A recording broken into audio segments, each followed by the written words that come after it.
Let's pray.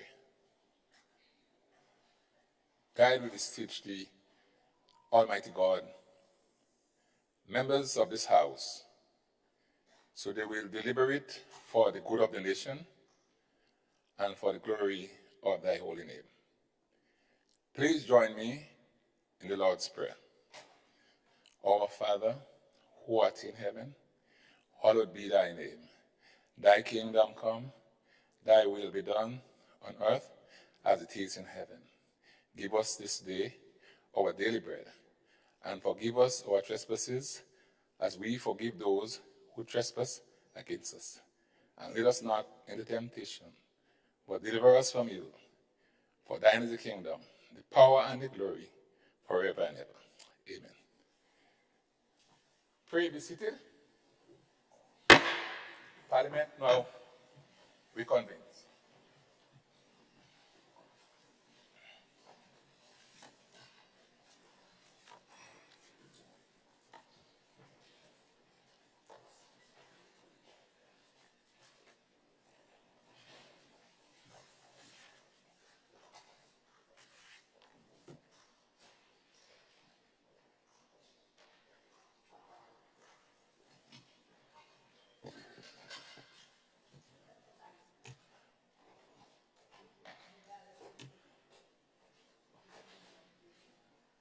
Honorable members, we had a very long day yesterday debating the issues, and today we will continue that process that was started. In my view, it was a very cordial exchange yesterday, and I hope that spirit continues throughout the course of today.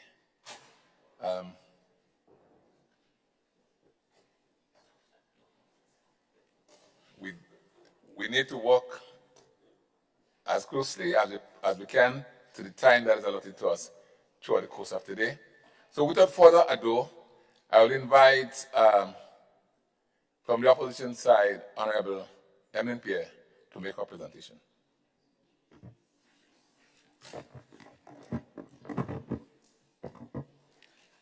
Thank you very much, Mr. Speaker. Mr. Speaker, I rise this morning to make my contribution to the estimates of revenue and expenditure for the year 2023, as presented by the Prime Minister and member for St. David's last Monday. Mr. Speaker, I rise this morning to make this presentation in my capacity as the parliamentary representative for the constituency of St. Andrew Southeast.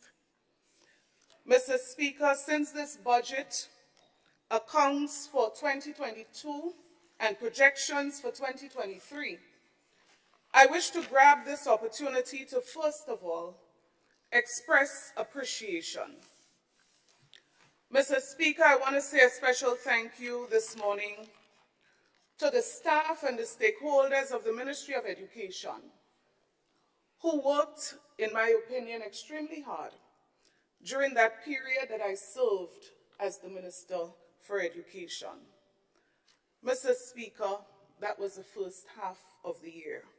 I don't anticipate that they're going to do different.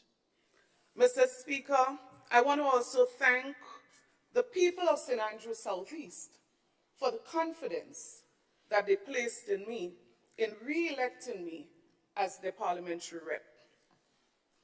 My family, Mr. Speaker, particularly my husband and children, I express appreciation this morning. Of course, the staff of the constituency office, parliamentary colleagues and staff of parliament, I express appreciation to everyone. But most importantly, Mr. Speaker, this morning I thank God for His grace and His mercies. For it is said, Mr. Speaker, Paul said it, His grace is sufficient, and His strength is made perfect. Mr. Speaker, God is good. And so this morning, Mr. Speaker, as I present on the budget that came before us last Monday.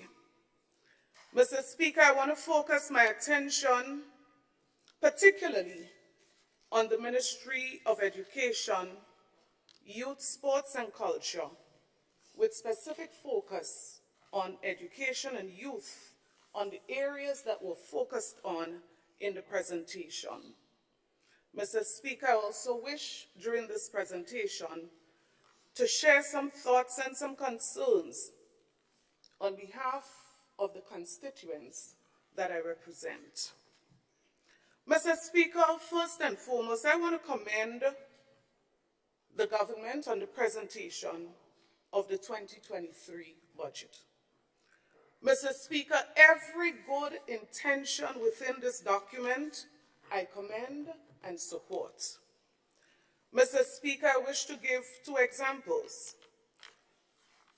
Sometime last year, there was extensive discussions on the subject of introduction of coding in schools.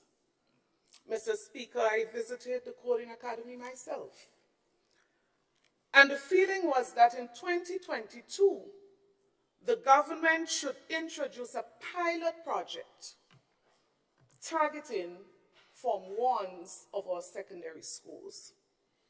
And there were particular discussions as to why.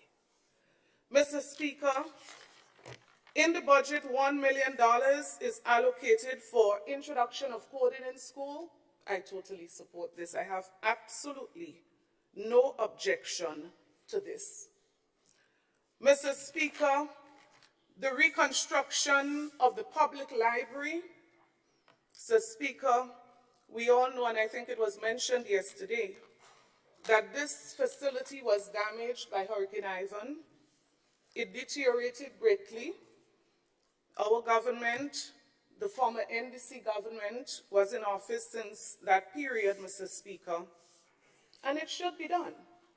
Mr. Speaker, I will support and I will congratulate when it's done, Mr. Speaker. Mr. Speaker, many of the initiatives referred to in the document, many of the projects that were referred to, Mr. Speaker, initiatives referred to, are projects and initiatives I've supported and I will continue to support. Some of them, though, Mr. Speaker, when presented, you would get the impression that they are brand new, but I'll still support. And a perfect example, Mr. Speaker, is when the parliamentary rep from St. Andrews Southwest yesterday spoke of SIEP, and I'm very supportive of this project, and spoke about the importance of bringing SIEP to the rural communities. Mr. Speaker, that does not go contrary to what I believe and what I support. But Mr. Speaker, the introduction of a sub-office in St. Patrick's is not going to introduce SIEP to the rural communities. As a matter of fact, the presenter yesterday, the parliamentary rep for St. Andrews Southwest, spoke of his expertise in economics. And I would say to him this morning that if the cost-benefit analysis shows that the introduction or reintroduction of the office there is going to add value, I totally support. As a matter of fact, I'm not even going to say if the cost is lower. Even if the cost is higher and it's going to bring added benefits, Mr. Speaker, I support that. But I believe, Mr. Speaker, the impression that persons would have been left with yesterday is that SIEP was never in the rural communities. So, Mr. Speaker, right now, there are 5 business development officers in the rural communities. As a matter of fact, they are based at the Simon Cultural Facility, at the Simon Industrial Center under the GIDC. Mr. Speaker, there are about 12 field officers in various parishes throughout Grenada, including the rural parishes. And so, Mr. Speaker, I applaud that we are going to expand the services. I applaud that we are going to go into St. Patrick's with an office there. Absolutely no problem with that. to expand and to strengthen what was there. Mr. Speaker, another example is that of the T.A. Marichaud Community College. Mr. Speaker, I believe historically, all of us have looked at, have examined, have identified the many issues at the T.A. Marichaud Community College. Mr. Speaker, the change in the council, I see persons on the council who were approached before to sit on the council. At the time, I would imagine, and it's people I respect very highly, so I would not impute any motive at all. At the time, some were not available to serve. Mr. Speaker, I respect most of the persons I see. I don't know every single one of them. But, Mr. Speaker, the impression that this is a work that is going to now start, I would like to advise, Mr. Speaker, that quite a significant sum of monies was spent for a study that was done by the University of the West Indies to identify the problems, the challenges, and recommend solutions. And so, Mr. Speaker, I would highly support and recommend that what we do at this stage is to continue to invest, to continue to chart the way forward in terms of implementation of some of those recommendations and others, of course, that the new council will have. Mr. Speaker, that also has my full support. Mr. Speaker, I move now specifically to the speech delivered on Monday by the Honorable Prime Minister. Mr. Speaker, I heard one of our members on the other side, the Honorable Member for St. Andrew South West, when he mentioned that it was a presentation of hope.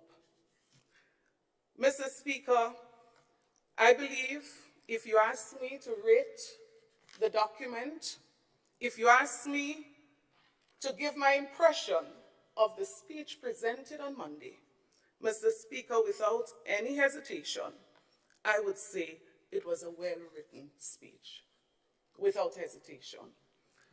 Mr. Speaker, I would not deny either that that speech may have given some hope, because of course the presenter, the Honorable Prime Minister, spoke about the macroeconomic and social context in which the budget was being presented. So there is need for that.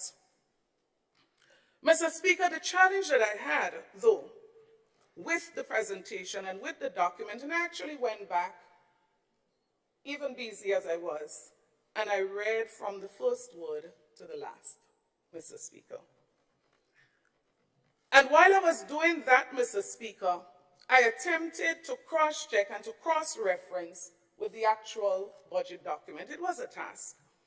And at times I had to call to seek clarification. Mr. Speaker, there are many cases in question, but I'll just share one or two of those that stood out. Mr. Speaker, the reference, and it was said yesterday also, that the maintenance budget on the Ministry of Education for 2023 is $13.2 million. I searched then, and then I searched again yesterday, and I'm still seeing $9 million.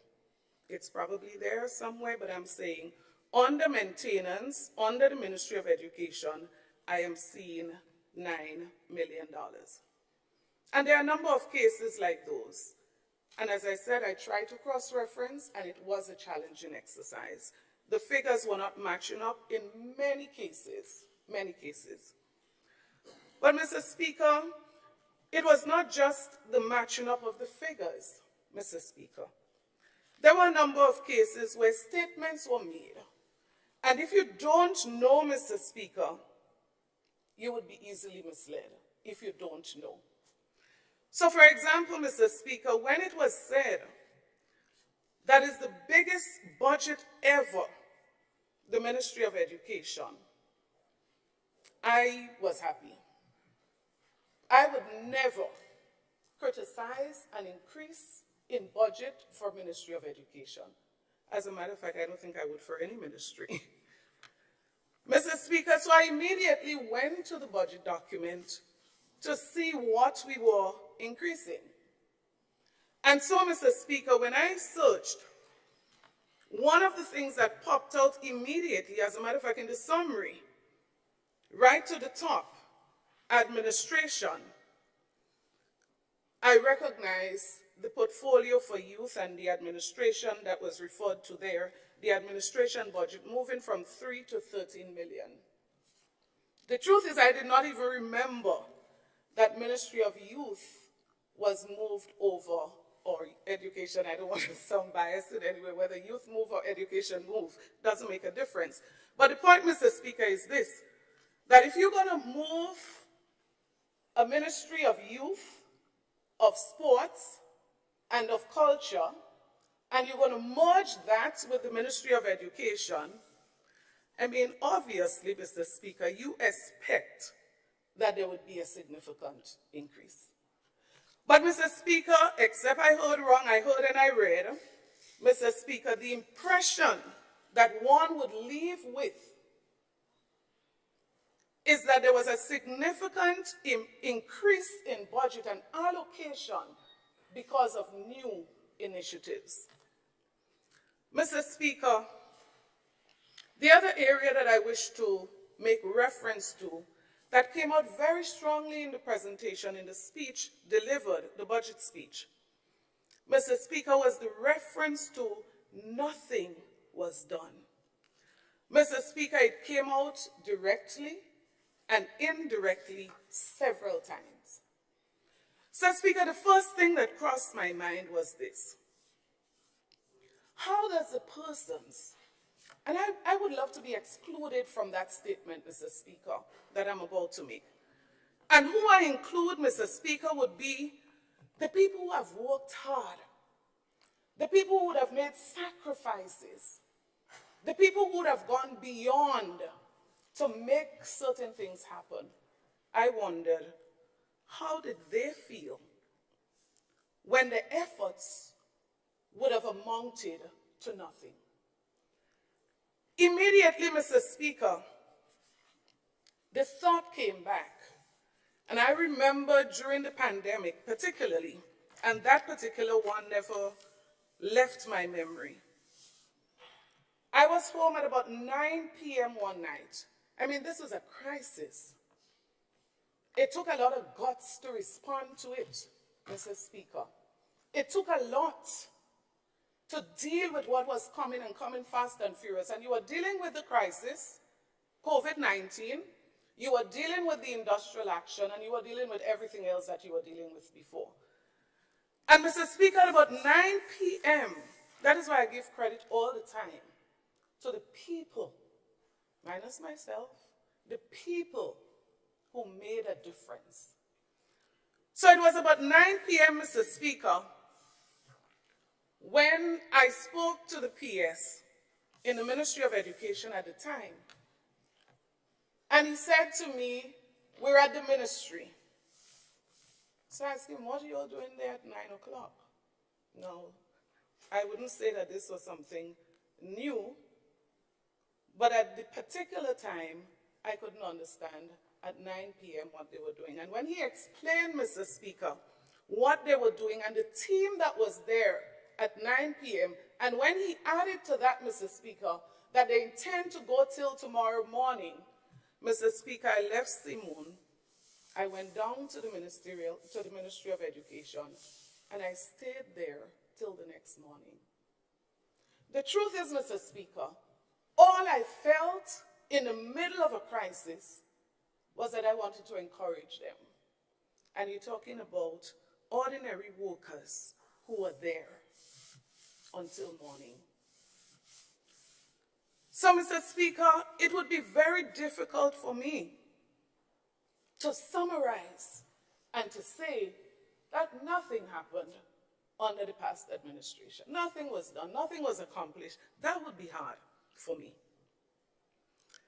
So I thought it would have been a little wise, Mr. Speaker, to say that the past administration probably didn't achieve all that they intended to achieve. The past administration probably did not do a perfect job, and I don't think any administration will.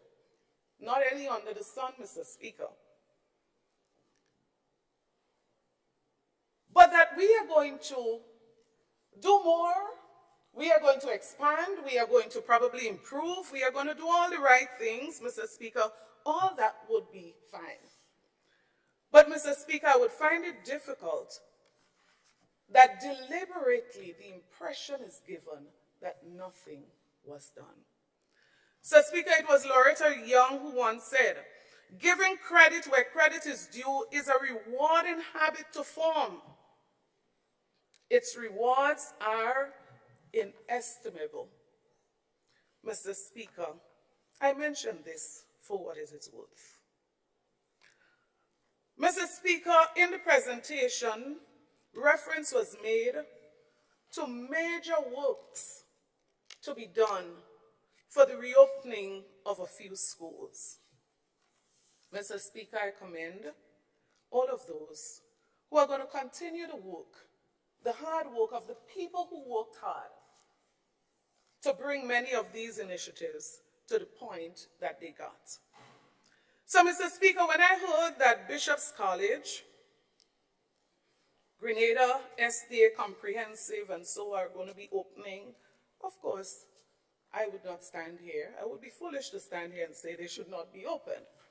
But, Mr. Speaker, what I found very interesting is that when reference was made to these institutions, the reference was that major works need to be done to have these facilities open.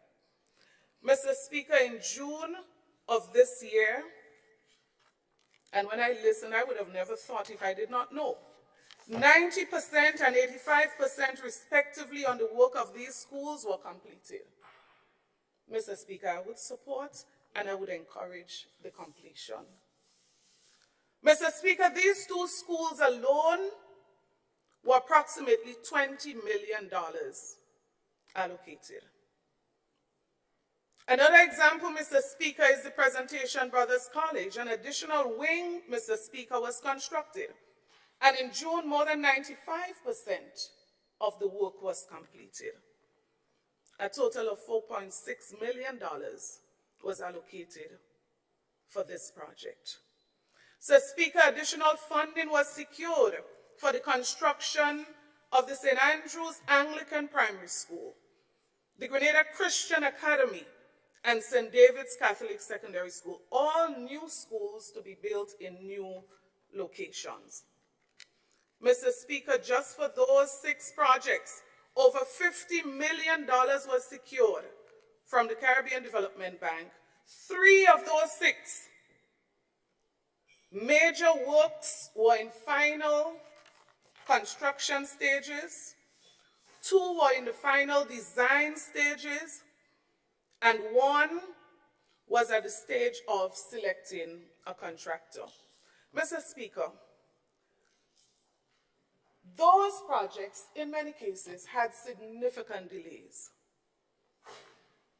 I believe everyone is aware of that, and it was clarified even further yesterday. But, Mr. Speaker, I want to express appreciation to some people who have gone really beyond their call of duty, what they were paid to do, in many cases, because of some of the challenges faced with these initiatives. And I want to commend them this morning. Mr. Speaker, in addition to those projects, 75 other schools were rehabilitated between 21 and 2022 and not accounted for in the $50 million mentioned above. Mr. Speaker, what is instructive to note is that most, if not all, of these works were done during the COVID-19 pandemic. Mr. Speaker, as I said, there are people who have sacrificed beyond the call of duty. So, Mr. Speaker, the question would be now, could they have been implemented faster? Could more have been done? Of course, Mr. Speaker, I would totally agree. But as I said before, I would want to recognize those who have labored. And I say, let us continue to build, let us continue to expand on these works. Mr. Speaker, in the estimate of revenue and expenditure, as I said, you would notice that under local revenue, $9 million was budgeted for this year.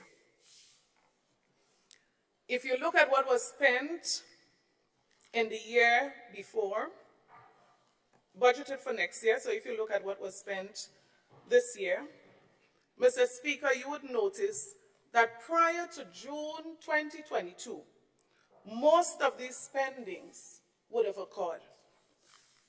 And this spending would have occurred, Mr. Speaker, a total cost of over $18 million, even if only $3 million was initially budgeted. So here you have a budget of over $50 million for major works. And you have an additional budget, Mr. Speaker.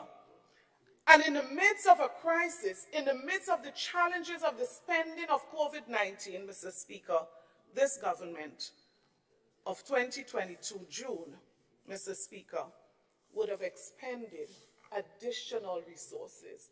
Mr. Speaker, across the floor of this House, I believe every member is concerned about school infrastructure development, and I believe the new National Party administration has done an excellent job, in my opinion, in that particular area. And I say, of course, let us build on it, let us expand it, let us do even more for the children of our country. Mr. Speaker, while on school infrastructure, I want to make mention also of the $3 million that was allocated and spent on the Go Green project. I heard before about climate change, resilience, and all of that, Mr. Speaker. We recognize a major challenge was that of the electricity bill that was coming for schools, particularly night lighting. And so, Mr. Speaker, the government at the time invested in this project, installing solar lights and cameras, because we would know that security was also a major challenge. So across the length and breadth of Grenada, what was the intention and what did we do as a result was to initiate this project to address the issue of electricity consumption, to give our commitments as it relates to climate change and what we are going to do, small as it is in this particular project, to support Mr. Speaker. And so, Mr. Speaker, I am extremely happy that this work was done that can now be built upon. Mr. Speaker, we expect to see the results in the reduction of electricity cost for the Ministry of Education. Mr. Speaker, in addition to that, and one of my colleagues yesterday, Mr. Speaker, made mention of school security and fencing and all of that, and all of this was part of the bigger picture. So how do you ensure that you protect schools in different forms, different ways? And the next phase, Mr. Speaker, was to be the fencing of all of our schools. And Mr. Speaker, I trust that this will also happen. I did not see it budgeted for, but I would still encourage, there is an opportunity in the supplemental that this could still be done. I think it would be an excellent complement for this major investment taken by the previous administration. Mr. Speaker, in addition to that, I want to also make reference to the issue of technology in education. And I would also support, Mr. Speaker, any initiative that seeks to transform education using technology that has been vetted, any initiative that has been vetted, Mr. Speaker. And so, Mr. Speaker, I notice that there is an allocation for the continuation of the eBooks program, and there's also an allocation of $150,000 for the EMIS program. Mr. Speaker, and I mentioned coding before. But Mr. Speaker, while I support those three initiatives, I go back to the point that I made before, that it could be very misleading to give the impression that nothing was done. Mr. Speaker, I am firmly of the view, and I have not heard anything to question my view at this time, that the former administration has built a strong and solid foundation as it relates to the transformation of education through technology. Mr. Speaker, I am totally convinced of this. Should more be done, Mr. Speaker? Of course, more should be done. Should we expand the initiatives? Of course, they should be expanded. So, for example, Mr. Speaker, one of the initiatives that we started discussion within the Ministry of Education is digital classrooms. And the intention was to pilot in 2023 digital classrooms in secondary schools. And one of the speakers on the other side, the MP for St. George's Northeast, made mention of that. Mr. Speaker, I totally support moving in that direction. But Mr. Speaker, if you look at what was done, it reminds me, and as a matter of fact, when the leader of the opposition spoke yesterday, and he spoke about what was done, generally speaking, in technology, it brought my mind back, and I'm sure some other persons in this House, Mr. Speaker, would be able to bring their minds back. For me, I had to walk about 30 minutes, and there's somebody else in the House from the Birch Grove area. I had to walk about 30 minutes to go to make what was called then a collect call to America. So there was a phone booth next to the post office. I know I look young, but I was there when collect calls happened. So I had to walk, Mr. Speaker, to go to Birch Grove Junction next to the post office to use the phone booth to make a collect call to America. Mr. Speaker, I am sure there's somebody in this House who would be able to remind me what 1 minute was at that time, what you paid for a minute. Mr. Speaker, I would not say that this administration before achieved everything in technology. But Mr. Speaker, what was achieved is commendable, Mr. Speaker. What was achieved? And I want to just make reference to a few things that were achieved in the area of education. And I recommend this morning very highly that they be built upon and expanded. Mr. Speaker, the installation of high-speed internet infrastructure in all schools, primary, secondary, tertiary, private schools included, Mr. Speaker, some Caribbean countries are still trying to find resources to introduce high-speed internet in schools, particularly based on what our lessons were as a result of COVID and Ivan and so many other disasters. Mr. Speaker, the provision of devices to students, teachers, and principals. Mr. Speaker, while we were distributing devices in Barbados and Trinidad, for example, the government was calling on the private sector to donate devices. I'm sure if we do a check now, most of the Caribbean countries have not distributed devices to all students and teachers. Mr. Speaker, at the primary and secondary level, we were able to do this. And if you ask me, this is in direct correlation to investment in ICT.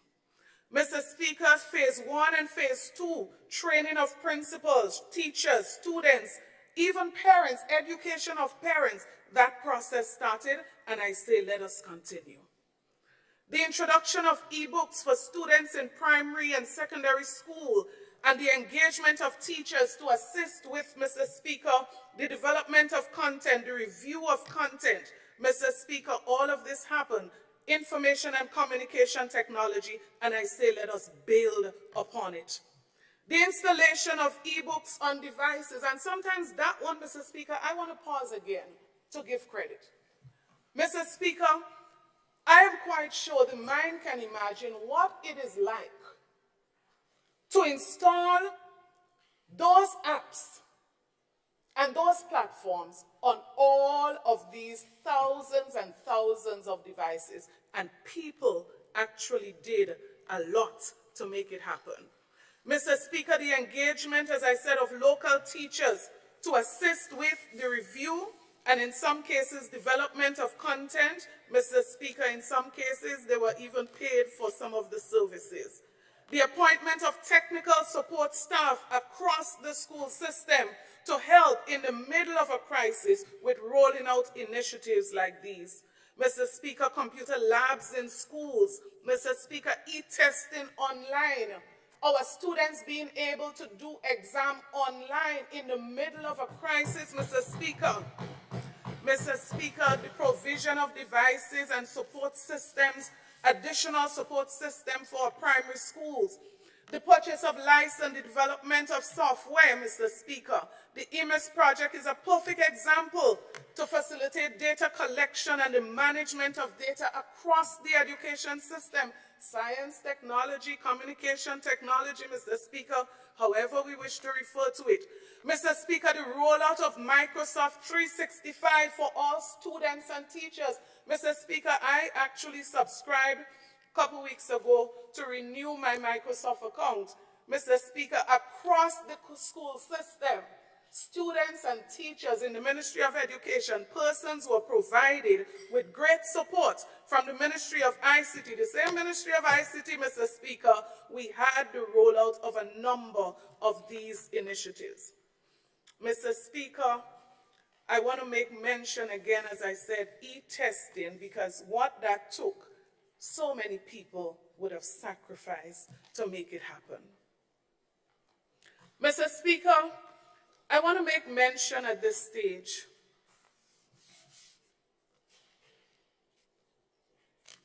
to the issue of new and old. As I said before, I looked through and I saw, I believe it was 2 new projects under education. Some of the projects that were listed there and in other areas coming under new names, and I'm sure the member for St. Andrew Southwest would agree with me that in business you refer to that as rebranding. And there's absolutely no problem with rebranding, Mr. Speaker, but I suggest, Mr. Speaker, that it could become confusing when it is presented as a new initiative. So, Mr. Speaker, if we're going to move from the bushing and we're going to call it BEST, I have absolutely no problem with that, Mr. Speaker. My only concern is when I look at the figures, Mr. Speaker, it appears that there is a significant cut in the budget for that program, and then I think about the people of St. Andrew Southeast who normally would benefit from that program, and then it concerns me. So the name so much, I would support. Call it BEST, call it anything. Mr. Speaker, I have no problem with changing the name, but Mr. Speaker, I would say let it not negatively affect any person who would have benefited before.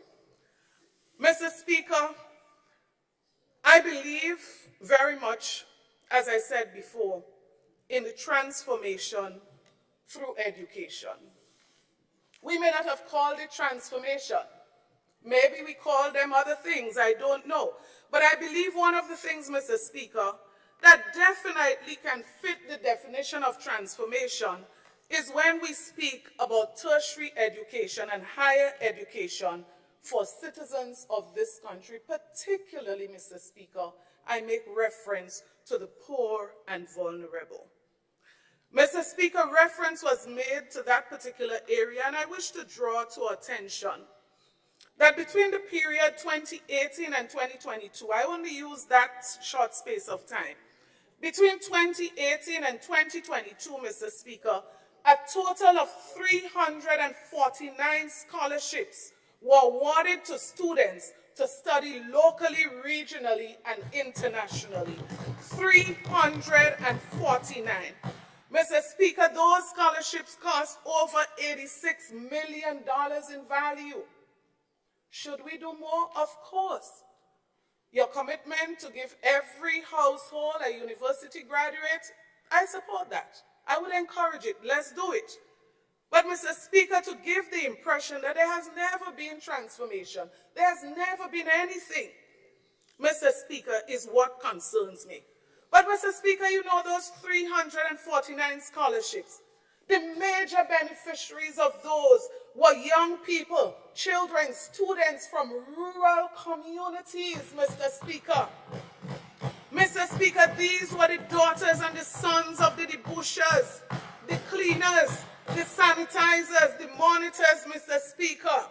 So when we speak about lifting people up, when we speak about not giving them a handout, but giving them a hand up, that is part of the process of giving families a hand up. When you educate their children, that their children could come back and take them out of poverty. Lift them out, Mr. Speaker. I agree with you. Government should not do everything. Government cannot do everything. But you empower people to empower others. Mr. Speaker, I know of practical cases in my own constituencies, poor families, parents actually in the debushing program, yes.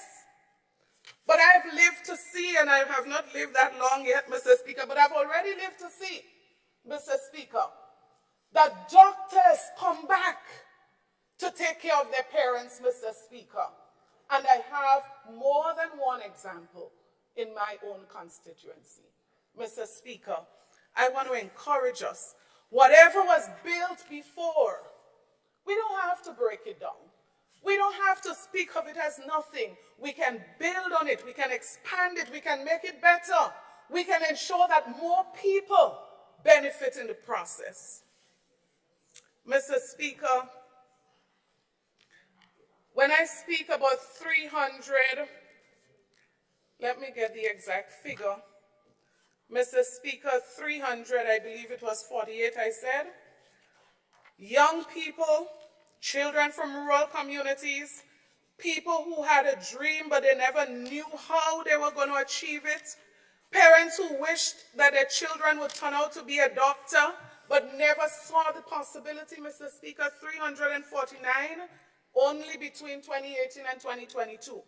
Mr. Speaker, that number does not include the many students, the many young people who would have been supported by this government then, Mr. Speaker, through the Grenada Development Bank, concessionary.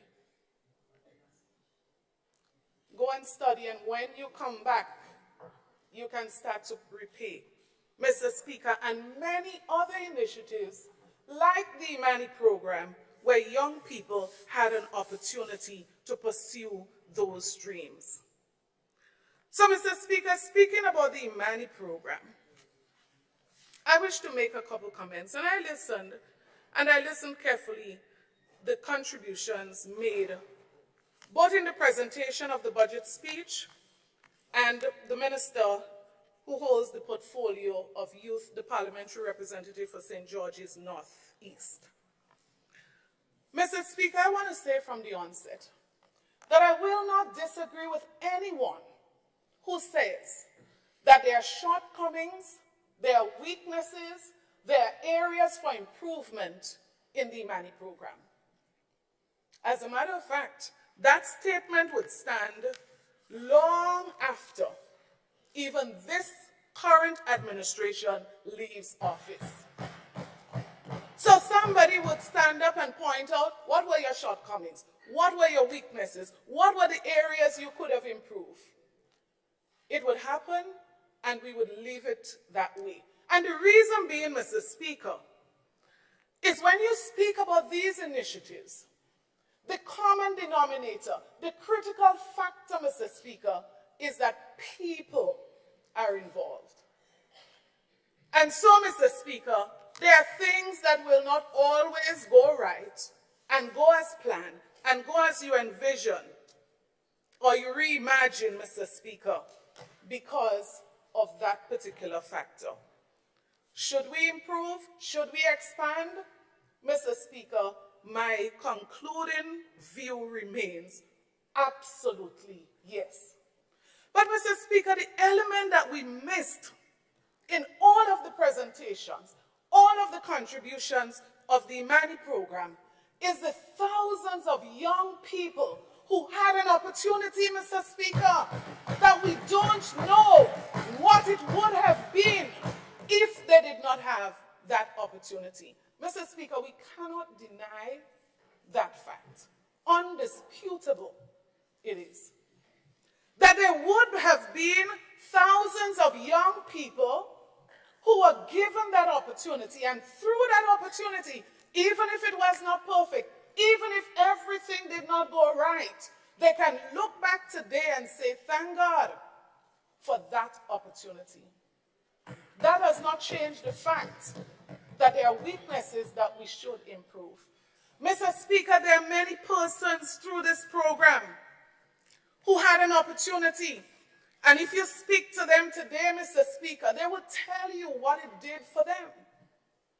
So yes, we know those persons who were never transitioned. And you know, this subject of transition, let me just say this. And I believe the member said it yesterday. The previous administration, and you're absolutely right, MP for St. George Northeast, the previous administration started a program with a particular intention, yes. What was that intention? The intention was, and that was the very first intention, to take 2,000 young people, train them for 2 years, release them, whether it be employment, whether it be back home, whether it be wherever. 2,000 people, Mr. Speaker. So let us not start thinking that it's the easiest thing under the sun to find employment for 2,000 people at a time, Mr. Speaker. So that was the intention. Mr. Speaker, I remember the process because I've been through the process, so I remember. Mr. Speaker, I believe one of the weaknesses, and I'm putting it this way here, of the past administration when it came to programs like these was a heart for poor and vulnerable and disadvantaged people. And you know why I call it a weakness, Mr. Speaker? Because it was referred to here in the presentations as something that has caused the program partly to be in the state that it's in. Because you see, Mr. Speaker, intentionally, it was that this first 2,000 people should have left after 2 years, so another 2,000 could have come.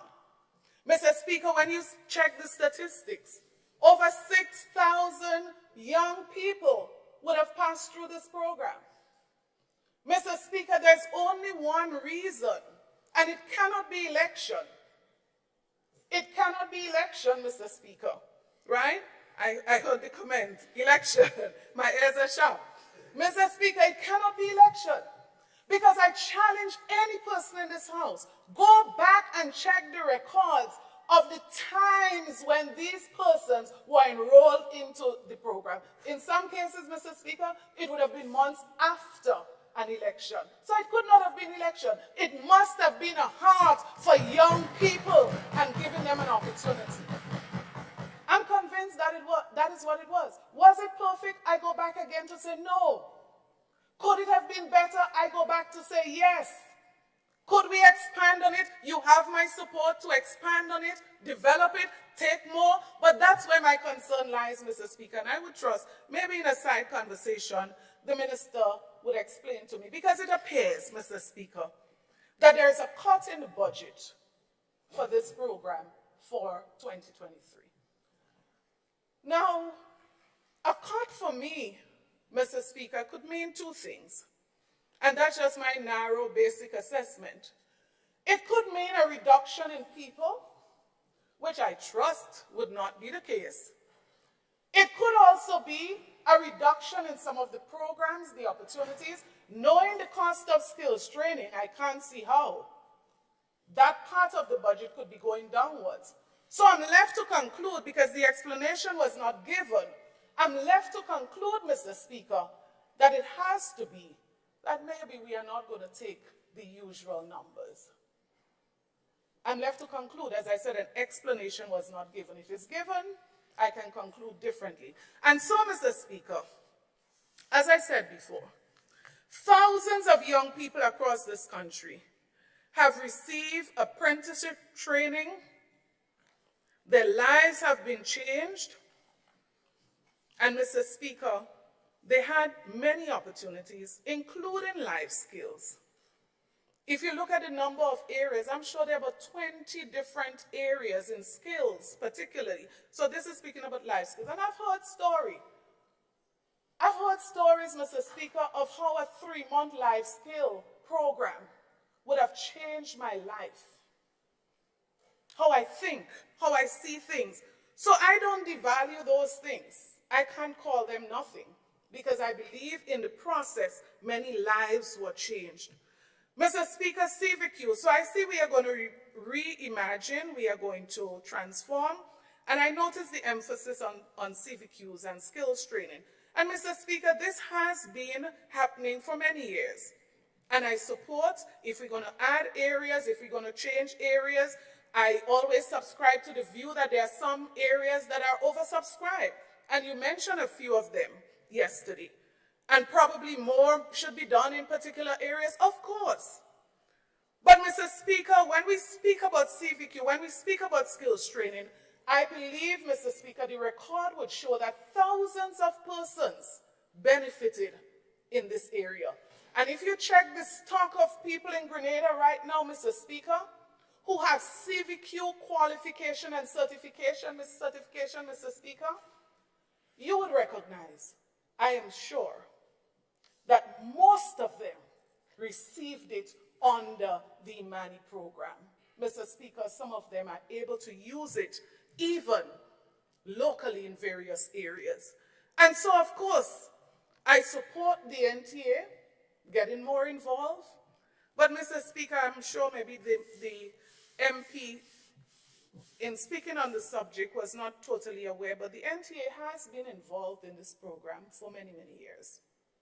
As a matter of fact, Mr. Speaker, it would be impossible to give certification under this program, to give someone a certificate as a CVQ, vocational qualification, Mr. Speaker. According to the law, it would be impossible to do so without the NTA.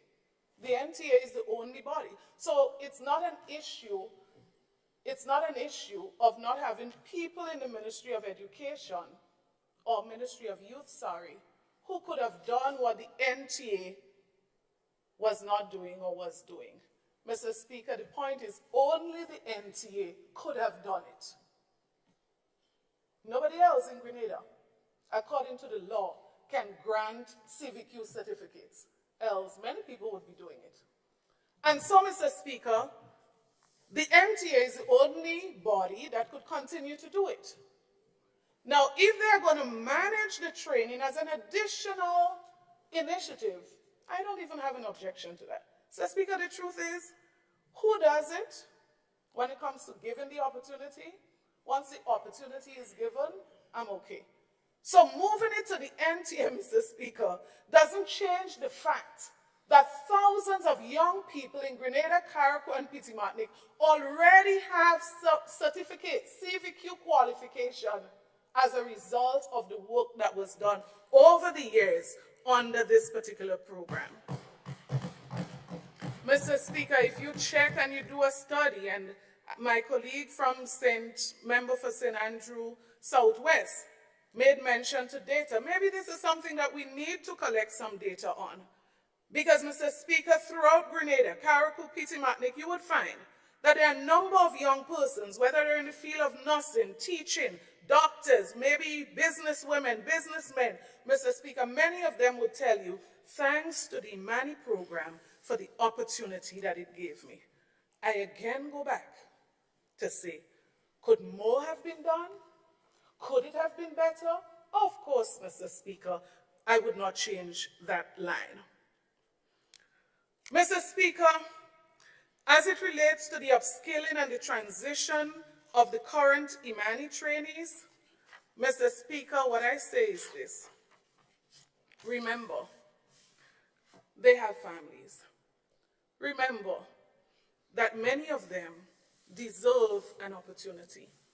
And so whatever we do, whatever is done in the coming months, I appeal to the administration on behalf of all of these persons that everything should be done to give them an opportunity. Yes, as you said, but an opportunity that is not going to result in after 2 months, 3 months, they are back to where they started. I appeal to the administration in that regard. So when I see the proposal being put forward for Honorable training, MP, you have 10 minutes left. thank you, Mr. Speaker. And may I use this opportunity to ask if I can have an additional 10 minutes? No, I suggest you use the 10 minutes. Use And the see how 10, far you thank go, you. then I can add after. I was just trying to avoid interrupting you again. Okay, so I give That's you 5 okay. minutes extra. Thank you, Mr. Speaker. I'm guided. So, Mr. Speaker,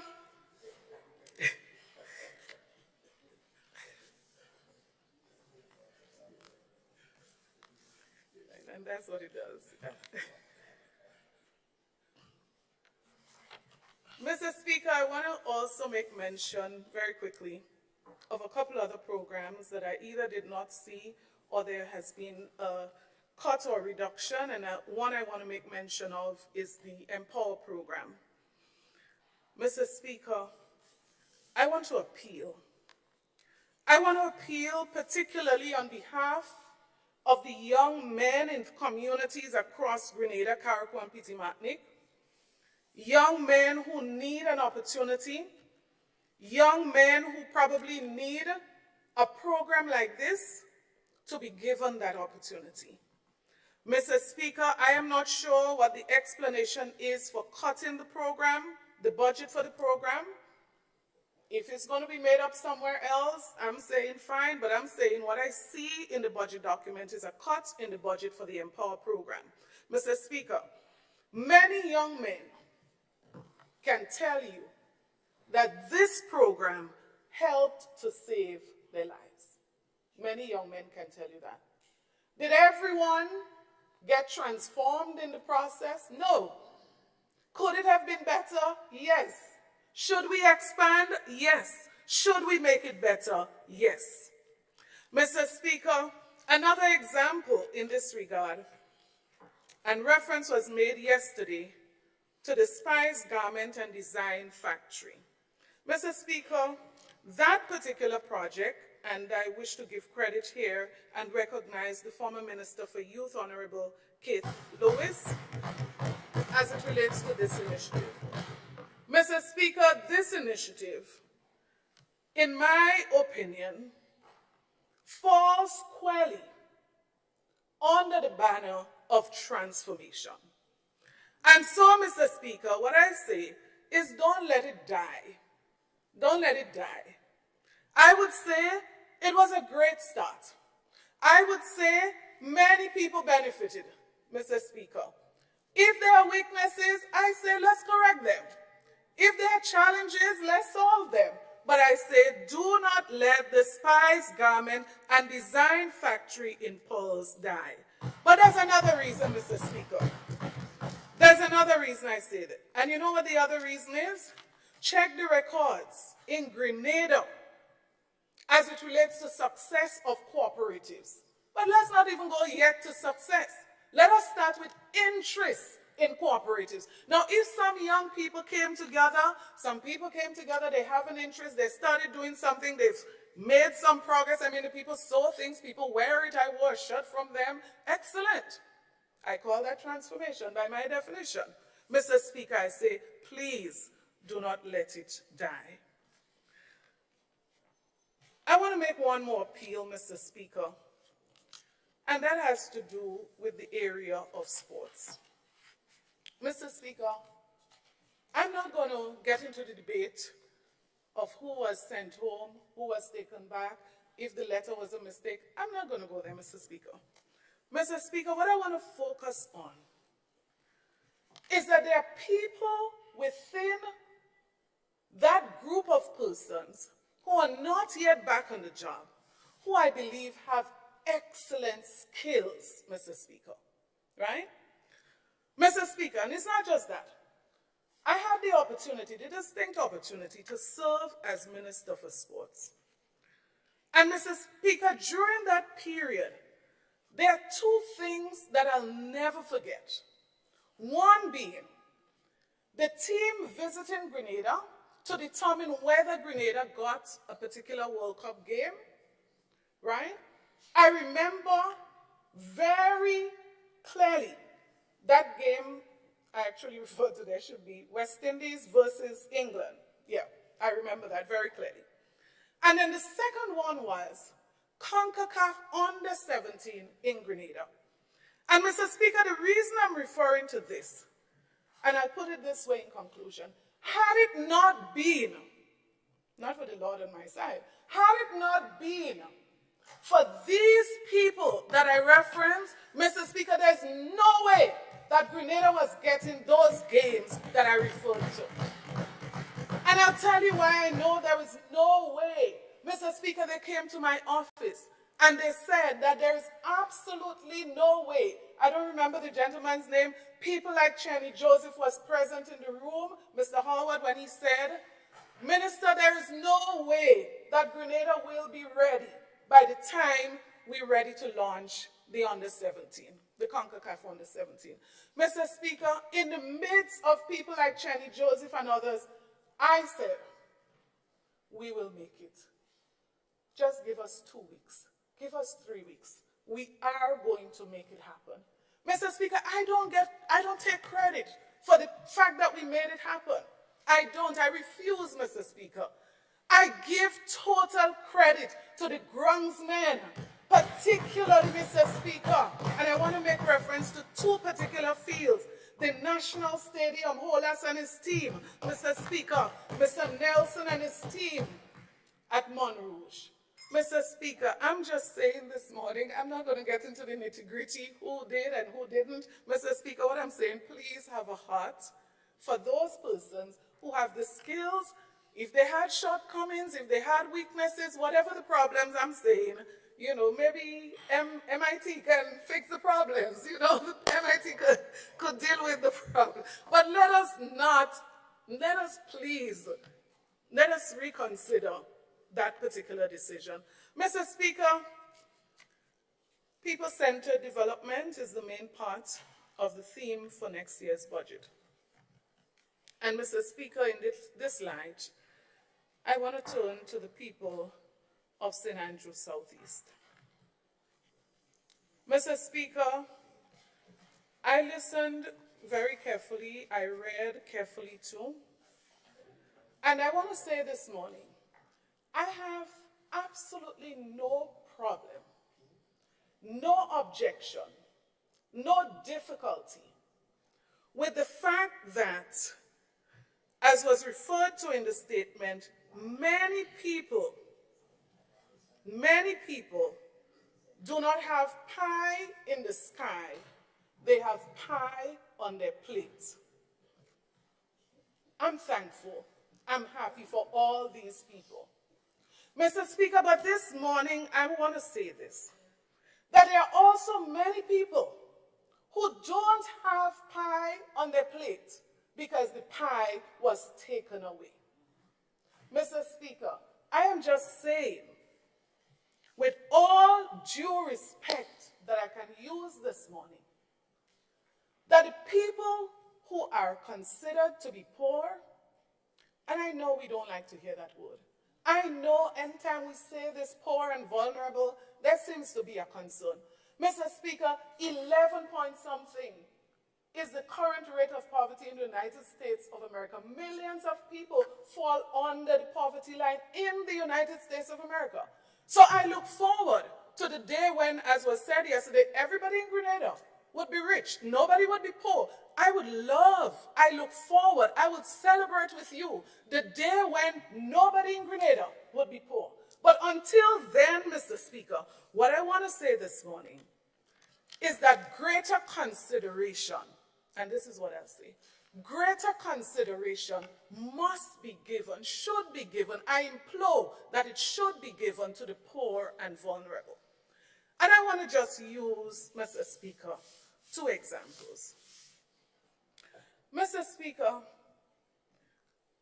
I don't know how to not have a problem with the number of persons who were sent home just after the last general elections. Mr. Speaker, I could understand if you are speaking about people in key political positions, I may not question that. But I'm speaking, Mr. Speaker, before the administration was even able to settle in, Mr. Speaker, in St. Andrew Southeast alone, and I'm talking brigades and wardens and ordinary people who depend on a basic income to feed their families. That's what I'm talking about. And I'm talking about people who had an opportunity to do that over a period of time for years. So they would have conditioned their minds, fortunately or unfortunately, to believe that this was going to continue. And I'm talking about providing, let's not get politics now into the middle of this. I'm talking about people who are providing a basic service in communities. Mr. Speaker, yesterday it was said that monies is not the problem. There's no problem with money. The problem is implementation. And I'm saying, my God, if money was not the problem, then how come in St. Andrew Southeast alone, just brigades and wardens and those community workers, 46 persons were sent home just after the election? Mr. Speaker, if I multiply that, averaging it by 15 constituencies average, it's about 690 something persons, about 690. Mr. Speaker, the point I'm making, and I'm not speaking from a political perspective. I am speaking from a moral perspective of people who have families. I am speaking about people, and even some of these people, Mr. Speaker, and I trust that we would address this. And I'm not thinking politics this morning. Mr. Speaker, if you have one of these persons who went home 2 weeks after the elections, and then comes the debushing program, and I'll use a real-life example. Mr. Speaker, that person desires to do a fortnight in the road. Mr. Speaker, to tell that person to go to me, when you know I'm not giving fortnight, I don't have the ability, I don't have the capacity, I don't have the resources to give fortnight, Mr. Speaker, that's what I'm speaking about. And I'm saying genuinely, honestly this morning, Mr. Speaker, that I would love for us to address those particular issues. And I want to advise that maybe if greater supervision is given to the persons who are making the decision, it may rebound to your advantage. That's all I would say.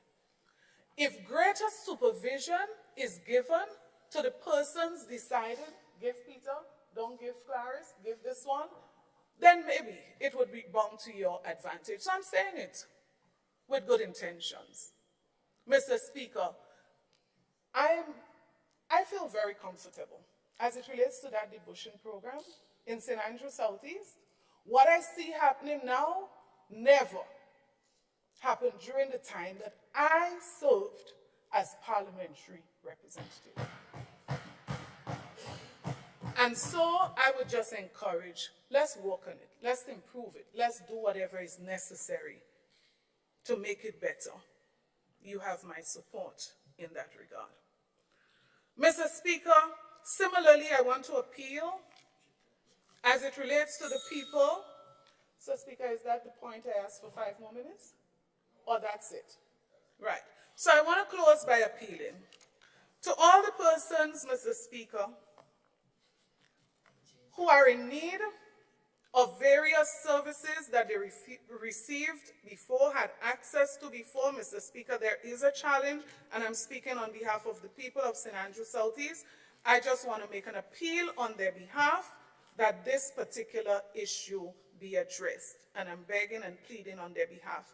And there are some projects and initiatives that were well on the way to begin implementation, and I'll give a perfect example: the lighting of the telescope playing field where the contract was signed, the upgrade of the Hope pasture where significant work in preparation of the scopes and all of that was done. Mr. Speaker, I appeal that please we can have those projects initiated, completed in whatever form they are currently. And the final one, Mr. Speaker, the Post Royal Back Road. I want to appeal and beg and plead for the grading of the farm road in the first instance, because there's a road that is broken, and this is absolutely necessary to help them to have access.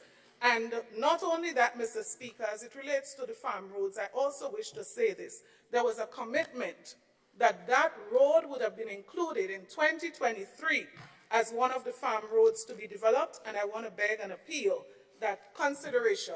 Maybe Carriacou might be willing to give up one of the three so that Post Royal Back Road can be included. Mr. Speaker, I want to just conclude finally by saying thank you for your patience. And Mr. Speaker, I look forward to the transformation. I would commend, I would applaud, I would support. Mr. Speaker, let us continue. Let us continue with the initiatives to put people first. Thank you, Mr. Speaker. Thank you, Honorable MP for St. Andrews Southeast. And I now invite the Honorable MP for the constituency of Carriacou and Petit Martinique, Honorable Tevin Andrew, to make his contribution.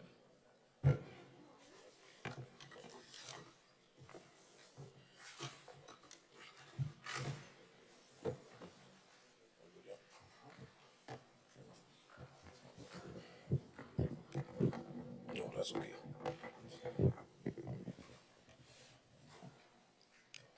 Thank you, Mr. Speaker. Mr. Speaker,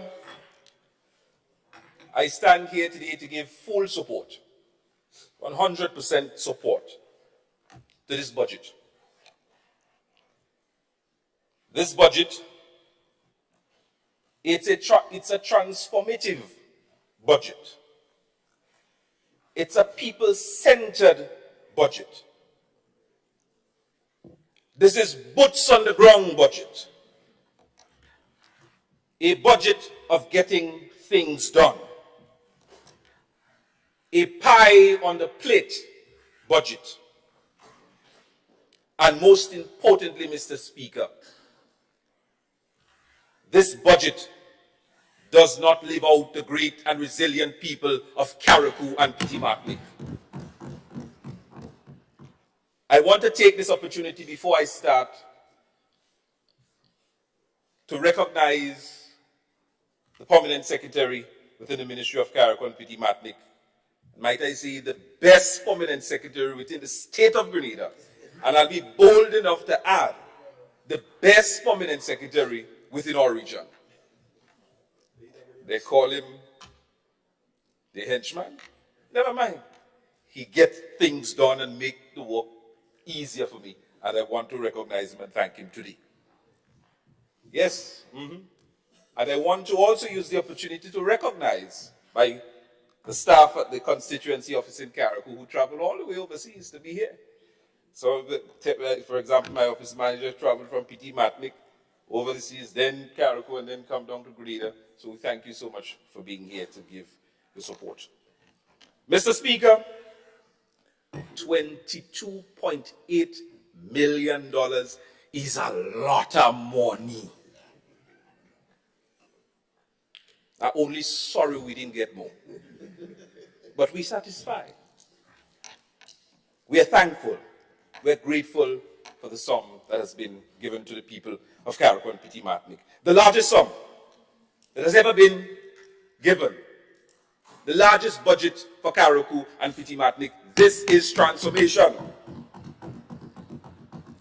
Mr. Speaker, in 2023, the fishermen and women and the people of Windward will be very happy to finally realize the building or the rebuilding of the fish center in Windward. And I want to state here today as well that Windward, you're not only going to be getting your fish market, but you will also be getting an improved jetty facility. That, sisters and brothers, is transformation. Because if you look at the present condition of the fish market in Windward, which I've sent a copy to all members of parliament, including, through you, Mr. Speaker, the opposition leader, Her Majesty's opposition leader, you look at the condition of it. Over 20 plus years, Mr. Speaker, they've been in charge of the affairs of Carriacou and Petit Matlick, and those buildings run down under their watch. And in 5 months, we are able to recognize that and budget for it. This is leadership. This is transformation.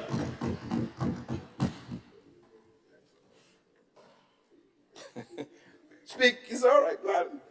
Mr. Speaker, we will be starting the process to accommodate night landing in Carriacou and Petit Matlick. Transformation. Sums have been budgeted for that. So planes could land in Carriacou Airport at night. And my honorable friend, Mr. Speaker, through you, for St. Mark's, whenever she wants to come in Carriacou, if she finishes in Parliament at late hours, there will be flights coming very soon that will take you from mainland Grenada to Carriacou at night. That, my friends, is transportation, is transformation. Mr. Speaker, lighting of the Petit Matlick jetty. And not just lighting of the Petit Matlick jetty, work has started. Work has started on the main jetty in Petit Matlick, Mr. Speaker. You might have, if you've been following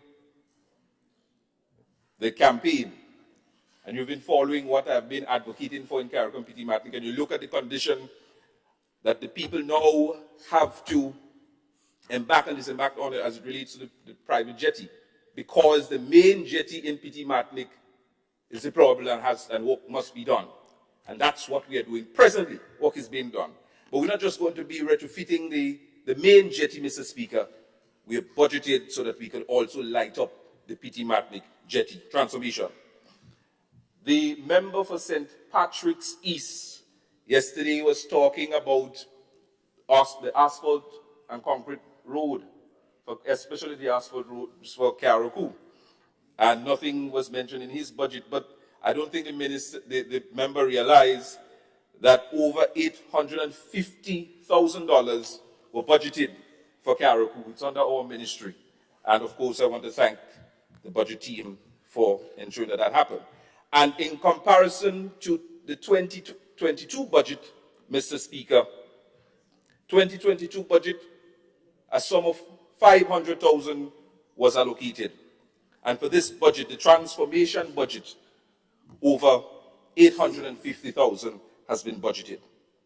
Mr. Speaker, an increase in the amount given to youth, sports and culture from $1 million to over $2 million. Transformation. Transformation.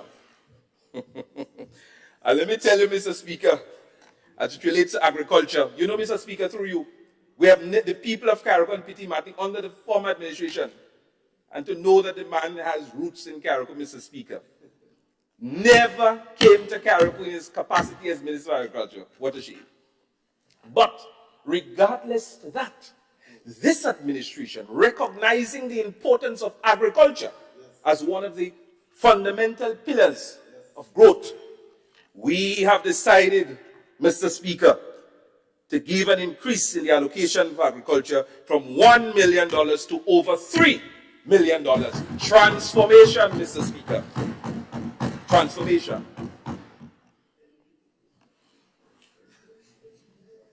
An increase in social and community development from $2.1 million to $2.9 million, Mr. Speaker. Carriacou and Petite Martinique getting what it deserves. Finally, we have true representation that the people of Petite Martinique and Carriacou can be very proud of. And they can rest assured that I will fight, continue to fight with every ounce of energy that I have within my body to get more and more for Carriacou and Petite Martinique. Mr. Speaker, commencement of the work on the Climate Smart Ministerial Complex. We're starting that next year. And it's a project, the concept was designed under the former NDC administration, the drawings, the plans. And we are continuing that. We are starting the process. Carriacou and Petite Martinique is going to lead in the transformation in terms of how, Mr. Speaker, protect me now. I mean, they're interrupting me. Carriacou and Petite Martinique. Honorable MP for Carriacou and Petite Martinique, just please hold. Honorable members, if you must speak and you cannot contain the volume, I suggest that you excuse yourself and go outside. I want the MPs to be able to present, right, in peace, silence, in peace and in silence. Sometimes you have to speak, but if the audio is going to be too loud, I suggest that you go outside. Continue, Honorable MP. Thank you, Mr. Speaker, for your protection. So Carriacou and Petite Martinique is going to lead as it relates to how government buildings are going to be built in the 21st century. Climate smart, climate resilient, and I know that the member for St. John's will be very proud of this. Mr. Speaker, we are one people, one nation, and we must not just talk that we are one people and one nation and always leaving the people of Carriacou and Petite Martinique behind. And this is why this side, the Cabinet of Grenada, have decided that come 2023, we are going to harmonize the price of fuel at the pumps throughout the state. Simply put, if the price for fuel on mainland is $3, it should be $3 in Carriacou and Petite Martinique too. Because I don't know if many of you know that the price for fuel is higher in Carriacou. And that has to change. You're one state, and therefore it should be one price accordingly. And I'm proud and happy that this administration has taken that step to not just talk about the importance of Carriacou, Petite Martinique, but actually get the work done. Mr. Speaker, in addition to that, as a member of St. Andrews Southwest stated, Carriacou and Petite Martinique will be getting some major road project through the Feeder Road. And I'm very proud of that. That money is not reflected in the Carriacou and Petite Martinique budget. But you understand what that means? It means that more than $22.8 million will be spent in Carriacou. More money will be spent on the people of Carriacou and Petite Martinique for the development and advancement of the economy of Carriacou and Petite Martinique. And to me, that is transformation, sisters and brothers, Mr. Speaker. Mr. Speaker, in addition to that, the member for St. Patrick's East, let me pause. Mr. Speaker, some people on the other side wanted to teach us lessons.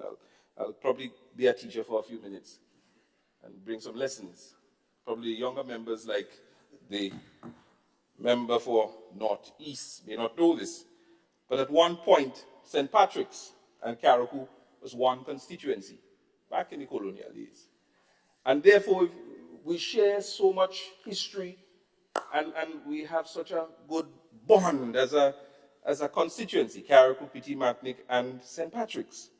And because of that, Mr. Speaker, I know that my good friend, the Minister for Works, will do all that he can to give us a little extra from his budget so that we can get more road projects and infrastructural work done in Carriacou and Petite Martinique because of that bond that we share, the history. And I'm happy as well, Mr. Speaker, to note that 2 health centers in Carriacou will be dealt with, will be upgraded. And that is the Leicester Health Center and the Wynwood Health Center. I'm very proud of that, Mr. Speaker. The people of Carriacou and Petit Martinique are being given what we truly deserve, and that is the respect that we have always wanted. The people of Carriacou and Petit Martinique has asked for representation.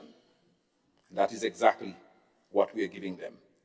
You know, the beauty, Mr. Speaker, of my constituency is that, and I've always, Mr. Speaker, joke around, well, always put it in the faces of my colleagues, because the good thing is my constituency is based in my ministry. And whatever my ministry does automatically benefits my constituents. So that's why I find it real hard to understand. If you're a member of Parliament for Carriacou and Petit Martinique and you're a minister, I don't know how you could lose your seat. But that's a different story altogether. So I can't say, well, I'm moving to my constituency to talk about constituency achievement, because automatically whatever the ministry does, the constituent benefits. And in 5 months, this is the project that I'm going to talk about, this is what we as a ministry and as member of parliament, as minister, we collectively have been able to achieve. 1, ordering of, you can't take it, ordering of new fire tender for the island of Petit Martinique. The supplemental budget, which was passed not too long ago, spoke about that. Petit Martinique, you're only getting lighting, the jetty fixing, or you're getting road, they're getting lights on the jetty. Look, they're getting fire tender. And Mr. Speaker, do you know, 1 month of getting into office, we delivered a brand new pickup van for the people of Petit Martinique. The police, when they had emergencies, see them running to go and attend to emergencies. The nurses had to foot it to go and assist the sick. The doctors, likewise, when they come to visit the island, and even government workers. With this brand new pickup, it is giving the residents, the professionals, government workers, police officers, and so on, a big assistance. And for that, this administration should be given credit where credit is due. Although I hear they say we did it so fast that it is an NNP initiative. But Mr. Speaker, this is transformation. This is transformative leadership.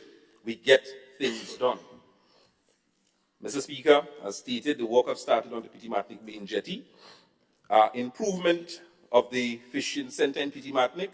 Soon they'll be receiving the brand new ice machine, and I know some work is presently ongoing there, improving the fishing sector in Petit Martinique. The fishing capital of Grenada, Petit Martinique. Well, St. John's member may disagree with me, but that's a different story. And of course, Mr. Speaker, a brand new medical examination chair for the Petit Martinique Medical Station. And I know, where's my brother? I'm not seeing my friend, the Minister for Health. He seemed to have disappeared. But a brand new dental unit on the island will be sent to the island of Petit Martinique very soon. And let me state, because the member for St. Mark's, through you, Mr. Speaker, was Minister for Health for a very long time. And it is appalling and it's a shame that the present dental chair that is in Petit Martinique is over 30 years old. Older than that. Over 30 years old. And the only thing that is done is extraction. And these are the same people that say they love Carriacou and Petit Martinique. You know? I still find it very hard to understand how the people could have voted for these people. But that's a different story altogether. So in 5 months, we recognize that, and we are delivering on it to bring not just a dental chair, but an entire unit to the medical station for the people of Petit Martinique. Transformation.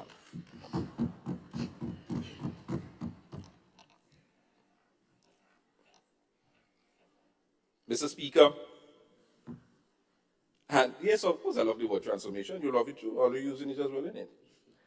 Mr. Speaker, resumption of the airlift to Karaku, the SVG Twin Otter service. But you know, I must go in a little more in this thing. You see, some people, one side believes in mamagism and a show of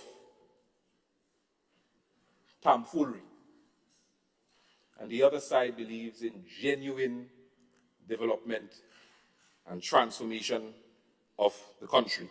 You know, Mr. Speaker, all that was done by the other side was to sign a memorandum of understanding. And do you know, in that memorandum of understanding, the service was meant to only last up to the 5th of November of this year. So they were hoping, Mr. Speaker, that they will win. When they win, all right, forget about the service. The intention was never to genuinely provide airlift to Karaku and Petit Martin, because all was a political plot. Facts. Facts. And we've started with negotiating. And we have some exciting news to come in the not too distant future as it relates to airlift in Karaku. Because as it relates to the night landing service that is on its way, we are going to twin that with the airlift improvement to the island of Karaku. In addition to the dental unit that is coming to Petit Martinique, a dental unit will be also coming to Hillsborough, and I know that the Minister for Health and his permanent secretary is working hard to ensure that we get that delivered in short order. A new fire truck is also on its way to the people of Karaku and Petit Martinique. This one, I must give credit to the former administration. They are the ones that put in the work for that one. So where credit is due, credit is given. Mr. Speaker, I know that the permanent secretary within the Prime Minister's office is listening to me, Ms. Lett. And in short order, the people of Karaku and Petit Martinique, the drivers in particular, will no longer have to come down to Grenada or to send their information to Grenada and wait 2, 3, 4, 5 months to get their driver's license sent back up to Karaku. And in some cases, the information on the license is wrong. Unit has been identified.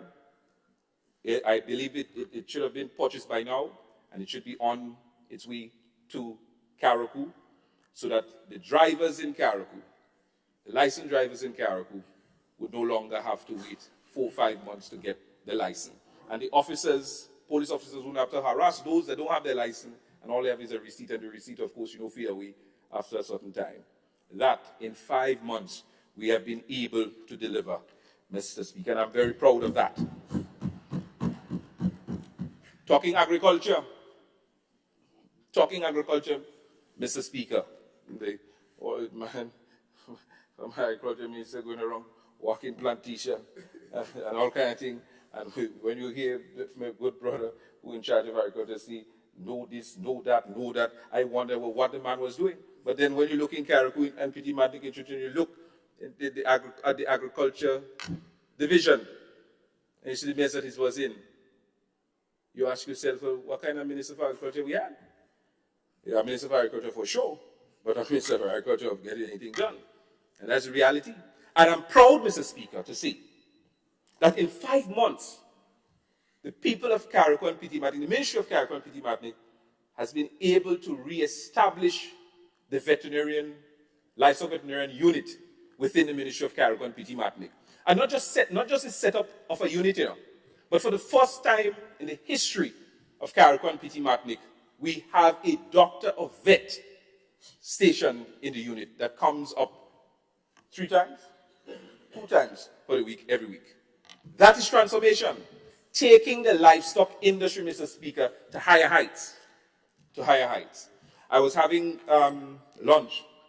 We were having lunch a few days ago, and we ordered something. And I asked the waitress, could you tell me where did you get this meat from?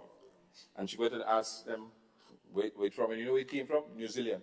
I said, listen, within less than 10 years, you tell the owner and the chef that they no longer have to get those things from New Zealand you'll be able to get it from Carriacou. I want to put people on notice that when you want good meat, not too distant future, you come to Carriacou. You could get it now, you know, because we have quality, but we want to better the quality.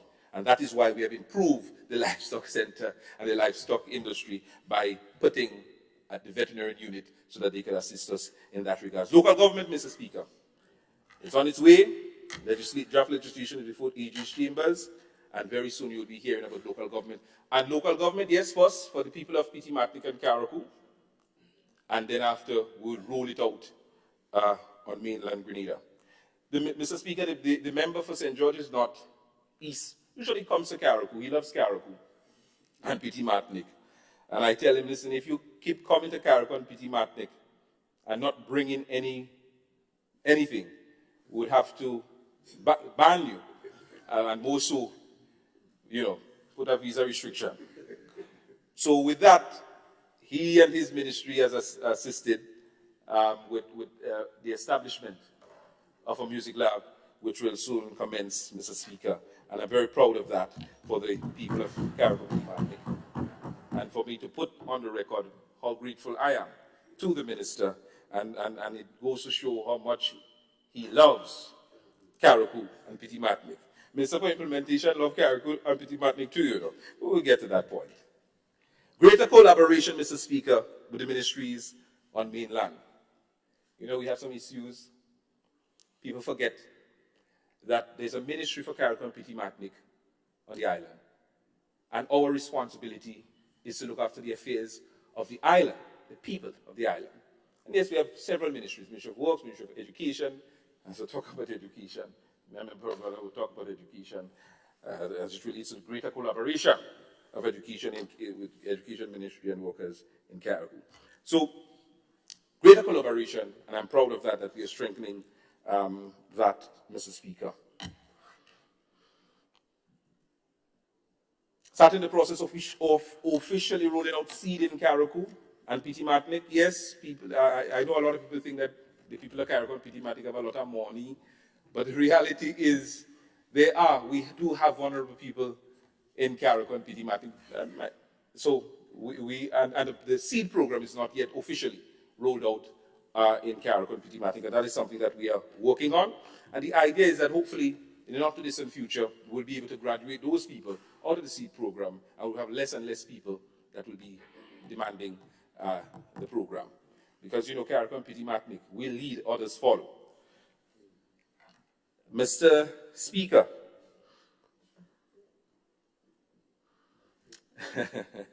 you know, not too long ago, in a different sitting, but in this house, a different member of parliament for Carriacou mentioned about the Hillsborough port on somebody's head.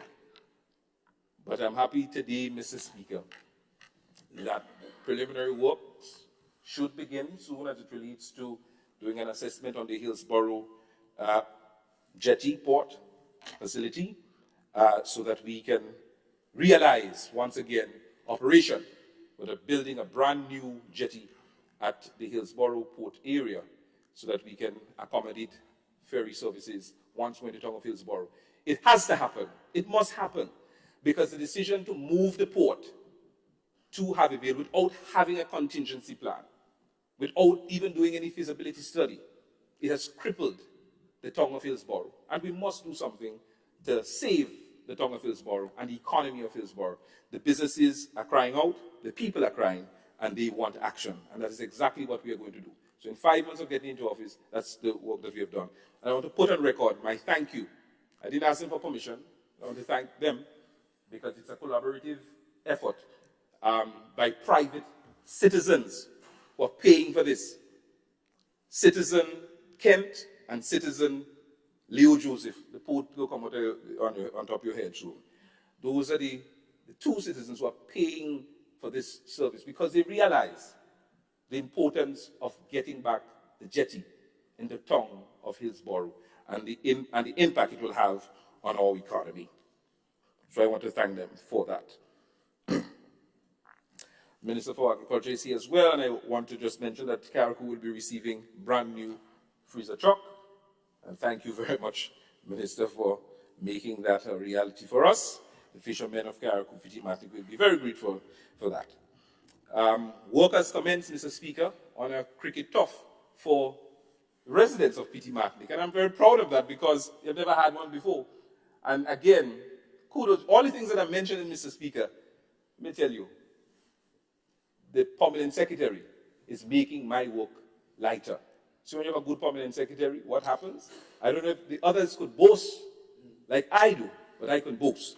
And I was in Grenada and the work commenced, and I was so proud and happy, and I'm boasting. But the real work was done by the permanent secretary back there to ensure that we move the islands forward. And I know that the people are happy because I think less than a month ago, we were in Petit Martinique having a sports consultation with the residents there. And that was one of their main requests. They said, listen, we love sports too, you know. But we can't play nothing because we don't have anything. And in less than a month, we have delivered to the people of Petit Martinique, and I know that they are happy. You know how much thing the people of Petit Martinique getting? And on a lighter note, Mr. Speaker, you know, I heard the member, Honorable Member Delma Thomas on the other side, Mr. Speaker, through you, mentioned that we must not be playing politics and this is everybody's business and so on. Just to let you know, the only polling division that I've gotten, if you want to say leaks, if you want to see, I've got, you know, there was a decent margin, was because I did not win that polling division, Petit Martinique. I lost it by 47 or so votes, or 46 votes or thereabout. But in spite of losing that polling division, you hear much thing the people of Petit Martinique getting. It goes to show that we am there in this party politics business. This is transformation, Mr. Speaker.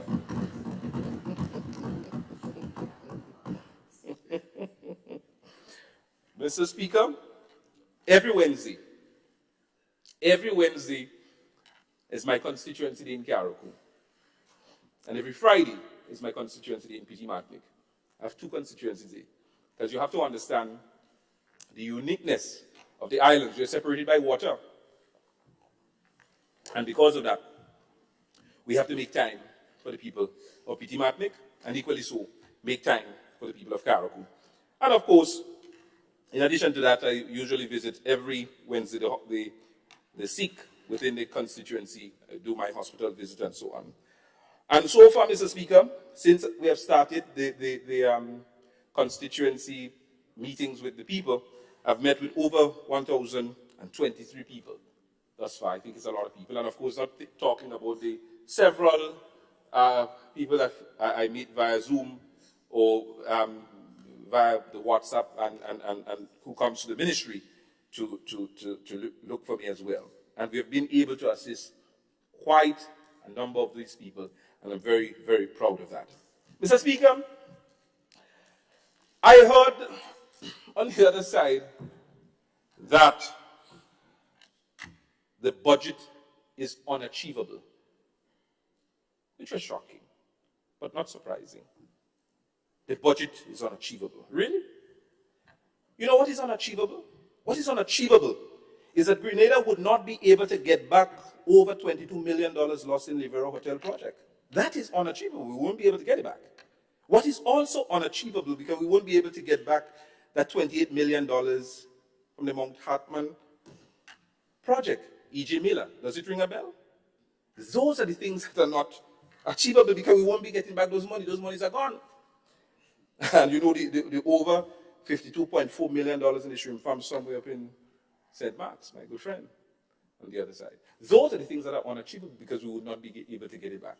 But you see, Mr. Speaker, by the hook or the crook, with this transformational team, the 2023 budget will be undoubtedly achievable. And a number of people will be put to shame. I guarantee you that. Mr. Speaker, I'm hearing a lot from the other side. And they try to give the impression, Mr. Speaker, through you, that the poor and the vulnerable, this budget does not reflect the poor and the vulnerable. There's so many cuts here and cuts there, and the poor and vulnerable is affected here and affected there. But Mr. Speaker, if you look through the budget document, you will see that what we are doing is to empower our citizens through agriculture, through the creative arts, through education, you name it, which will empower our citizens, our young people, which will graduate them out of poverty into prosperity. This is what this budget is all about. So I understand. The other side is accustomed of the handouts, while this side is more interested in the handout. We are interested in empowering our people, and that's exactly what this budget speaks about, Mr. Speaker. I said, no worry, they're coming. Mr. Speaker, I also heard them talking about CES and attacking my good friend Andrew St. Bernard, attacking Senator Queen's Britain, Mr. Speaker. Had it not been for Andrea St. Bernard, the progress that CES is making today would not have been achievable. And Mr. Speaker, let me tell you something. She's working for $0 and 0 cents to make this a reality. So we must commend people like her and encourage others to get on board to do same. Because those are the sort of citizens that we want to generate, and we want to encourage to come on board this transformational train so that we can bring prosperity for our citizens. And I want to pause here to also recognize Senator Britton and the CES team for the hard work that they're doing. Millions of dollars has been pumped to our small businesses, into the economy, to help lift them, to help them grow, Mr. Speaker. So when you attack, and you come through us, because you attack one, you attack all of us, I want to put that on record. Too much sugar. My sister Delma gone. Sorry, Mr. Speaker, through you. The honorable member, Delma Thomas, left. You know, when she mentioned yesterday that the sugar has an acquired taste, and she don't drink too much of sugar in her tea, but she like, you know, it's acquired taste. She likes it.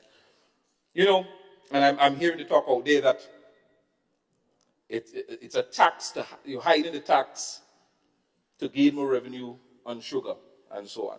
Mr. Speaker, we are an unhealthy people because we consume too much unhealthy stuff. And if you look at the non-communicable diseases, and you go to the hospital, you go to the hospital this afternoon, and you would see up 90% or 99% of the people that are admitted to the hospital is because of non-communicable diseases. Diabetes is number 1, followed by high blood pressure, salt and sugar. And this administration, recognizing that, took the bold step. Because of course everybody will say, consultation, we're having consultation now until Anekane, and people will still call for more consultation. We as leaders, we must make bold decisions and bold moves, and that is exactly what we have done, making the bold move. To encourage people to use less sugar.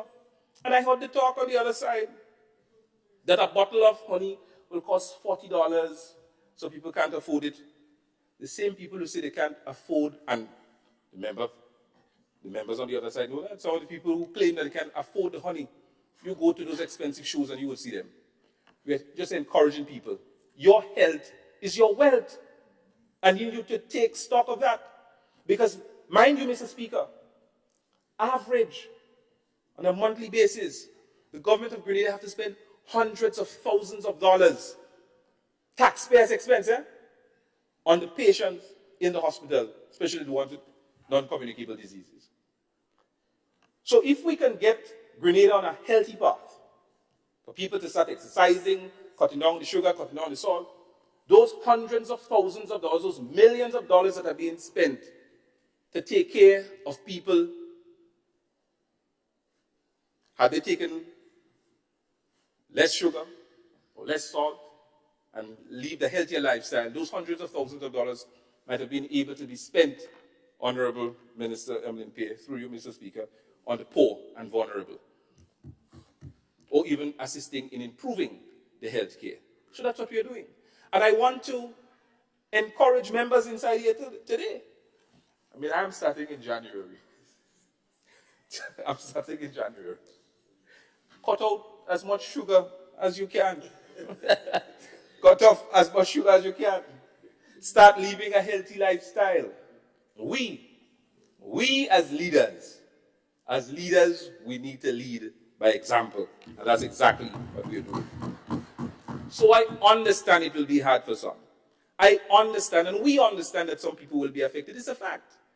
But tough times call for tough decisions. And leaders, what we do, we lead. We lead. And that's exactly what we're doing. Mr. Speaker, Prime Minister is not here. I want to use the opportunity to thank him very much for all that he has been doing. The man has a broad back. He's small, but he has a broad back, and he loves the people of Grenada, Carriacou, and Petite Martinique.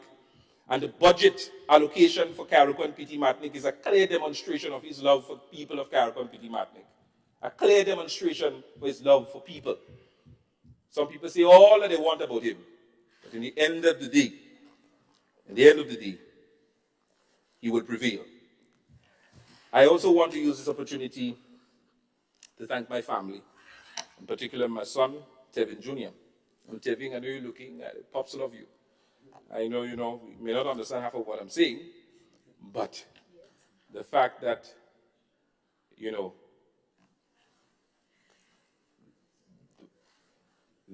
the politics, governance at this level, it's a sacrifice that you're making. And sometimes your family, your children, you don't get to see them as much as you would want to. And of course, it can have an effect on them. So I want to thank my family for understanding that. And I just wanted to just put that on the record, let them know how much I appreciate them. And I also want to use the opportunity to thank the people of Carriacou and Petite Martinique. I am standing on their shoulders. They are the ones that have me here today. And I think so far, I think the people of Carriacou and Petite Martinique are a bit satisfied with having someone like me, not boasting himself, but boast where he could boast, having someone like me to fight and agitate on their behalf. So, people of Carriacou and Petite Martinique, I know all of you are listening. I know right now that the Vibes FM is streaming this live just so that the people of Carriacou and Petite Martinique can listen. So I thank you so much, my wonderful people of Carriacou and Petite Martinique. And I want to thank my team, my constituency team, Terence Logan, Shania Saint-Hilaire. I didn't even see my ministry team here. PRO DNI, Isaac, and of course, Ms. Janelle, Planning Officer Janelle McFarlane. And of course, the constituency team, Niall Joseph, Shania Saint-Hilaire, Tamar Bido, Terence Logan, for being here. And of course, my permanent secretary, the best permanent secretary in the state and in the region. Maybe if the member for the town of St. George's had such a good permanent secretary, he might have actually performed. But that's a different story. I also want to use the opportunity, Mr. Speaker, to put on record my thanks to my good friend, Kimberly Mills, for his continued support to me and the initiatives that I do, and of course for standing there and standing with me throughout, even before we've gotten to this point. I also want to put on record, I'm not seeing him as yet, put on record my thank you to Ian Django Thomas for being a great confidant and friend. And many people may not like this, but you can bite me if you wish. I want to put on record my thanks to Kem Jones, who has also been a good friend and a great confidant, who has assisted me. And you must remember the people who assisted you when you must remember the people who assisted you when all hope seemed to be lost, and they stood with you and encouraged you and pushed you through. And that one person is Kem Jones. Let's put it on record. Say what you want about him, but I'm talking personally about a friend of mine. Yes. Mr. Speaker, what matters most for us on this side of the House is not the political grandstanding and the titivation. I wish it did. What matters most is the people of this great country What matters most is the size of our heart and the strength of our character. The people of this country has elected a government with a big heart and a strong character. So I say to our members on this side of the house, we have a country to build, we have a people to invest in and to uplift, and a nation to make greater. So let's get about doing it. Let's build Grenada, Carriacou, Petite Martinique forward as we unite this great nation. Thank you.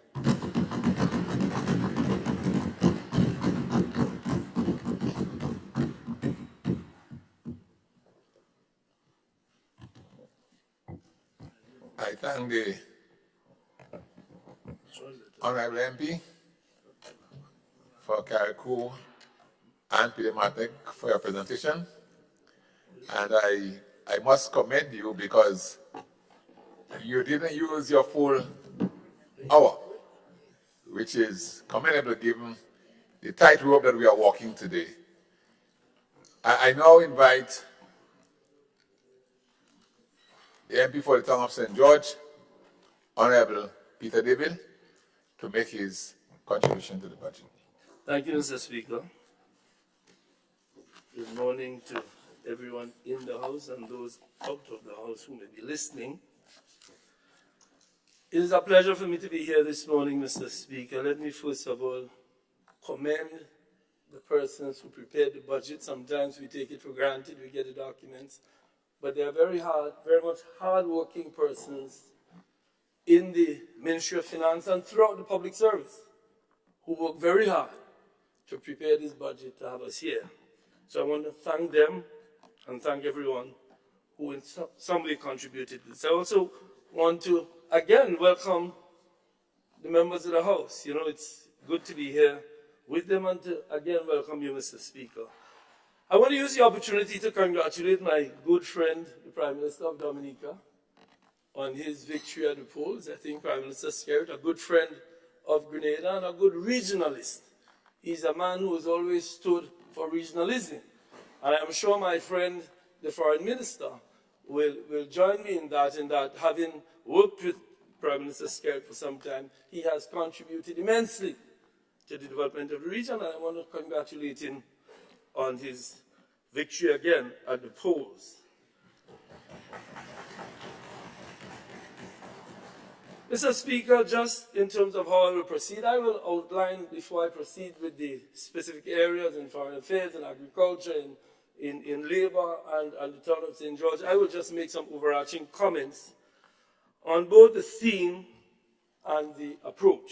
Very brief comments. First of all, let me commend the Prime Minister, my dear friend, Deacon Mitchell. Prime Minister Mitchell, we congratulate you on a well-presented budget. Let me commend all of the presenters who participated so far. This budget is your promise. Your MP for Carriacou just made a tight guarantee that at the end of the year, you will come back here and say that you've had 100% success. So we'll see what happens at the end of the year, but that's your promise to the people of Grenada that you just made. And you've said what your vision is, what you will do, where you will get the money from. You also guarantee the people that you will find all this money to spend in the place that you said you will spend it. And as I said, we just got a guarantee of that. And I must commend you on some of the promises. I commend that you have some good ideas, but the proof of the pudding will be in the eating. Let's see when the rubber hits the road what we come up with.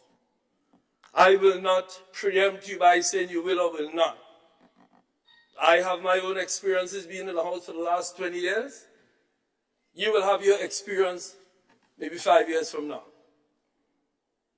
We will get a report from you in 1 year as to how much you have achieved. That scorecard will come. But just to say, the theme talks about transformation, and every time I hear the word transformation used, I have a picture in my mind of something that transforms. And it's an excellent endeavor. The problem is that sometimes when we speak of it, it seems as though every single event in the day is transformation. If that were true, transformation is not an event. It's a process. It takes time.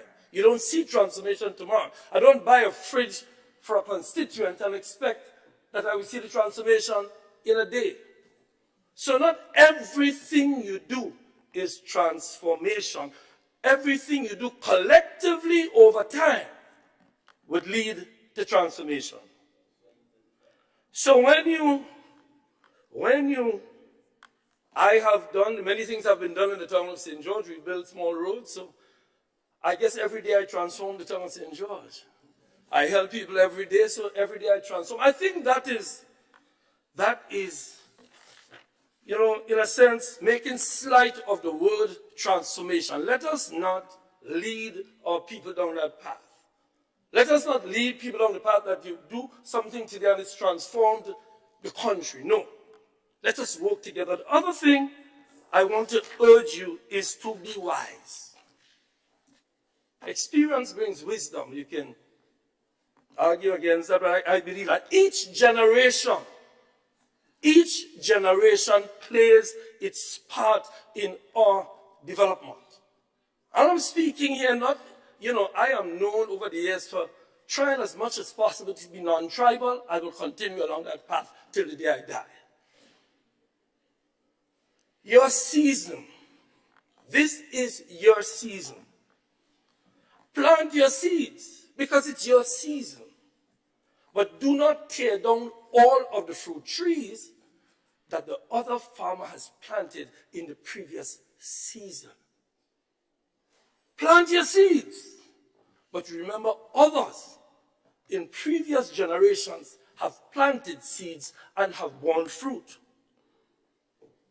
As I listened to the budget presentation, there were many examples of this. I don't want to spend much time on that. Several times it appeared you were suggesting that all previous governments have done nothing, including your own previous governments. I know at times you try to stop it on the 10-year line.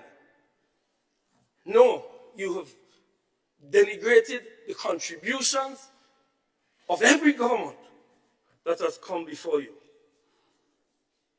In fact, you suggested that this government only did two things, a port and an airport.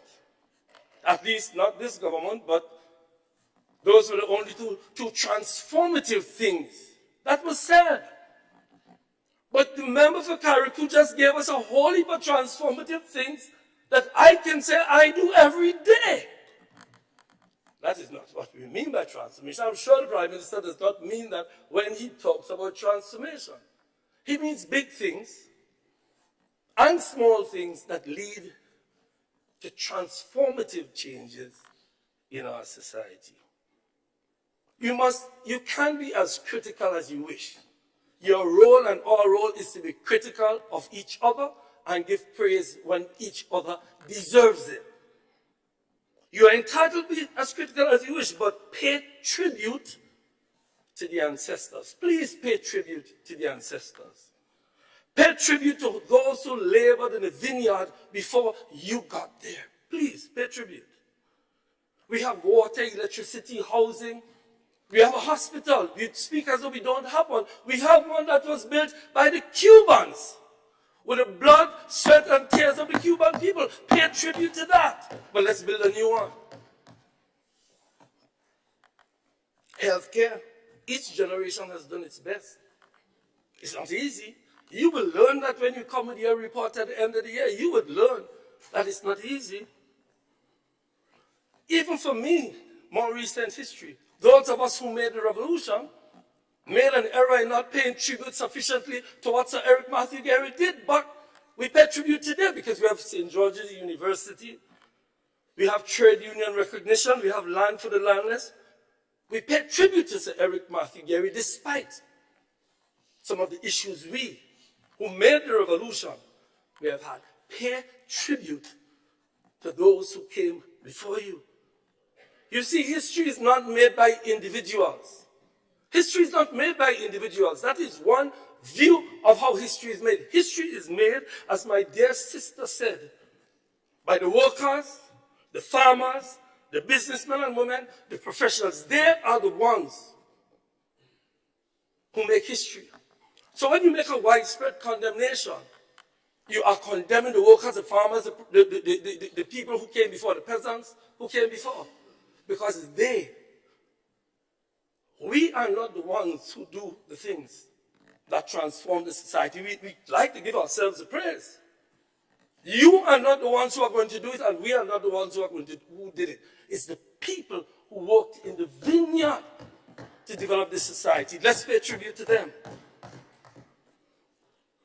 When you make that widespread condemnation, you condemn the people. All are condemned. Yes, your season is here. Your season has come. But recognize that your season will also pass. And hopefully future generations will have some fruit from your season, and they will pay tribute to you. Because your season will also pass. It's an inevitable as the sun coming up tomorrow morning. So pay tribute, lest you be condemned by future generations.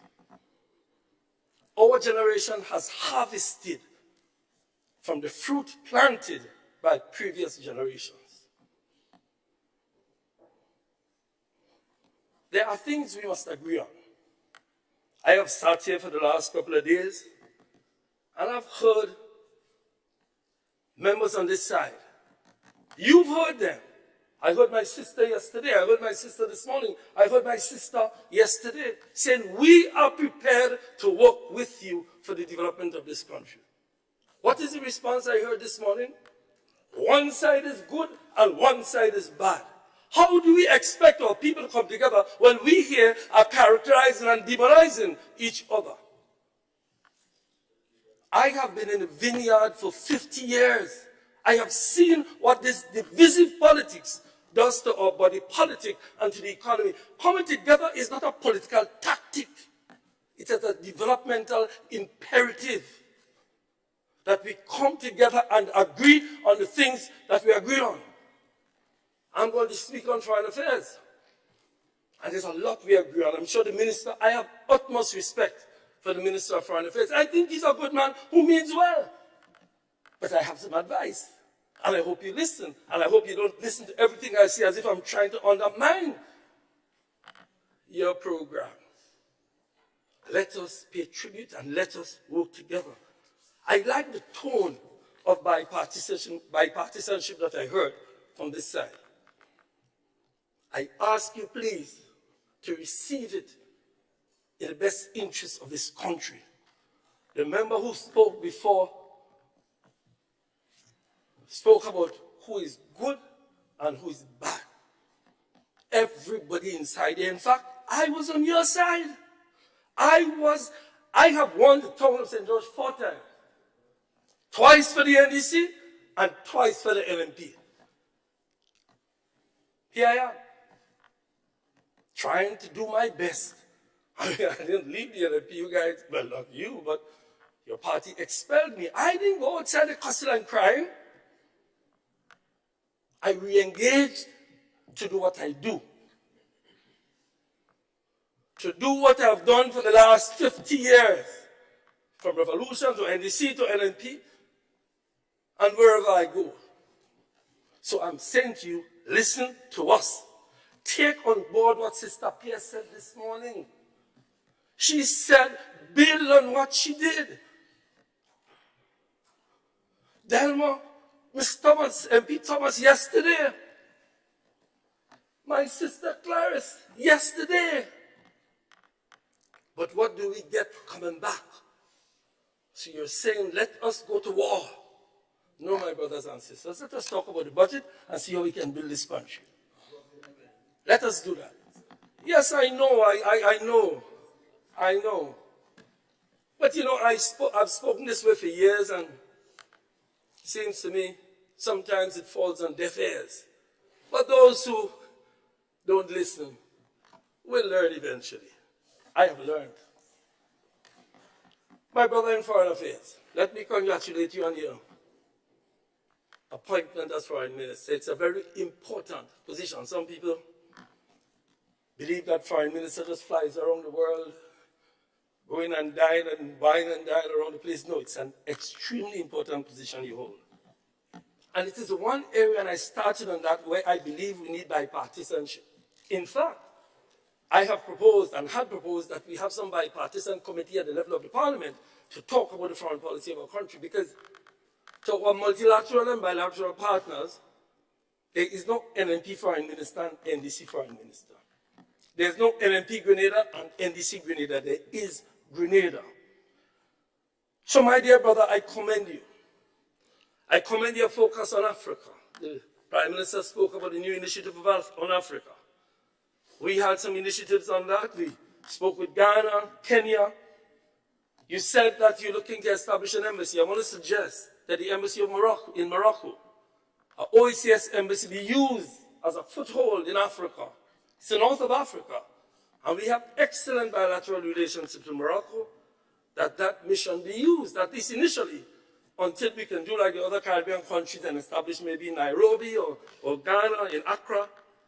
But I want to commend you on that. I want to also suggest that we tighten our relationship with Brazil. Brazil, under President Lula, established, I think it was about 25 embassies when he was in office.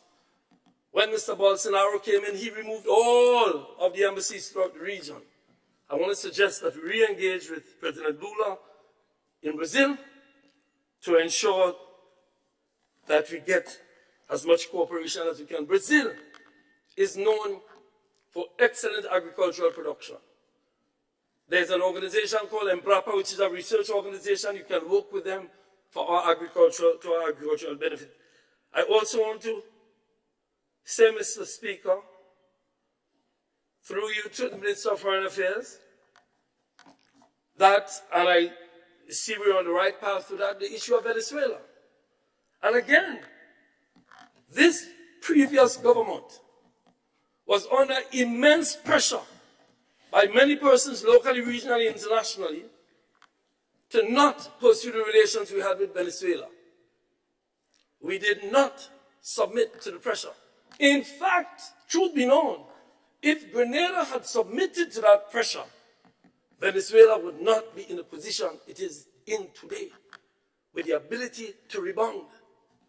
Now, the U.S. is looking for better relations with Venezuela because they need Venezuelan oil because of what's happening in Ukraine and Russia.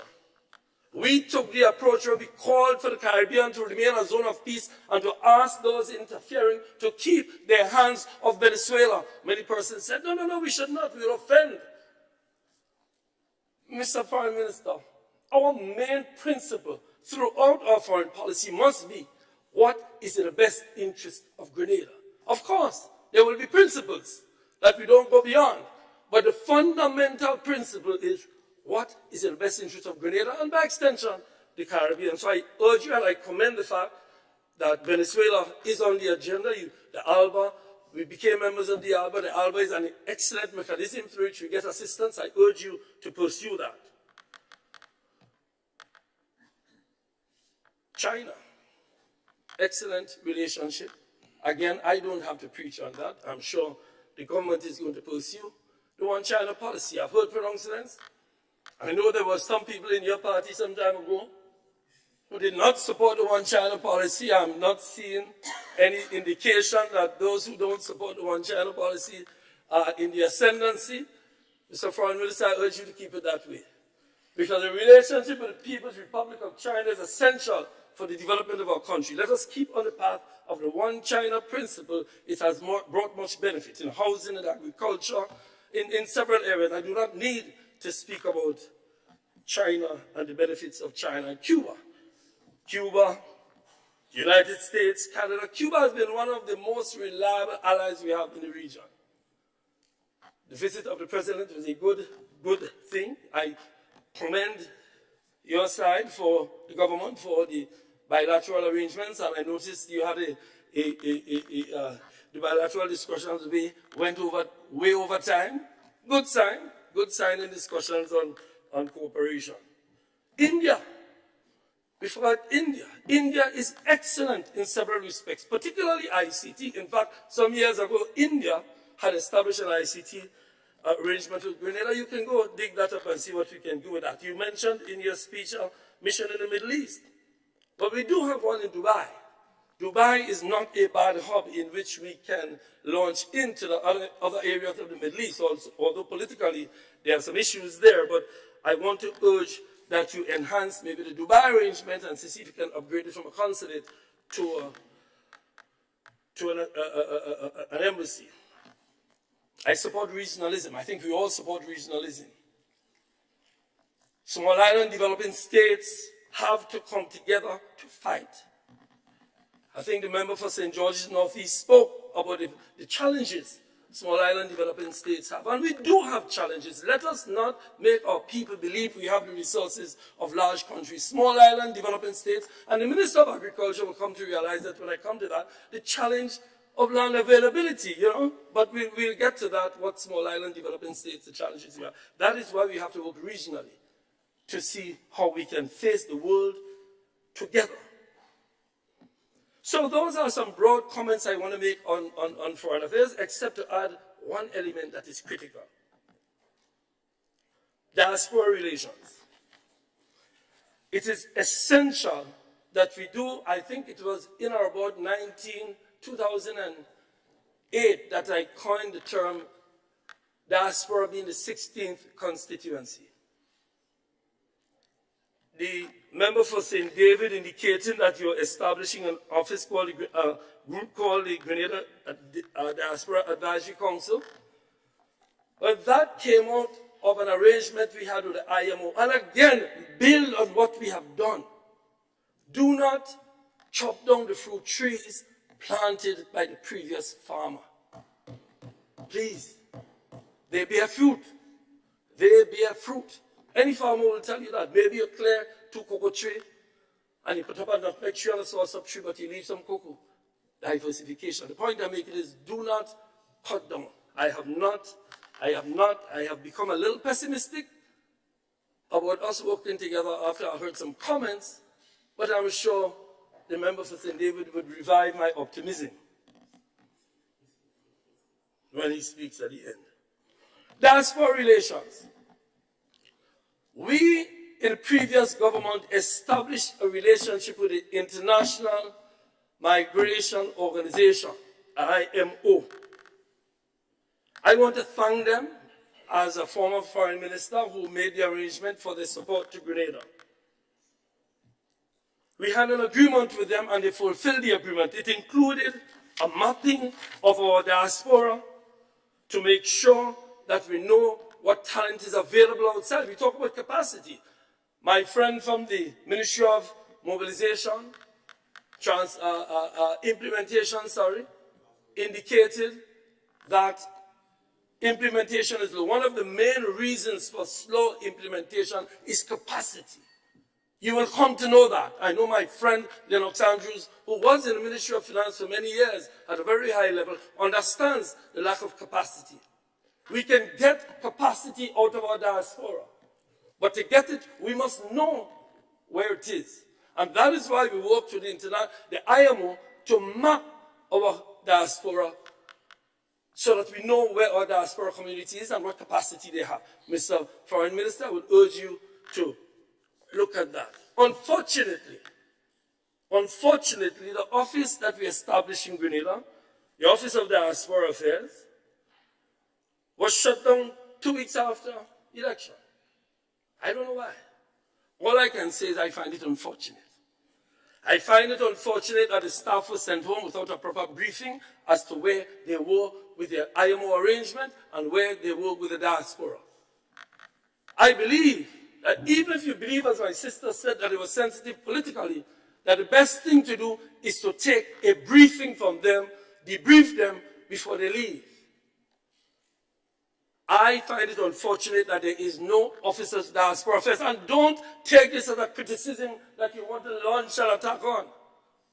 It's an observation that you may very well be able to explain if you can explain it. If you think I'm making a good criticism, then we reestablish. the Office of Diaspora Affairs. It is necessary both to deal with the diaspora and to deal with those people who have returned from the diaspora. Ambassador James, who was at the diaspora office, he's known to be a professional, decent guy.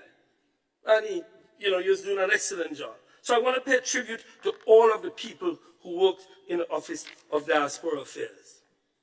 Dr. Neville Ying, a consultant from Jamaica, Sir Michael Mitchell, the other staff, Tricia Mitchell, who was the project manager, and those persons in the diaspora who we consulted with for years in order to do it. The diaspora is not a group of people who are just there to send remittances. They can do much more than that. The policy that was adopted, because there is a diaspora policy coming out of that arrangement, dust it off and read it. It gives us a roadmap as to how we engage the diaspora so that we can help them in the transformative process. I quote my brother, the member for St. David, when he said, the success is dependent on the endorsement and support of all Grenadians at home and in the diaspora. So in order to get them on board, you need to engage them, and the Office of Diaspora Affairs is a good place to start. So, Mr. Speaker, with respect to foreign affairs, I want to say to my colleague that there are opportunities there.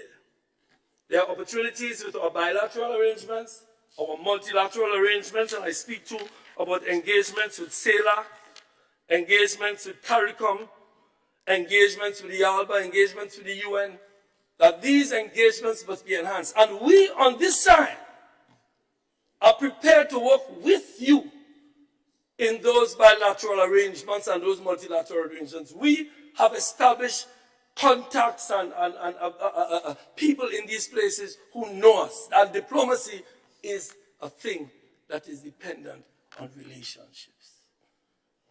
So we offer again, for what it's worth.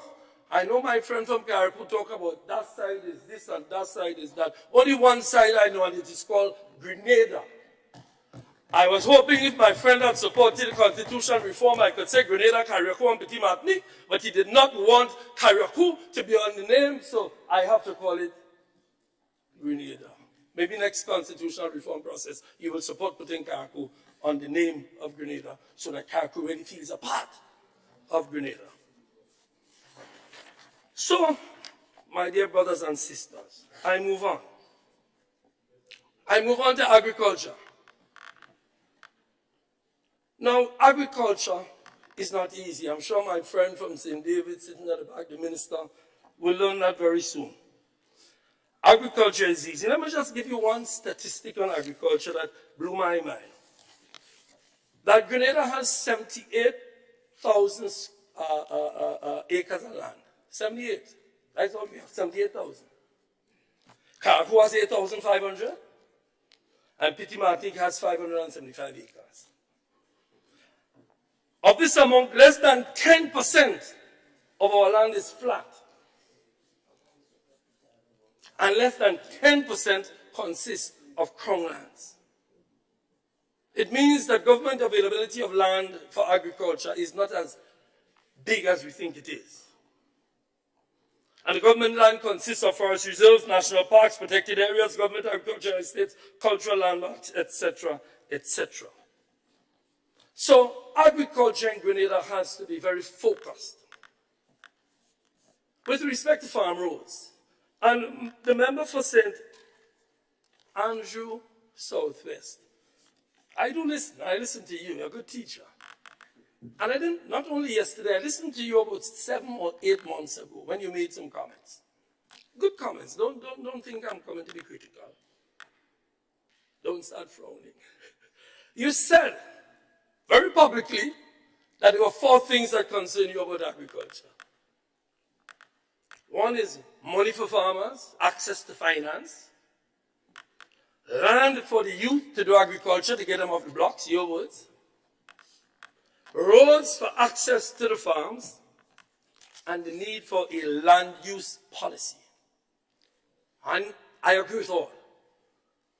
Those were the 4 things that you indicated that needs to be done. Yes, if you want me to roll the tape, I can roll the tape, but we'll do that privately.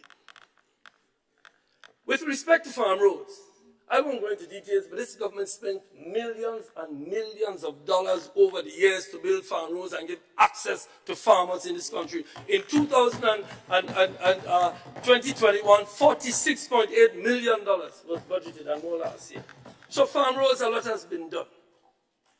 With respect to land and agriculture, I hope my friend is hearing. We launched what we call the Land Bank Project. The Land Bank Project. The Land Bank Project is a project where it's a regional project, an OECS project. Grenada is the only country in the OECS who implemented the Land Bank Project. The first OECS country to do it. We put in, as a government, 105 acres into the land bank to make sure young people and farmers can get access to land. One of the things you indicated was necessary. We also invited private landowners because, like I said, 10% of the Grenada land belongs to the government. The other 90% is in private hands. And there's nothing you can do unless you want to go back to the good old days to take people land from them and put it into government land bank. You can't do that anymore, Mr. Andrews. So what do we have to do? We have to find a way to convince private farmers that their land will be safe. And they're very reluctant. Because as far as they're concerned, and my friend, we had discussions and that the member of St. David knows the difficulty of convincing a private landowner to put his land in the hands of somebody, and if he wants it to get it back, how does he get it back without all the problems of going to court? So the land bank was launched. 38 persons were trained in agribusiness. They were trained by GIDC, SIAP, and GDB. Because it was felt when we launched the land bank project, that it must not only be that you give people land and you turn around next year and the land is in bush. You train them in business because it is agribusiness, I think is the term we should use more. That was done by this government. And I urge you to dust off the document, my friend from St. Andrews, Southwest, and look at the land bank project and let us get it going. We need to know what has been done since, and I expected a report on how the land bank project is going, but it was not mentioned. The farm labor support, you needed to know about labor. This government in 2021 spent $2 million to assist farmers with labor support. One of the biggest problems you will hear about in the industry. Talk to any farmer, and you'll be pleased to know that I consider myself among them. Mr. Andrews knows my portfolio. So we spent, and $2.5 million was budgeted in 2022. We need to know what is the status. You need to report to the Parliament what is the status, what has been done with the Farm Labour Support Program. Of course, it needs improvement. We get whole heap of complaints. In fact, my colleagues in cabinet would be beating me up every week. Peter, we need to do this. It's not easy.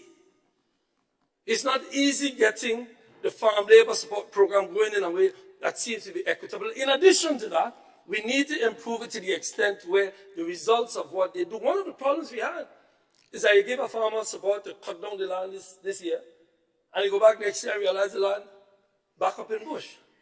So it needs to be managed. People with good intentions find a way not being able to develop it. So we need to work on the Farm Labour Support Program and give a report as to where we are. I want to commend the Extension Division. People like Lawrence St. Louis who headed it, and I will come to the issue you raised about leadership inside of the ministry, but they are good leaders and they are good workers. Work with them, you will find that. But we'll come to the issue in a few minutes. They have worked hell hard. Despite all the odds, agriculture is not easy in small island developing states. You will come to know that. But we work hard. So we have the Farm Labour Support Program. This government worked with the poor farmers, the middle farmers, even the wealthier farmers, to ensure that labor, a big issue. If you speak to farmers, they will tell you labor is a big issue. Look at that and report to us on that as a parliament and to the people as to what you're doing there. We talk about the land policy. That was the next thing you spoke about, my dear friend. Land policy. So we spoke about the land for the youth. I'll come to finance in a minute. We spoke about the roads. Let's talk about the land policy. If you look in your papers in cabinet, which I'm sure is easy to find, you will see that a national land use policy was approved in 2021. That was one of the issues you raised. We need a land use policy. We need to know, we have here for manufacturing, this place for agriculture, this place for housing. When I left and demitted that office, the legislation was being drafted. We employed a draftsman to draft the legislation in support of the land use and land policy. We need to work on our land policy. We only have 78,000 acres on mainland Grenada. How we manage it? So if lots of people go build. This is another issue we had in our cabinet. People buy agricultural land and just build a big house on it. And you find that there is a covenant in the deed which says you cannot use it for residential purposes, but we do it. And slowly but surely we are reducing the quantity of land that is available for agriculture.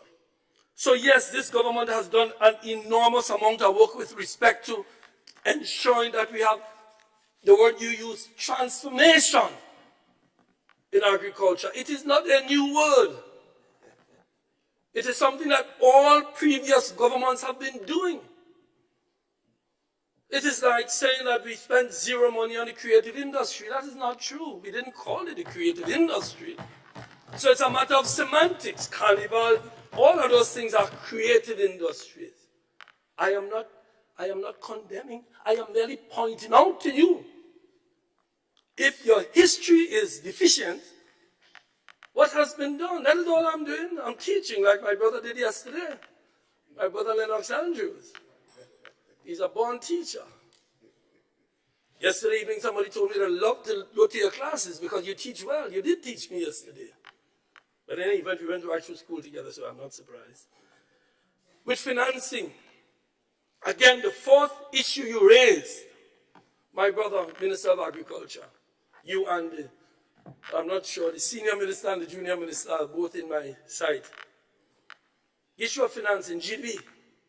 Government has made arrangements and were involved in deep conversations with GDP to make financing available to farmers. GDP, when we approached them, they said to us in response that agricultural loans was the most underperforming portfolio at the GDP. We need to address that. We need to find a mechanism where monies can be given to farmers in a way that ensures it is repaid in ways and on terms that is acceptable and possible. It is difficult because we are talking about developing agribusiness. Traditionally, farmers and farm workers didn't see themselves as businessmen. They must be seen as businessmen. And that is what we were trying to transform the sector into. And we have built a foundation. Do not chop down all the trees that the previous farmers planted. Plant your own seeds. Hopefully, future generations eat some fruit from your trees. With respect to livestock, work was done with that, and I don't want to spend much time, but the Laura facility. Go visit the Laura facility. Go visit it. You will see the work that was done within the last year and a half. Go visit the Laura farm, and work was done. It was not completed, but do not ever question our intent. As my dear sister said so eloquently, we are but human beings, laboring for the same purpose. Do not demonize anyone, lest you demonize yourselves. Agricom, We talked about agro-processors. But yes, a lot of work was done. My dear friend talked about the person he met in London. Or what was it? Sorrel or something like that. So, guava cheese. Well, go around Grenada. Go around the world. There's a whole heap of them. It didn't happen by magic. Talk about the Agricom project that finances young and upcoming agro-processors. We have this view that agro-industry should be a big plant. No, it doesn't always have to be there. You remember reading a book as a youth called Small is Beautiful, about agriculture in small island developing states. There are a whole heap of agro-processors involved in many things. They're involved in coconut water. Look at the coconut water industry. Are you not recognizing that? Look at the sea moss. Sea moss. A new thing that is happening. But it was done with the assistance of financing for mechanisms set up by this government. Don't condemn that. Morbi, the chocolate factory, my dear brother, the GCA and GCNA, one of the most amazing experiences I had is going to my first meeting. The Minister of Agriculture currently was there. The Minister from St. David. And they have done an enormous amount of work. And when I hear the amount of money you're making up in that chocolate factory in Victoria, Mr. Speaker, I was amazed. But you know that, because I was given a lovely basket of all the things that were being done as agro-industry in this country. Agro-industry is not a big factory. It is the transformation of raw materials into a finished product. And it is being done. So do not for 1 second. Why is no one saying these things are happening? But I have to say it is happening, and you have to condemn what happened. That is not how transformation takes place. And let me address that. We will never be transformed if we don't come together. We will never achieve the transformation you are speaking about until we come together. Because when you build, I will tear down. And when I build, you will tear down. When you get into office, you fire everybody that's working for me. And when I get into office, I fire everybody working for you. Is that transformation? My dear brother, government estates. I'm sure my friend, the Minister from St. David, visited Grand-Bras Estate. I'm sure the members, the people in the ministry would have taken you there.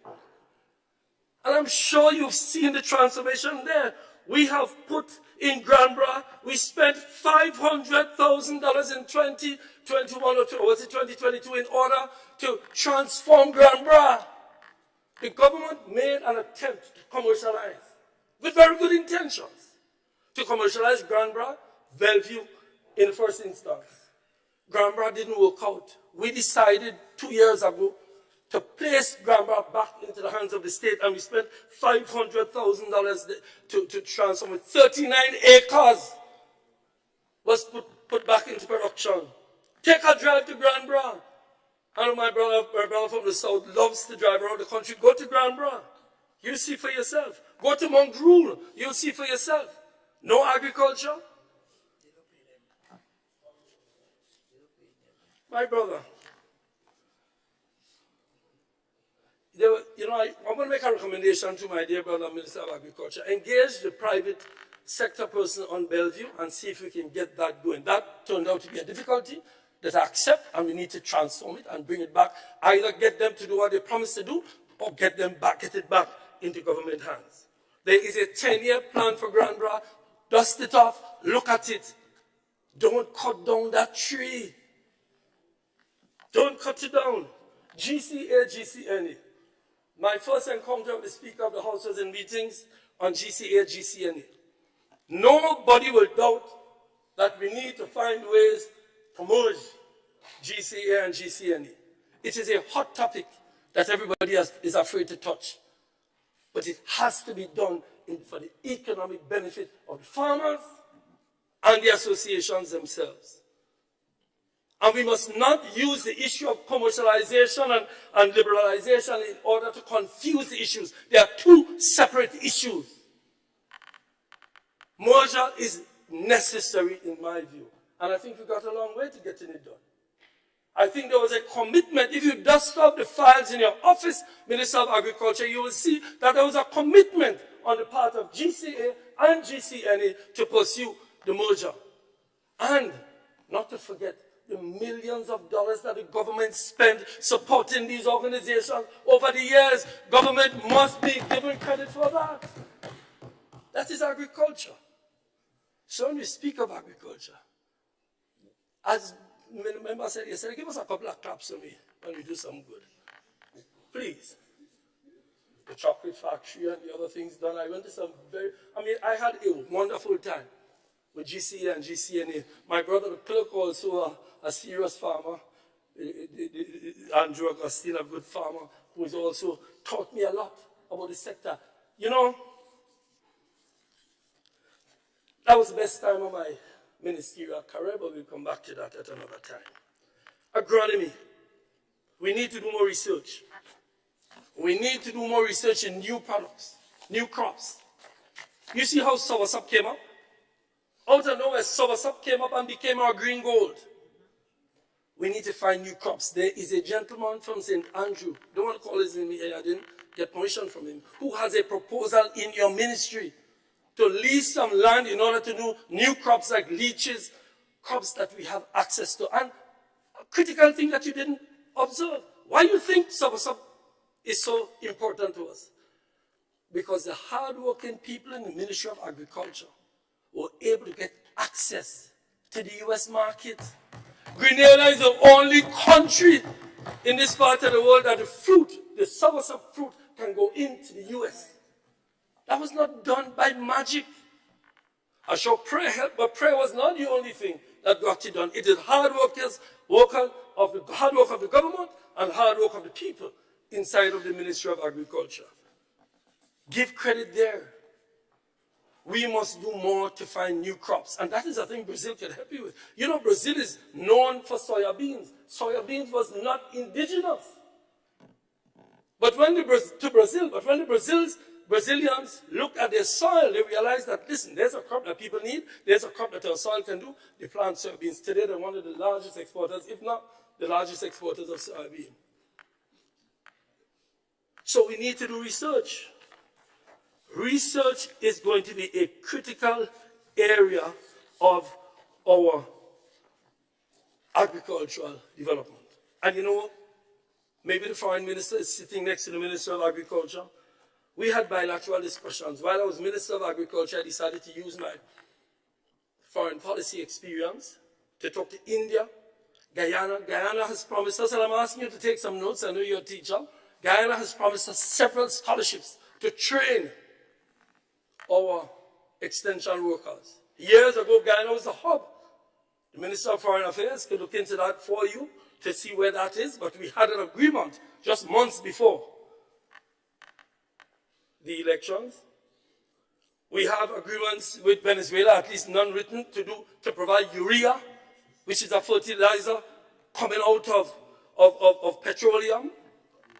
We have the old agreement signed in 2010 with the Kingdom of Morocco, where they do training and gave us fertilizer every 2 or 3 years. We get fertilizer from the Kingdom of Morocco. I signed that agreement. We have arrangements with China to give us all, every year, every 3 years, we have a phase of our agricultural program, cooperation with China. I am happy to say that in this arrangement coming up, in the 8th phase that I'm sure you had discussions on, a new tissue culture lab is in that phase. That tissue culture lab will help Maribo to develop planting material. But Mr. Speaker, in my last address to the Parliament, in speaking about Maribo, I proffered the idea that Maribo should become the center of agriculture in the country. Look back at my budget address last year. That we should have the research labs up there. The Minister of Agriculture should have an office in Maribo. Maribo is the hub of should be the hub of agriculture in this country. People, the comrades from St. Andrew, they know what that would mean. And that will not only mean that Maribo is doing agriculture, it will mean that all of the infrastructure that is built in that area will benefit the people of the area. So when somebody comes to do a cooperation agreement, they don't go to Grandlands. Grandlands is the hub of the tourist sector. They don't go to Tantine. That's the city. They go to Maribo, and they will have to find accommodation to live in Maribo. They will have to have restaurants to go to in the area.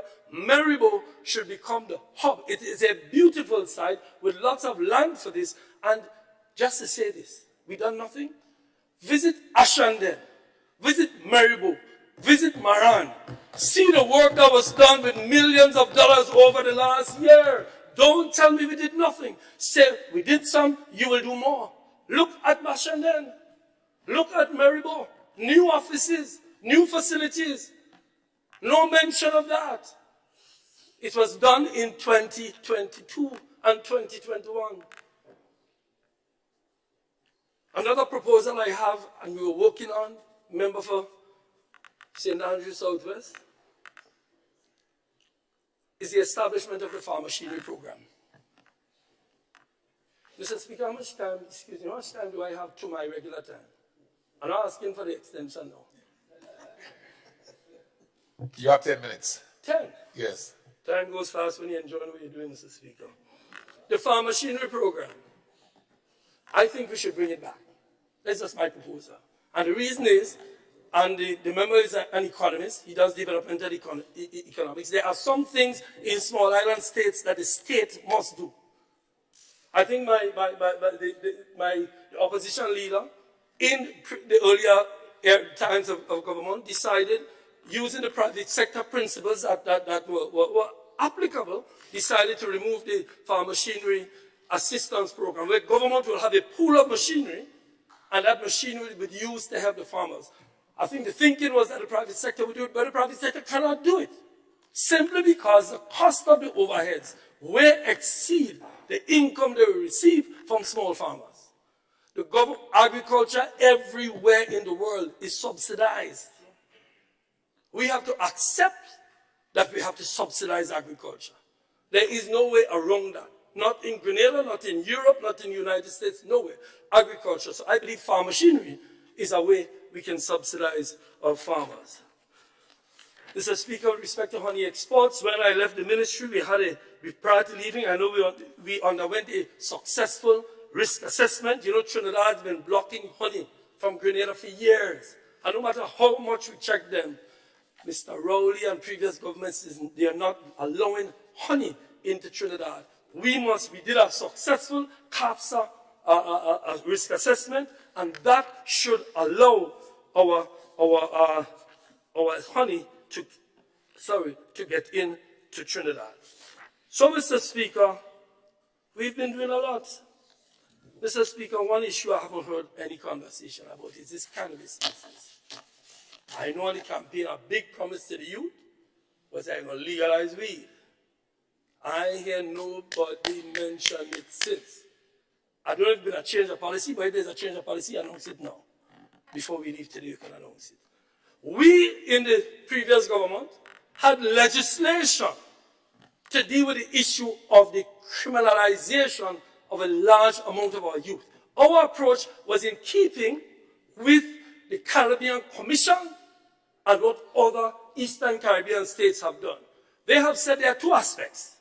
There's the commercialization, which St. Vincent will tell you is very difficult, and there is the issue of criminalization, meaning there are lots of young people going into court for a joint, they get convicted for a joint, and they get thrown out of school, be it SGU, they can't get a visa to go and travel. We said, and we had consultations with the churches, with the police, with the Rastafarian community, everybody. And we drafted the legislation. I'm sure we can obtain a copy of the legislation from my friend, the clerk. You can have a look at it. You don't have to rip it up just because we do it. We don't have to do like Nancy Pelosi and rip up the speech. Take it and work on it. But don't have our young people criminalized to the point where they have to wait 3 years for you to decide legalization. Legalization is difficult. It will take more time. Tell the people the truth. It is not easy. You have to deal with the reforms in your banking sector. when you go to the bank with money, and it is a difficult thing. St. Vincent has not even decriminalized. So don't give the youth the hope that you're going to legalize. Tell them the truth. You're going to decriminalize, and then we will just discuss legalization and commercialization for medicinal purposes and so on down the road. Ask St. Vincent. We set up a group with St. Vincent to discuss it. But again, you come in and you chop down that tree that we planted. It could bear fruit for you. Not our fruit. Grenada's fruit. Your fruit or our fruit is Grenada's fruit. So let us be honest. Tell us something about where you're going to that. Are you going to do what you said on the political platform? Legalize? Or have you realized that we were right? If you're nothing wrong if you're right, you know. Somebody had to be right. I have to move on quickly. The issue of COVID-19, I just want to pay tribute. I want to use the opportunity. Everybody has spoken about COVID-19 like if it's in the past. COVID-19 is still present. Still present. Let's be alert. It can just come back in a minute. You remember how the last one catch us like Ivan? But I want to pay tribute to a group of people. The workers.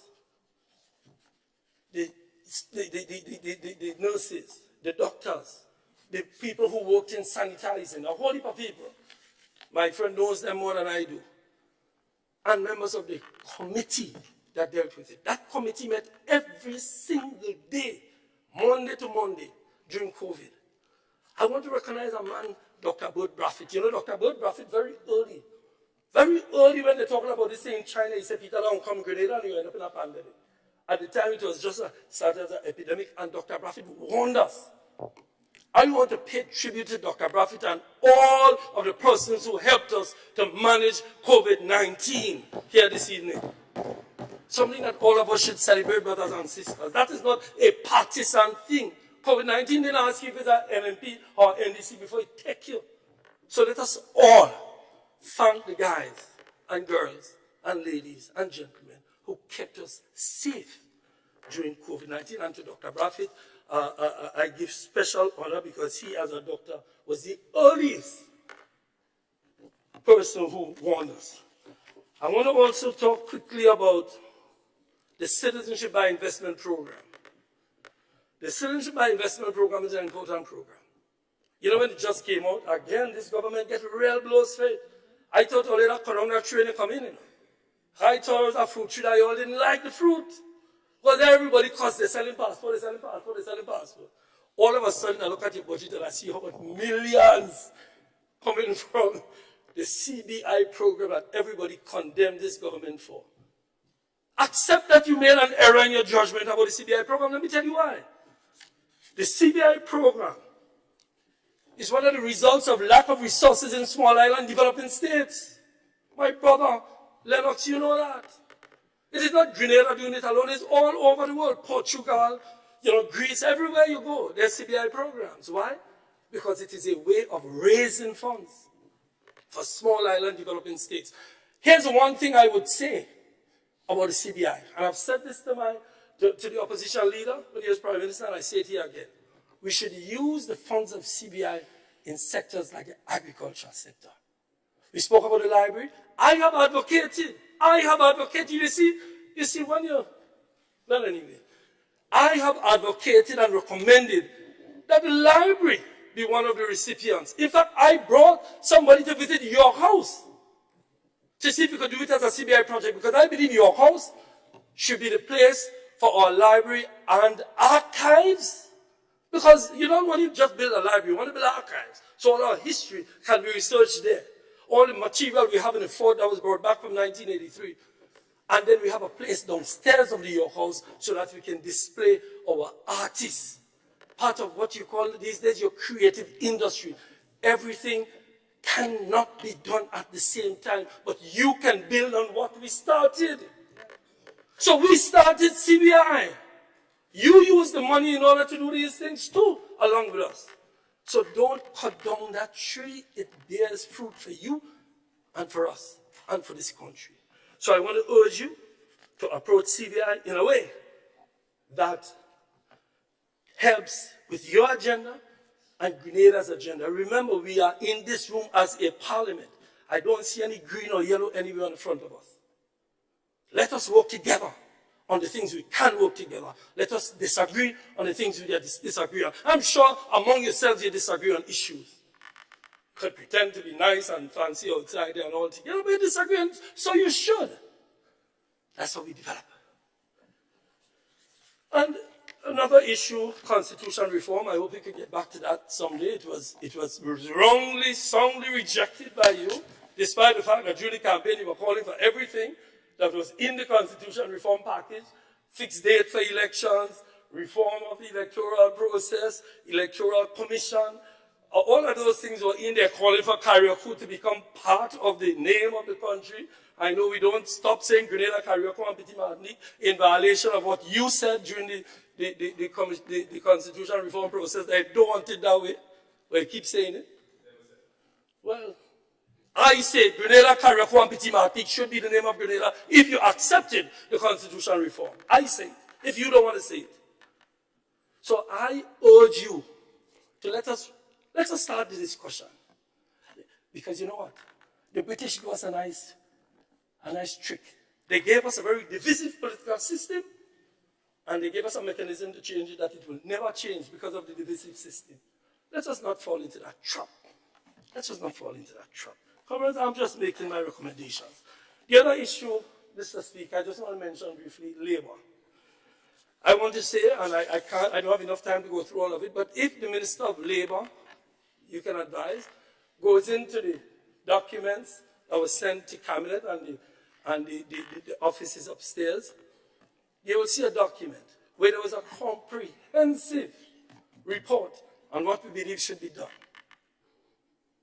Much was done over the years. Much was done over the years. I don't want to go through it now. I don't have enough time. But certainly, I was very proud to be a Labour minister who worked to mediate and who worked to ensure that persons can go to Canada to do farm labor, that persons can go work on ships. That is my 5-minute warning. Huh? But you normally give a 5-minute. You know, I requested to know when I'm ending, but you also have to warn me as to when I'm ending.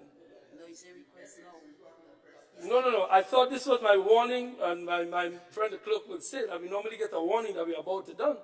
No, I indicated yesterday that there is no warning bell. Oh, Right? you got warning? No, I indicated that yesterday. Let me sit down somewhere, I can't have more time. Honorable, I just indicated to you, I gave you how far you were. I said 10 minutes, remember? Yeah, 10 minutes away. I'm listening to you. But anyway, go ahead, Mr. Speaker. All right, so if you may request a little more time, you may do it now. First 15 minutes, Mr. Speaker. No. I can award you 8 minutes maximum more. So Because I need to keep it 10 tight because of the minutes. program today. Give me another 10 minutes. Even though this honorable MP, no other presenter got those 15 minutes. I'm trying to keep it tight. So 8 minutes is extended to you, honorable I MP. don't have a problem. Why are you intervening in that? Let me and the Speaker talking. Mr. Speaker, please tell your colleagues. 8 minutes, honorable MP. Please proceed. 8 minutes. Thank you. Mr. Speaker, but one of the issues in Ministry of Labour I'm concerned about is some unfair dismissals that has come to my attention, not as a politician, but as a lawyer. So when I say here today that particularly in Carriacou, that many persons were dismissed unfairly, I'm not using political language. I'm using language that I spent a lot of years in law school to learn. And I'm saying this because it happened. I don't want to call the name, I have the names here, I can show it to them when they want it, but I won't disrespect you by calling the names. But all of these workers in Carriacou that were dismissed, you know it. You know it, unfairly. I know the member for Carriacou said the PS was making things lighter for him. I don't know if he meant that he was getting rid of some of the workers to the place become lighter, but that is exactly what happened. And everybody knows it. The PS made the place lighter for him, his words, by firing a set of people in the office. That's a fact. And I'm saying that my sister here spoke about the brigades, my other sister spoke about it, this sister, it is something that has happened. And as a Labour minister, and as my friend, the clerk knows, a friend of Labour marched these streets for over 20 years with the trade unions. I don't take lightly the unfair treatment of workers. Everybody listening to me knows that. That my dear brother Redhead, his father was a big trade unionist. That's why I'm surprised that he will not rise in defense of the workers. His father was a big Tauman who fought in GBN. I expected him to stand and support me, but I understand how the thing goes, Mr. Speaker. But I'm saying, in all seriousness, please, as the member for St. Andrew Southeast said, these are poor people. These are people who you can keep on. As she said, and I endorse what she said, you have a big budget. You said the treasury was full, so just employ your people and leave the people who are there. You can take all of them, given the budget that you have. So I urge the members to look at it and do not ever believe this is we time now. As I said when I started, your season will end. Your season will end. Between now and the end of your season, do good by your people, so that they will eat of the fruit that you have planted rather than look back at your tenure as doing wrong. Just giving some advice. And what was worse is when the Minister of Labor intervenes and makes comment about whether or not this was right or wrong. The minister's role is a mediator. By making that comment, you disqualify yourself. You notice in all the labor disputes, I never commented, because I know they will come to me. And I have to, as much as possible, give my position, be fair. And when your labor minister intervenes to say that these people are wrong, how can I then go to as an adjudicator? You know, we had a case dismissed last week in the High Court because one of the jurors said something that indicated bias. A case that went on for a month was dismissed for a retrial. An adjudicator has to stay out of the fight. My brother Ron knows that. I expect him to pound the table when I say it. His father was a champion trade unionist, good friend of mine. And I expect him, you know, we heard rumors that he was going to be labor minister, but it didn't work out, but to our disappointment, but we're good. So, Mr. Speaker, I urge the other side to put a muzzle on those who would speak in a way that affects the rights of poor workers in this country. Mr. Speaker, just a minute on the constituency. I want to say that I want to endorse what my sister said about people, brigades and all of them being sent home. That's a fact. Don't tell me it didn't happen, because I could have bring the people and put all of them stand up outside. They were sent home because they were not your supporters. Period. And your supporters were put in. I'm not saying you don't have to do it, but you have enough money to employ yours and those who are there. You say the treasury was full of money. Don't send home one set up of people and feel you can compensate by bringing in an etc. We continue on the same path. Is that transformative? Maybe it is, because my friend made everything transformative a while ago. Anyway, I want to thank the people of Thomas St. George. I've represented them. This is my fourth term. Twice for the NDC, twice for the NMP.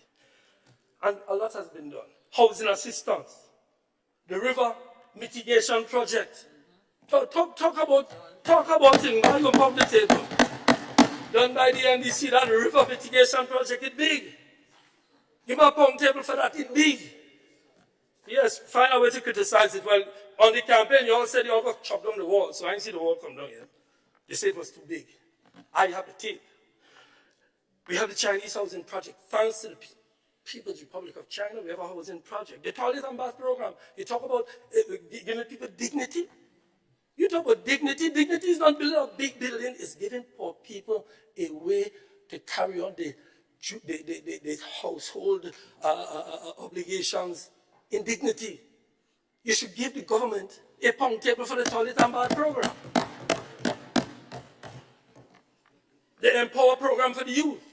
You know, when youth have been trained in stuff because of the Empower program in the town of St. George. Then the roads. You talk about Kalata Road, Mitchell's Lane, Monroe, River Road, Main Road, roads in Darwell, the Tantine Road project, all of them. Based on your analysis, my friend from Karakou, the town of St. George has already been transformed. Your word, because you bought a truck and you said the place transformed, it's transformation. So we built all these roads, and you could tell me it's not transformation. It's transformation. The new wing of the hospital. What was the new wing of the hospital? Here's what I make of the new wing of the hospital. The New England Hospital should be named the Winston Thomas Unit. The Winston Thomas Unit. My brother Lennox, I know you're going to support me on that. There is a cabinet conclusion on that. If you are going to reverse the cabinet decision to name, Dr. Thomas was the one Cuban doctor who was always in the emergency unit. Number, I used to call him at 3 in the morning to help people, and he came out. Please, go back to the conclusion and let us have that implemented, or else the people at the Thomas St. George will not be too happy. Brothers and sisters, the National Stadium. I didn't hear you call all these projects the National Stadium. It has transformed economic activity in the River Road area. I know you want to stop the shows, my dear brother, but the shows have brought a whole heap of money to the people of River Road when they have them. Please don't stop the shows. They do well for the people of the community. The River Road people will not allow you to drive through on your way home every evening as you normally do. Please, work with me on that one. Don't stop the shows. So, brothers and sisters, please, I know about the enthusiasm when you get into office. I know that you want to transform and change everything quickly. I know you think, and we've been taught to believe by the British system that we must fight each other. That is the way we were taught. I am sure when we stop here, we both can go and sit and talk. Why we can't show the people we're talking?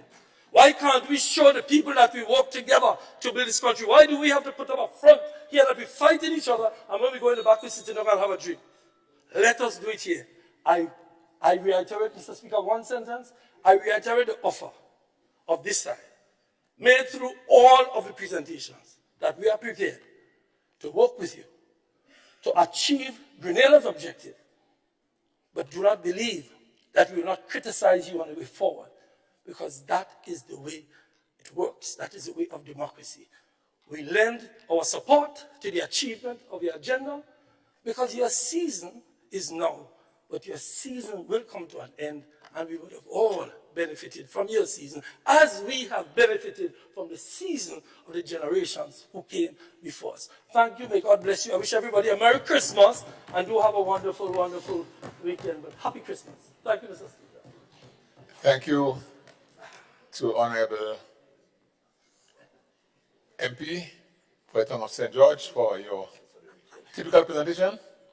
And now we move to the MP for the constituency of St. John, Honorable Kieran James.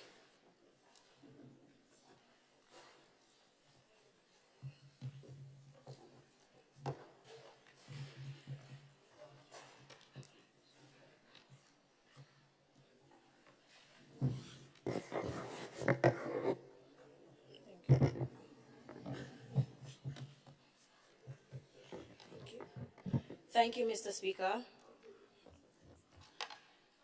A pleasant afternoon to all the members of this honorable house, and let me say a special afternoon to all of our members of the Royal Grenada Police Force. It is good to see you here. I am seeing some very familiar faces, and we are happy that you are joining us here this afternoon. Those who are watching via television and on the various social media platforms, a special good afternoon to you. And to the staff of my mega ministry, the ministry that everyone envies on this side of the house, Mr. Speaker. And to all of our people, of my people, from St. John, and to the youths of this tri-island seat. Mr. Speaker, a wise woman once shared a scripture with me as a young girl, and it never left. And this afternoon, I want to take this opportunity to share it with everyone here and those who are viewing. And that scripture verse goes like this. And I'm sorry that most of the members on the other side of the house is not here to hear that scripture. But the scripture verse goes, "Let no one despise you for your youth." Let me repeat. Let no one despise you for your youth, but set the believers an example in speech, in conduct, in love, in faith, and in purity. And so, Mr. Speaker, At a time when youths and young adults around the world are stepping up and taking the mantle of leadership. And I can give you examples. Like 36-year-old Sanna Marin, President of Finland. 19-year-old Greta Thunberg, environmental activist. 23-year-old Lakia Joseph, recently elected Member of Parliament in Dominica, and is currently the youngest. She has broken a record that we set in Grenada. She has become the youngest in the region to be elected. And among the many others like myself, Mr. Speaker, who instead of waiting on leaders trapped in the 90s to provide us with 21st century leadership, we took the bold step and offered ourselves for service to the people of this nation, and we should not be disrespected for that.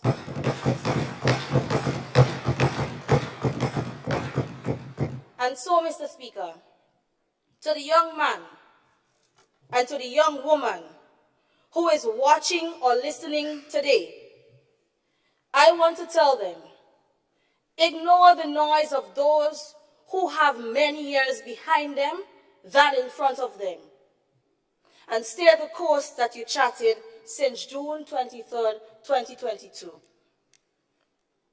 Mr. Speaker, it is against this backdrop that I rise to support the motion of the Honorable Minister for Finance for delivering an excellent budget under the theme Vision 2035, and perhaps the other members, if they used to stay inside and read, like we were told to when the presentations were made.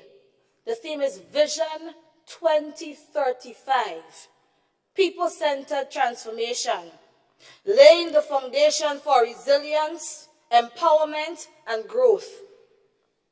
Mr. Speaker, this theme is quite appropriate, and the programs and the projects proposed by our ministries are in keeping with this theme. Mr. Speaker, I am confident we have carefully studied what was to know, Mr. Speaker, that we cannot come in this honorable house and reiterate it, because in most instances it has failed us as young people and as citizens of this tri-island state.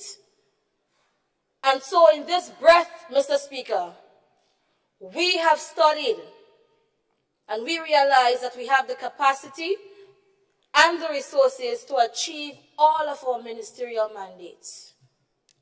Mr. Speaker, I am in this honorable house as a result of the trust and confidence of the people of St. John.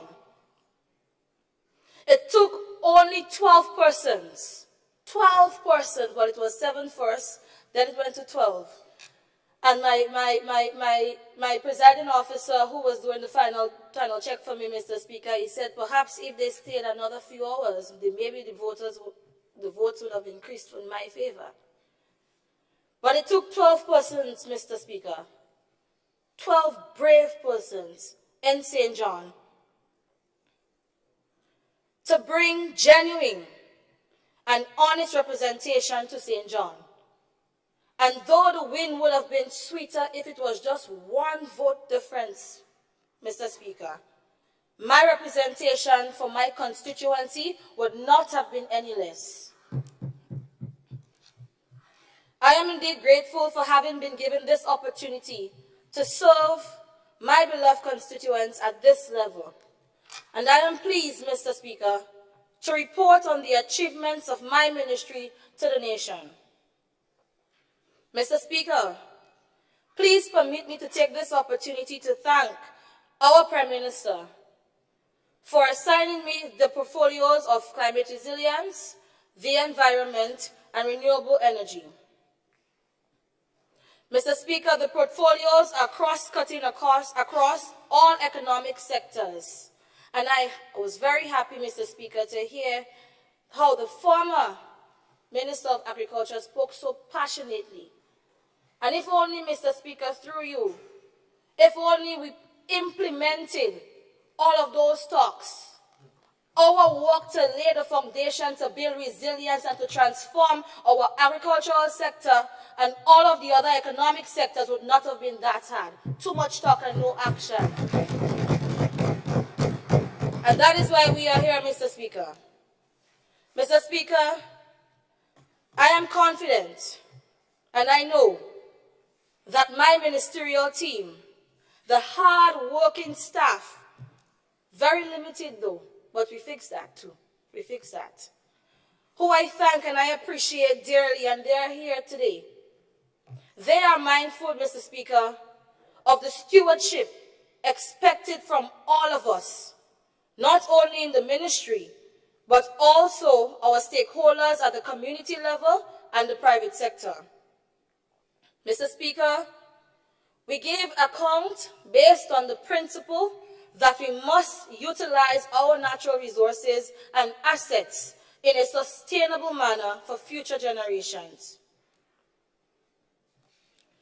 Mr. Speaker, the allocations for the portfolios under this ministry for the fiscal year of 2022 was $7,727,823, of which recurrent expenditure was $639,598, and capital expenditure was $7,088,225. Mr. Speaker, I am very pleased to announce that for the fiscal year of 2023, the allocation is significantly increased to $10,415,235, of which recurrent expenditure is $1,940,235, and capital expenditure is $8,447,000.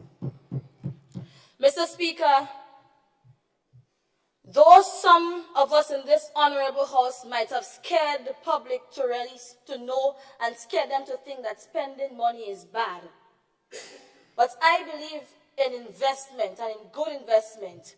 And in order for you to reap rewards, you must invest in your people and you must invest in the tools needed for you to succeed. And so, Mr. Speaker, this is a much needed and necessary increase of $2,687,412, difference from 2022, to carry out the mandate of this important ministry. Mr. Speaker, the mission of the ministry is to be the premier agency of government, mainstreaming climate, biodiversity, and the environment.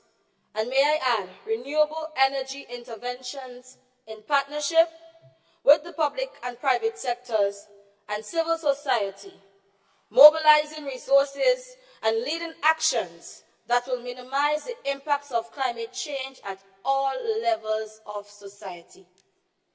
Our vision, Mr. Speaker, our vision is to be a nation that is a model of sustainable development for small island developing states, where the environment is protected and preserved for the use and enjoyment of present and future generations. Mr. Speaker, in order to achieve the mission and vision of this ministry, we implement an ambitious policy and legislative agenda. For climate resilience and the environment, this includes an update of the National Adaptation Plan.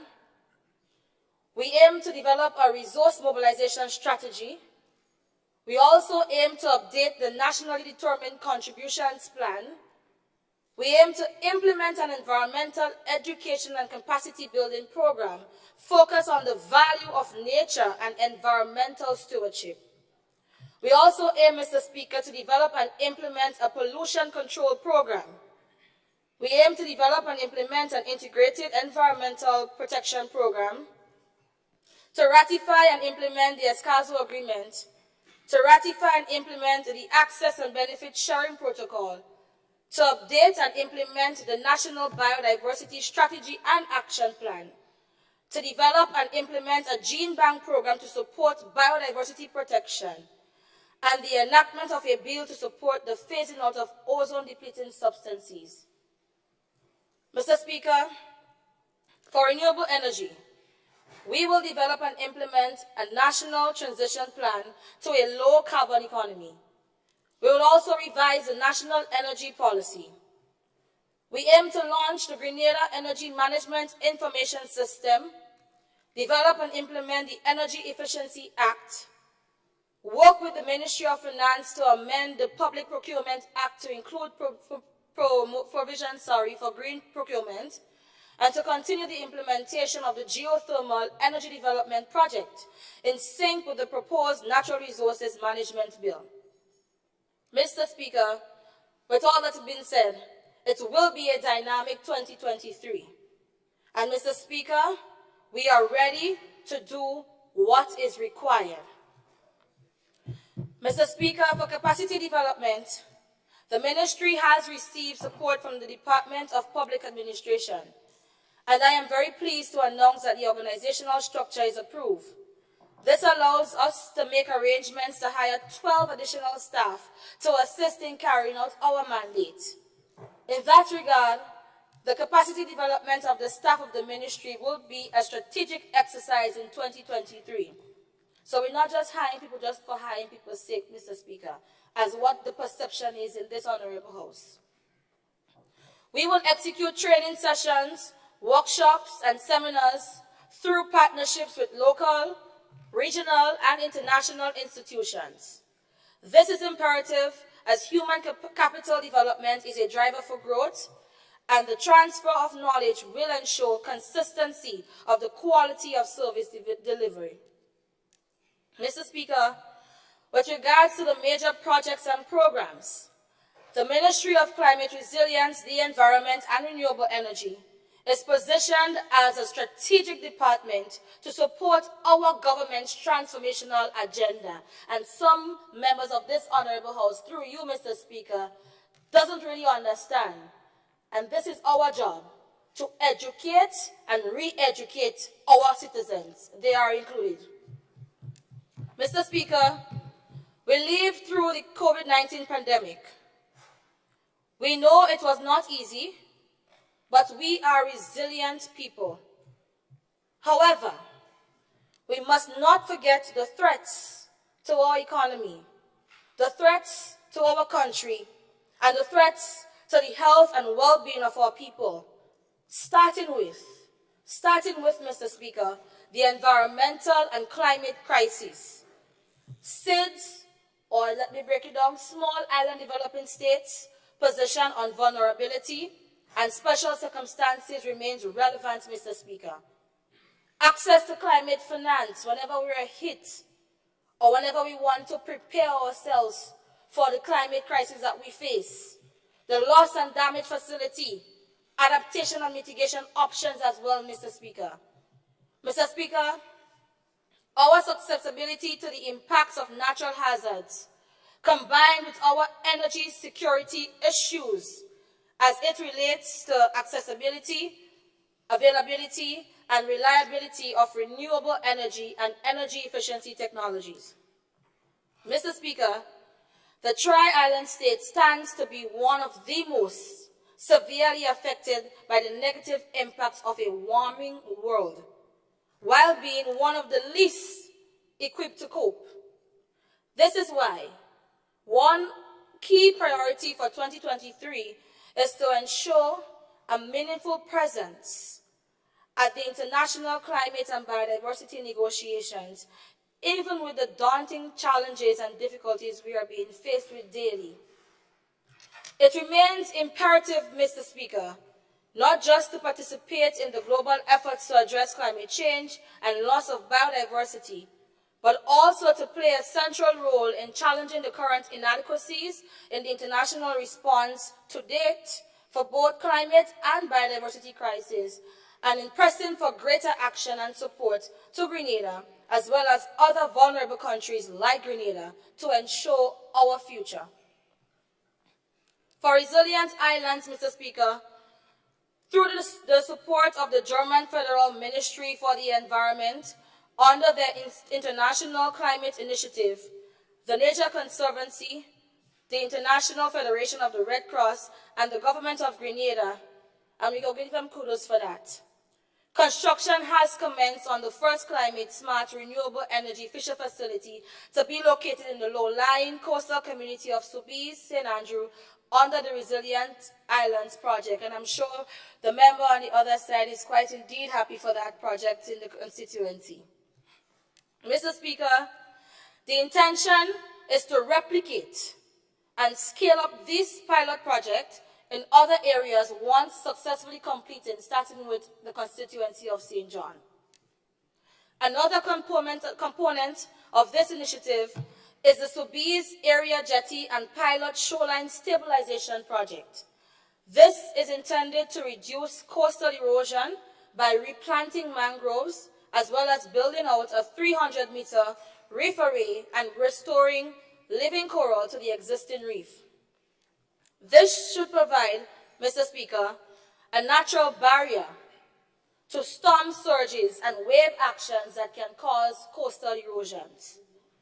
Mr. Speaker, it is equally important to note that my ministry has secured funding from the United Nations Environment Programme as co-executing agency for the GEF-funded program, which is an integrated approach to water and wastewater management in the wider Caribbean region, using innovative solutions and sustainable financing mechanisms. Mr. Speaker, this project will address the problems of the existing wastewater system at Lakalome in St. David, in the housing scheme to be exact. These actions, Mr. Speaker, will help to improve water quality in the nearby river and coastal ecosystems.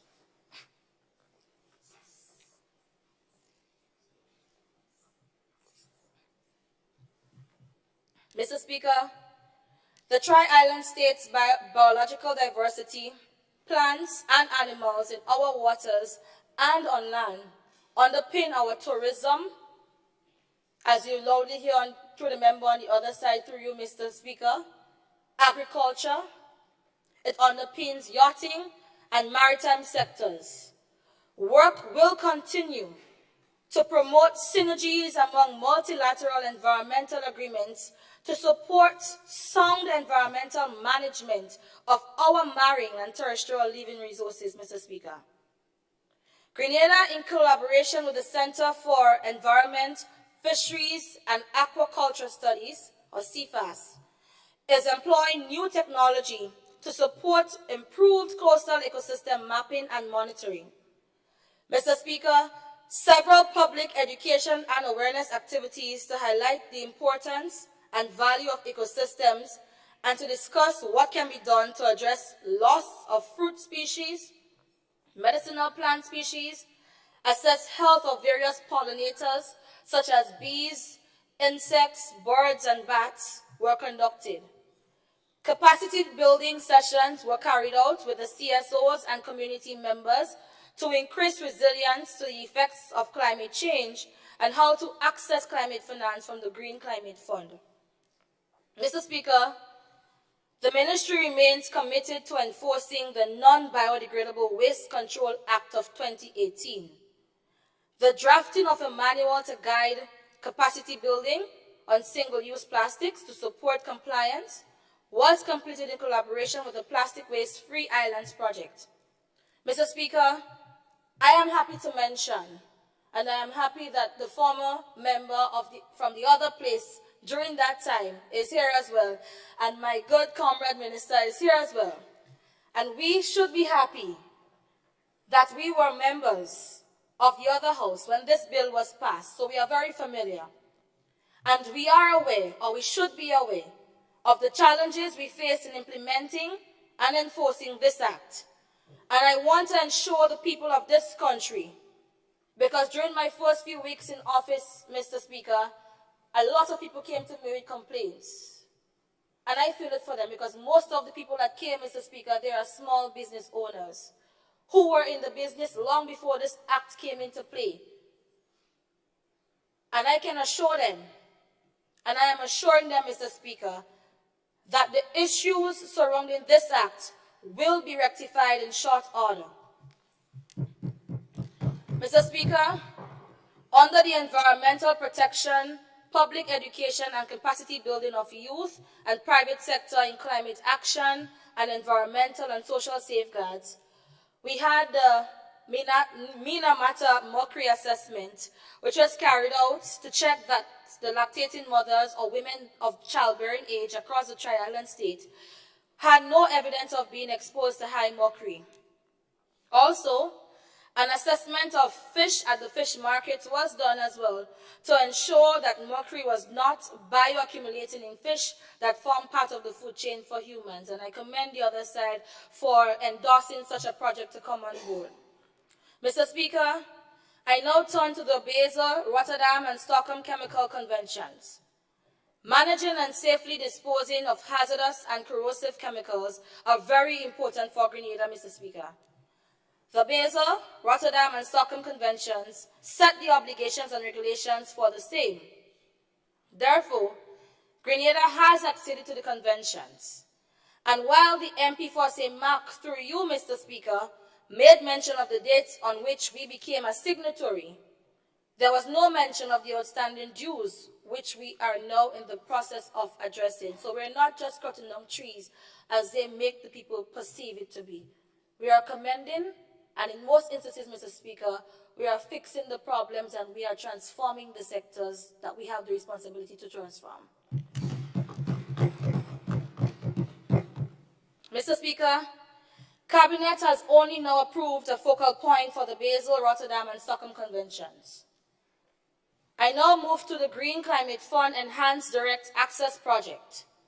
Mr. Speaker, this project has a budget of $6,386,000. So far, Mr. Speaker, $1,949,709.29 has been disbursed. The budget is expended in 2023 is the budget to be expended in 2023 is $4,436,290, Mr. Speaker, US dollars. Mr. Speaker, please note as well that these are not monies to be paid or loans to be paid back on the ordinary taxpayers and citizens' back.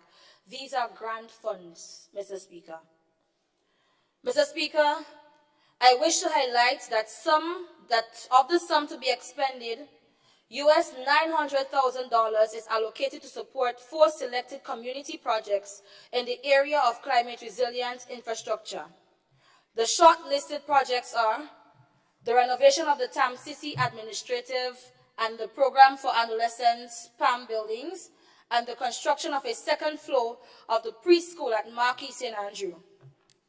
Upon completion, the listed buildings will have reinforced roof structures, solar PV, and rainwater harvesting options. That's transformation, Mr. Speaker. The preschool extension will be used as well as a hurricane shelter, Mr. Speaker.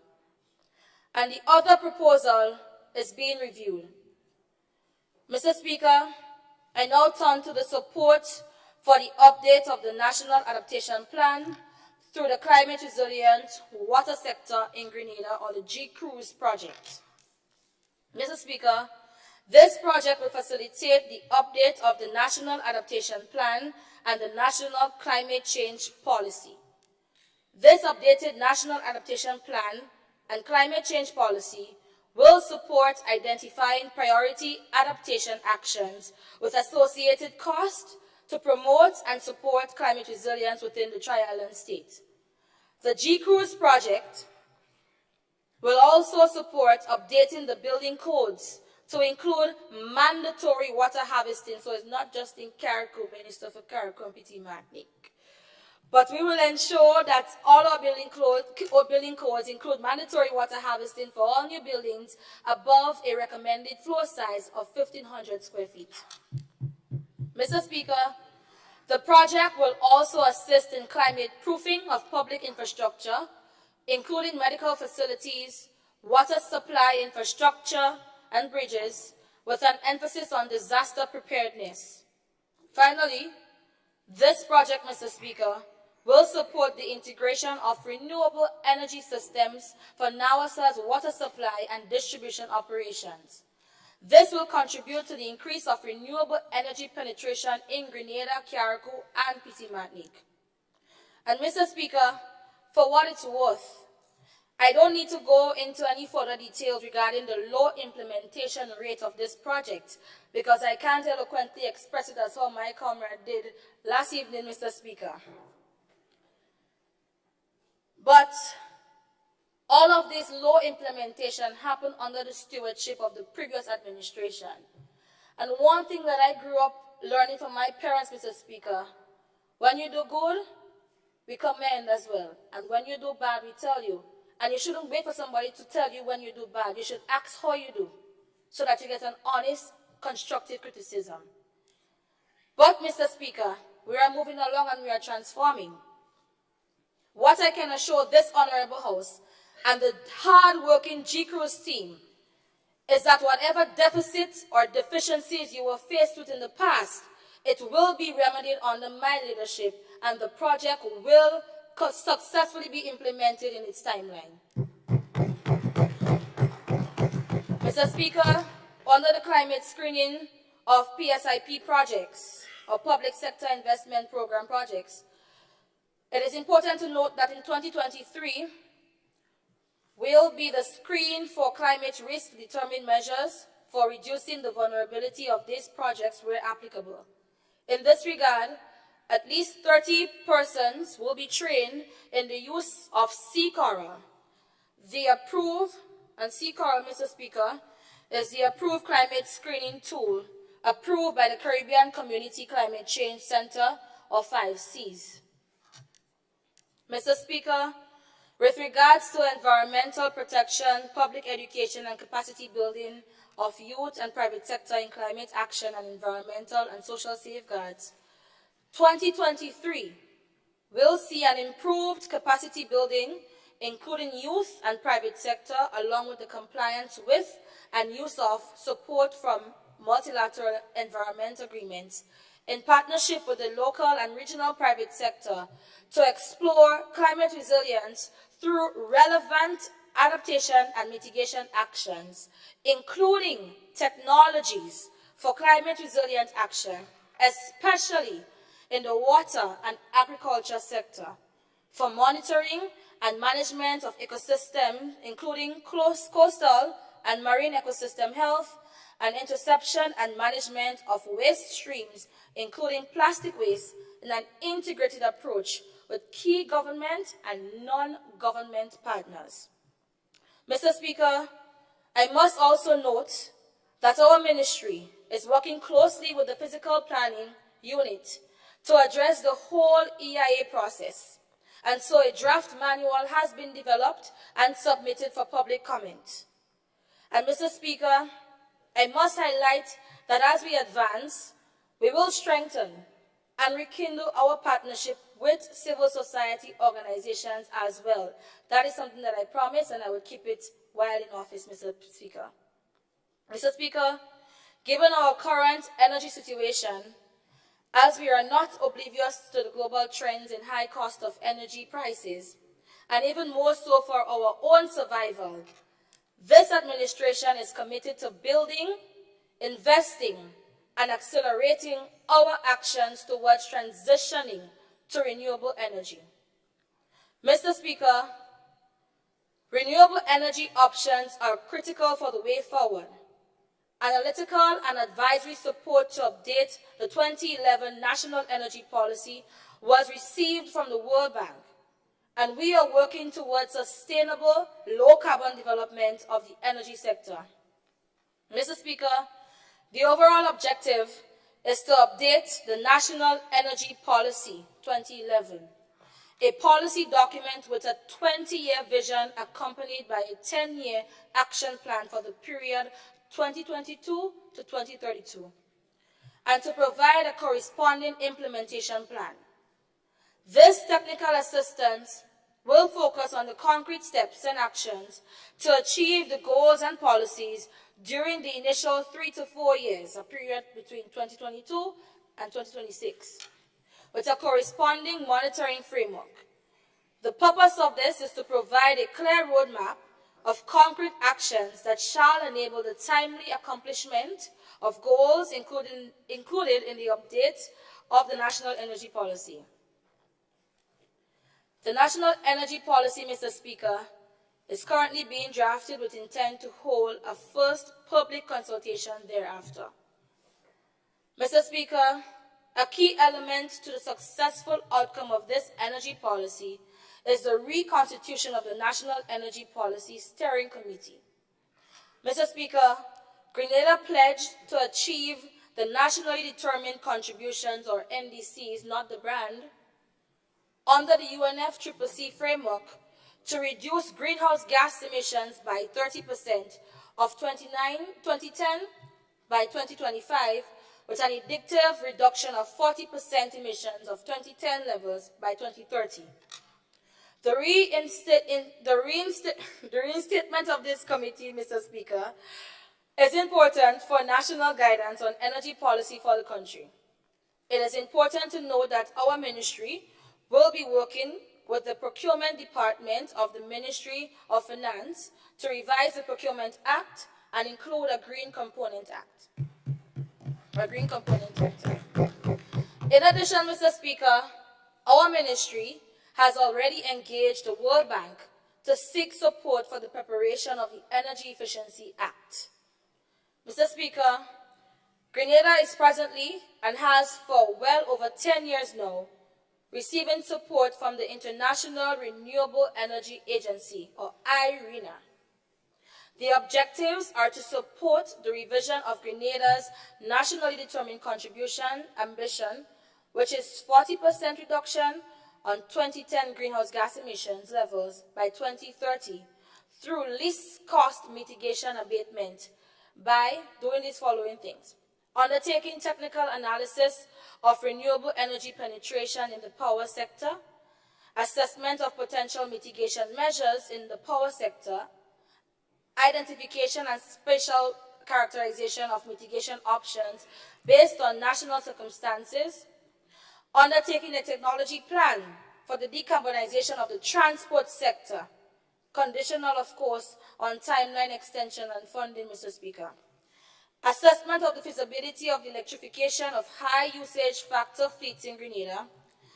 IRENA will gather up-to-date information on GIS data, existing policies, national and sectoral plans, cost, technological readiness, market penetration of relevant renewable energy technologies, and national forecasts and projections based on selected roadmaps and/or agreed information. It is understood that this work will be completed, well, we're in the last year, so it should have been completed in 2022, and we will use the Long-Range Energy Alternatives Planning, or LEAP, software tool and system. The government of Grenada is in discussion with the PERC, Mr. Speaker, the World Bank, and GRENLEC about the Integrated Resource Plan. The advice is that the IRP should take a broader view of the electricity sector than just generating a capacity to include network development and resilience to evaluate the least levelized cost of developing the electricity system. To achieve this requires an understanding of the dynamic impacts of the grid from multiple generation assets and new loads. The World Bank provided a draft scope of works which, in addition to the regulatory requirements, has been incorporated into the scope and methodology. With support provided by the International Renewable Energy Agency, Mr. Speaker, through the Small Island Developing States Lighthouses Initiative, a series of online and in-person capacity building training on energy management and energy audits were conducted for both private and public sector personnel and the general public. These workshops were conducted to strengthen the capacity of the participants to be able to conduct energy audits and to better understand and manage energy consumption.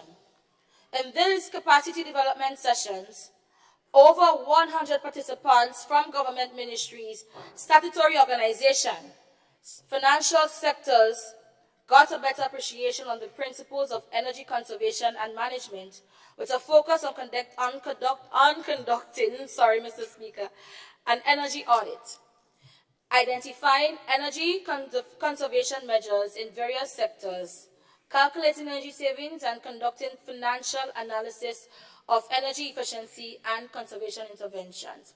And the minister on the other, the member of parliament on the other side, through you, Mr. Speaker, said, give claps, but they don't listen, so they wouldn't hear when we are giving the praises. Yes?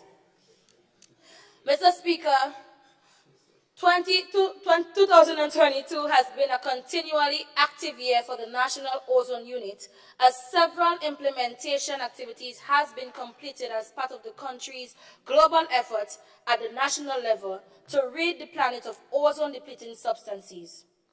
These accomplishments put Grenada in an excellent position to achieve a much earlier phase-out of these ozone-depleting substances ahead of the Montreal Protocol schedule.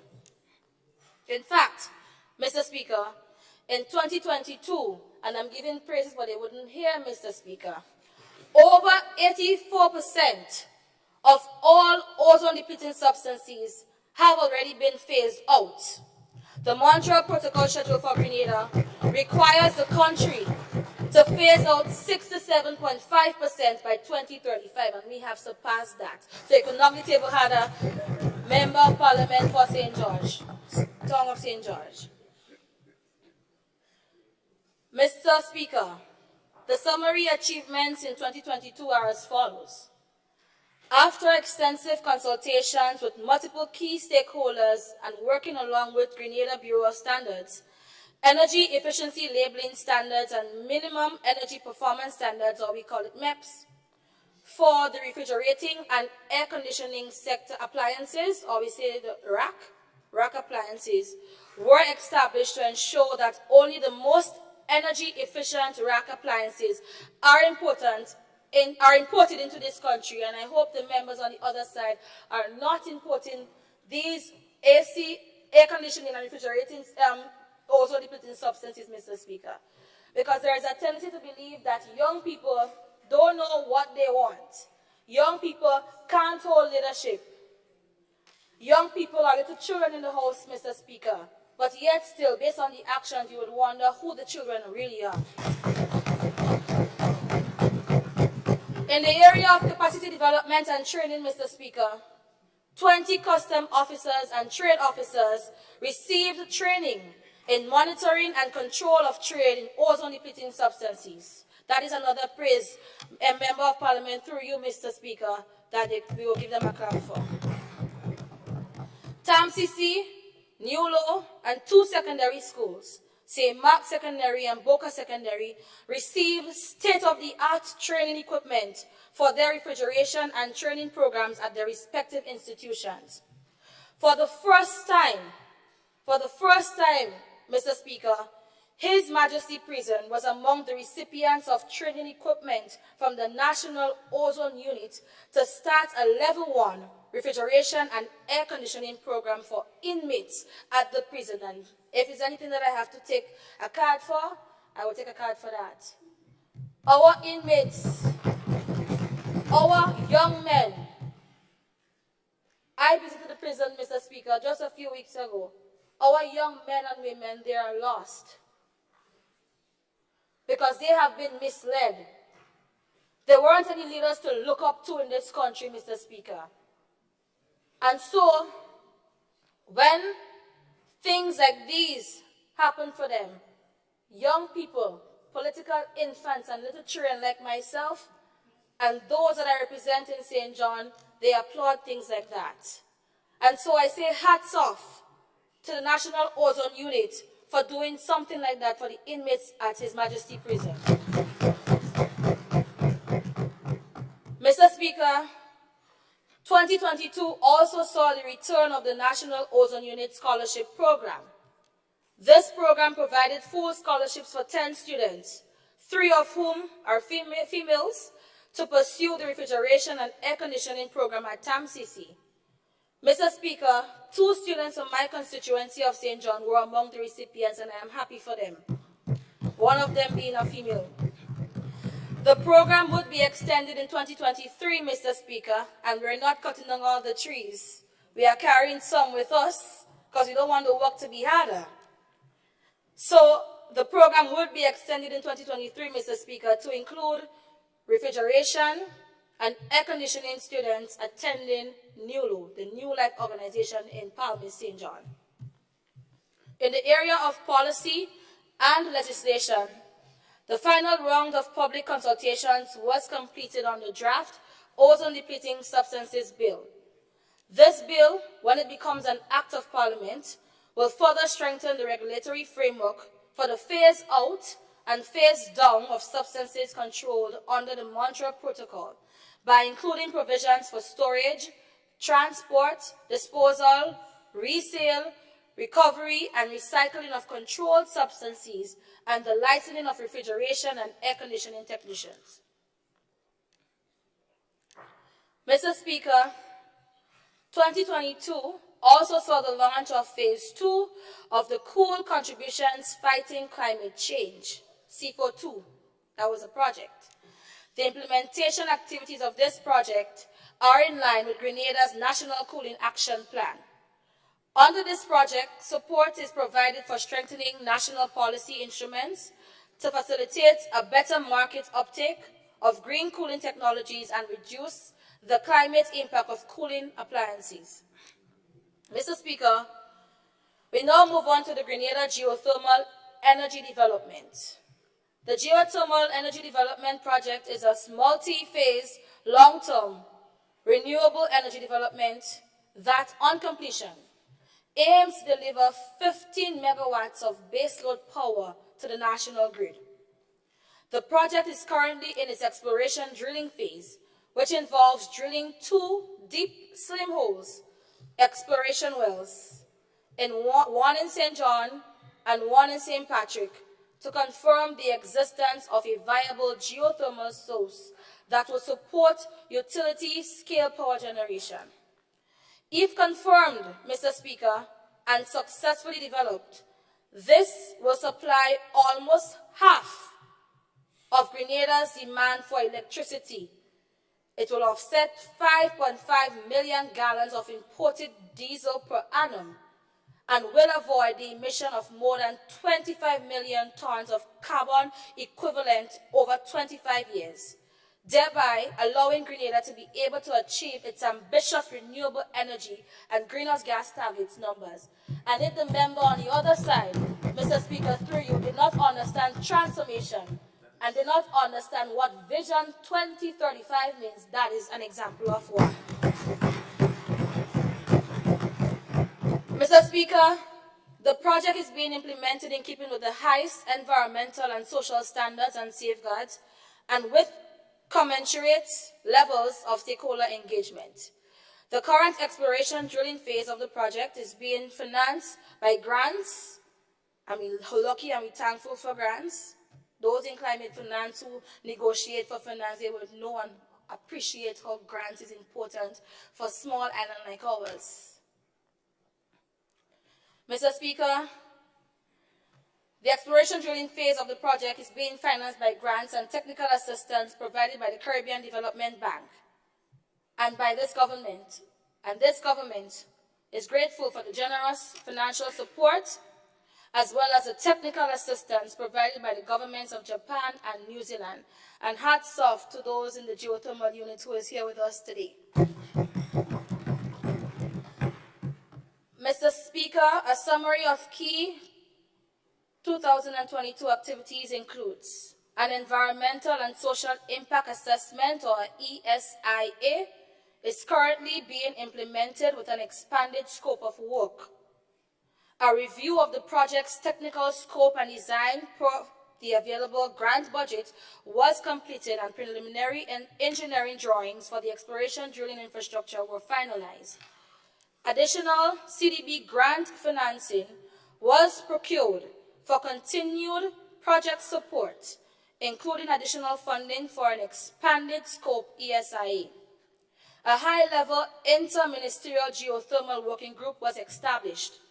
A land liaison consultant was engaged to facilitate focused discussions with affected landowners.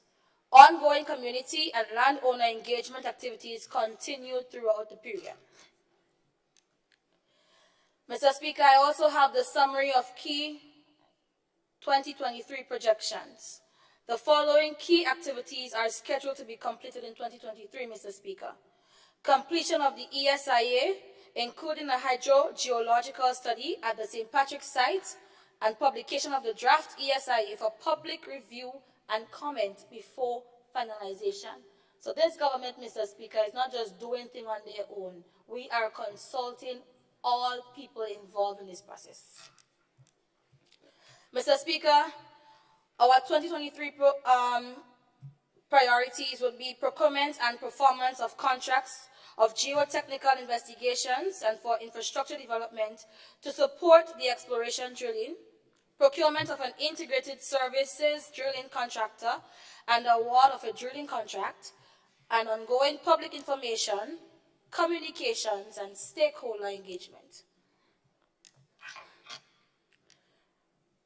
Mr. Speaker, the government of Grenada received a grant of US $3.2 million from the United Arab Emirates Caribbean Renewable Project to develop a solar PV hybrid or battery storage plant in Limne, Carriacou. Pardon for me brutalizing your community, Minister for Carriacou and Piti Matnik, Limne, Carriacou. The project started in the quarter of 2018, Mr. Speaker. Almost 5 years to implement a solar PV hybrid battery storage plant in Limne, Carriacou. Almost 5 years. But rest assured, Mr. Speaker, it will be completed in 2023.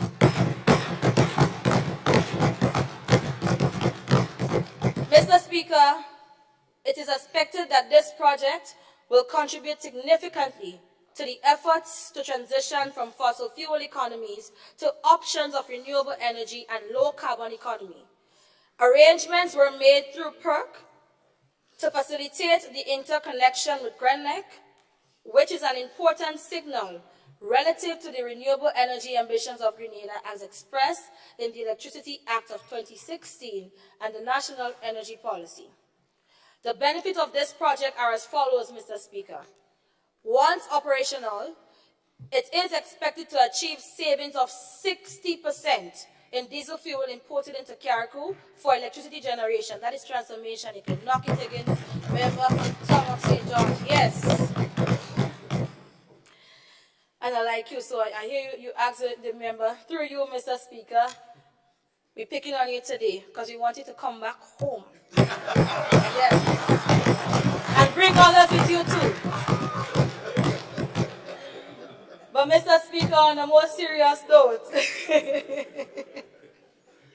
currently, the operations in Carriacou are subsidized by mainland Grenada. Mr. Speaker, involvement of local contractors in operation and maintenance for the solar PV hybrid storage plant. Capacity building and hands-on training of local residents is critical for the effective management of the plant and sustainability of the project. Mr. Speaker, the government of Grenada is responsible for the environmental impact assessment. It is still pending. 5 years. But thankfully, we have the Ministry of Mobilization, Implementation and Transformation. And thankfully, we have a political infant who understands strategy and who didn't grow up with much money and knows that when money cannot be spent, it goes back. We broke as a country. We can't send back money. So we will ensure that when this draft manual is ready to conduct real, serious environmental assessments, in consultation with the planning unit, Mr. Speaker, that this EIA that is still pending over 5 years will be completed in short order. And as I said before, Mr. Speaker, the planned commission date, is April 2023. So I give a month and a date. So it's not pie in the sky, it's pie on the plate, Mr. Speaker. Mr. Speaker, with regards to statutory bodies, we have the Grenada Solid Waste Management Authority. The management of solid waste is a priority area of the government of Grenada to protect health and the environment and sustain well-being among our citizens and residents. And when I hear, Mr. Speaker, we'll leave that for another time. Mr. Speaker, solid waste management services in Grenada continue to expand to meet the development needs through collection of environmental levies to offset the operational expenses of the solid waste management, including payments for contracted private sanitization services. Furthermore, effective solid waste management is contributing to advancement of the targets of at least 9 Sustainable Development Goals and 8 outcomes of the National Sustainable Development Plan 2020 to 2030. During 2023, the government of Grenada is committed to increasing investments in solid waste management, development of facilities, and institutional strengthening of the Grenada solid waste management to deliver on its mandate. Mr. Speaker, the works at the Perseverance landfill is near completion. And through you again, Mr. Speaker, when I heard the MP on the other side made mention to Perseverance, and she said she don't know what is happening in Perseverance, yes, yesterday during her presentation to the House, I was wondering where the dialogue was going. And then I was left unappeased. So I'm hoping to hear, or maybe most people in my constituency, Mr. Speaker, they used to wonder, during the last 9.5 years, they used to wonder, well, who is really the MP for St. John? Is it the MP in St. Mark or the real MP that they voted for in St. John? So maybe we could have a bilateral in the constituency of St. John on Perseverance. And of course, with you being a medical professional, I would anticipate that you would be happy to assist the Grenada Solid Waste Management in all aspects of this project. Mr. Speaker, the commissioning date for the $12 million EC dollars investment through a CDB loan is January 2023. This facility will improve how we manage our solid waste. Honorable MP, let me interrupt you and advise that you have 5 minutes left on your allotted time. Thank you, Mr. Speaker. So we can leave Carriacou for now. But very briefly, Mr. Speaker, in 2023, we will also see an improvement in solid waste disposal facilities for the Sister Isle of Carriacou. And so we are moving to securing the facility with an integrated security and litter control fence, which will commence in January 2023, Mr. Speaker. Mr. Speaker, while I would love to spend a lot more time to help the members in this honorable House, to help our citizens understand what is the Ministry of Climate Resilience, the Environment and Renewable Energy, I also want to pay, at least I hope I do justice in the time given, but I would beg for an additional 2 minutes on that, Mr. Speaker, to the people who placed their confidence in me in St. John. But before I go there, Mr. Speaker, when I got my portfolio to become the minister, 17 days in office, I traveled to Germany. The team worked really hard to prepare me, and I did justice for them there. When I attended the Petersburg Dialogue, I then went on to the meeting of the parties in Montreal, Canada. This is a stakeholders, well, parties and other stakeholders, they convened for the meeting, and Grenada was represented by myself, as I said, and the National Ozone Officer. And the Montreal Protocol has a very interesting mandate that I was blown by, to see how small our national ozone unit is, and to see how well he represented Grenada in MOP. I am proud, and we will expand that unit, Mr. Speaker, so that more young people can get the training from now, so that we don't drop the ball. And not only for MOP or for the National Ozone Unit, Mr. Speaker. Very soon down the line, we want to see more of my predecessor, who has elevated into that high job in the UNFCCC. We want to see more for young people there, not just one individual, Mr. Speaker. Mr. Speaker, I also attended the Conference of Parties, COP27, in Sharm el-Sheikh, Egypt. And I am happy to report that our delegation actively participated in the conference activities and contributed to a successful outcome. Grenada's delegation, youthful of course, Mr. Speaker, in the main with some senior negotiators and properly and appropriately gender responsive, while being proud to witness our delegation in technical negotiations and outreach activities. I had the honor to deliver our national statement on climate state programming to the international audience and participated in several ministerial sessions, side events, and bilateral meetings geared to leverage resources for national development. Not no little children around here, Mr. Speaker. And so, Mr. Speaker, as I wrap up, and as I have mentioned earlier, I was elected by the people of St. John, and I intend to give them true representation, something they have been lacking for the past decade. With this, let's look at what has been accomplished in our beautiful parish thus far. Under infrastructure, when I got elected, Mr. Speaker, I was immediately drawn to what would have been a national disaster for the people of St. John, closure to be exact. Due to the significant amount of construction that was going on simultaneously, just shy of 3 months before the election was called, 2 major roads were decided to be rehabilitated, Mr. Speaker, causing excessive strain on the road leading to Clogie. The road was undermined, Mr. Speaker. It was undermined from water, because Clogie is a basin, is water.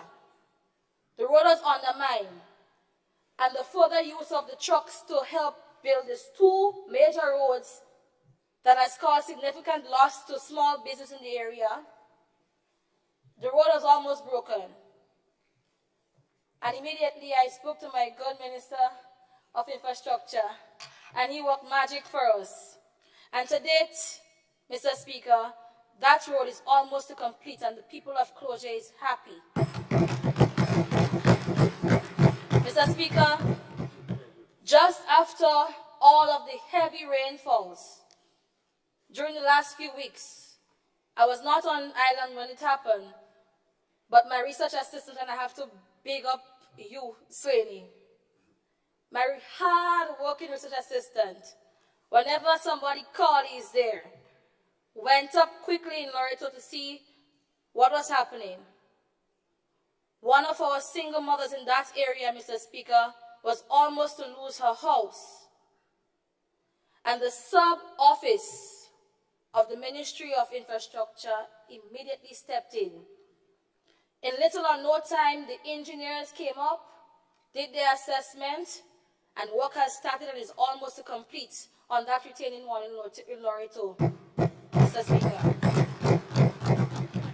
Mr. Speaker, during the last 3 to 2 or 5, because the project was, we were told, residents were told that the project, and Mr. Speaker, I'm going to wrap up and I'm going to beg you for 2 minutes, or 1 minute, or 60 seconds.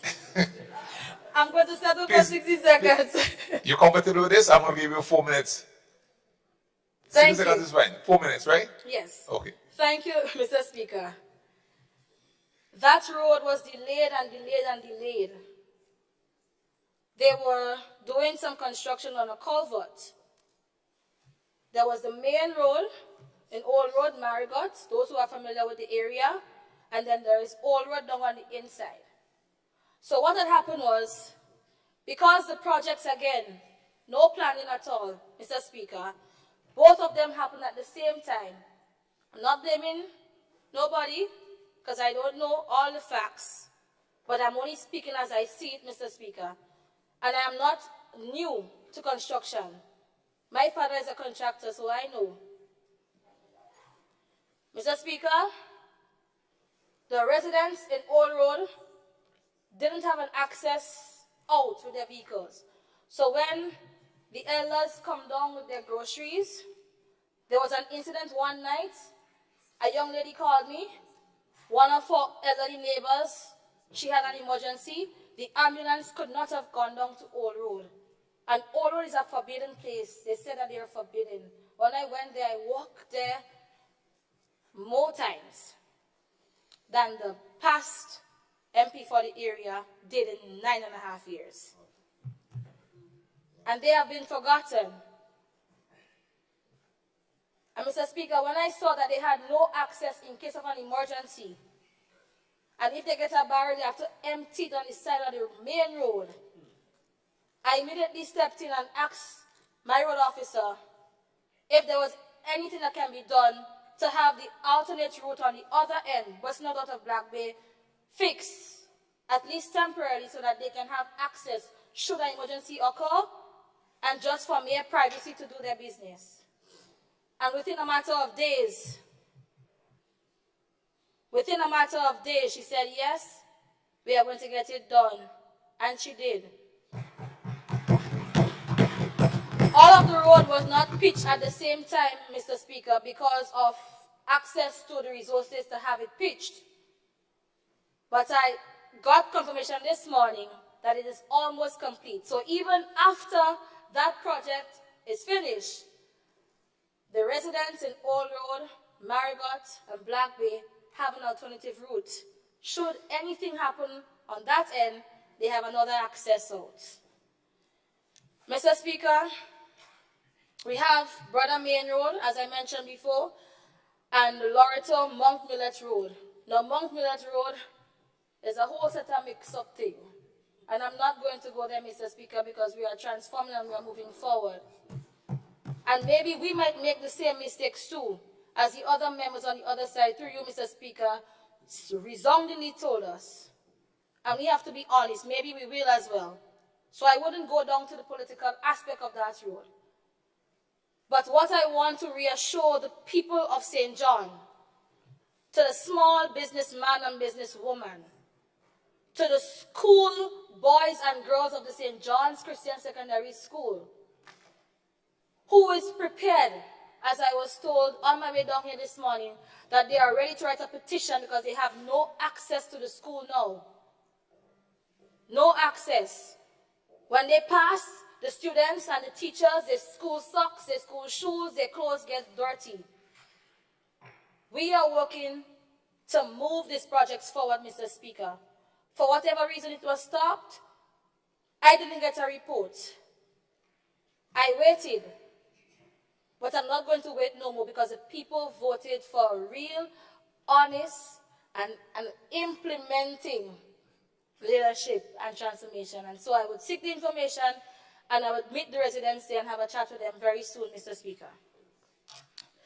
Finally, Mr. Speaker, with regards to sports, a number of our primary schools in the constituency have been sending complaints that they are left without coaches. They want to get the students to practice physical education.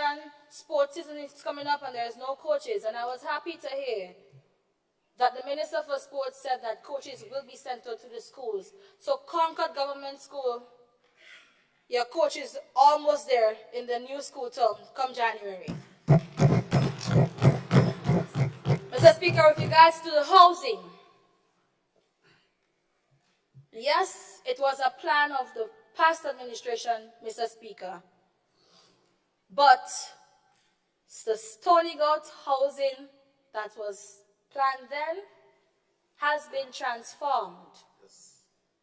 And so, very soon, the people of St. John will have a climate-resilient housing development of 30 Grenadian-style family homes in St. John, bringing pride to the people. Mr. Speaker, when we got into office, we had over 71 applications and so for housing needs, bathroom and toilet needs, Mr. Speaker. We are currently in the process of going out in the field, getting the data to see if these people are really in need. What we have been able to observe, Mr. Speaker, is that while our measures now put in place for us to have one standard shape, one standard size of housing or bathroom and toilet, we realize some of our people who are amputee, they may not be able to have that access because if they add a ramp, it brings up the cost. Sometimes it goes beyond the allocated budget. And so we are trying to ensure that whatever we do in really and truly transform the lives of every citizen, Mr. Speaker. And so with that, I want to say thank you to the people of St. John for placing your trust in me, and rest assured that this political infant will never let you down in this honorable house. I thank you.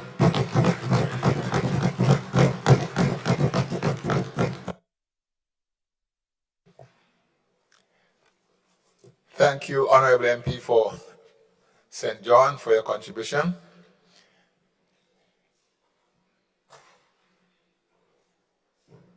It has been an interesting morning for us. We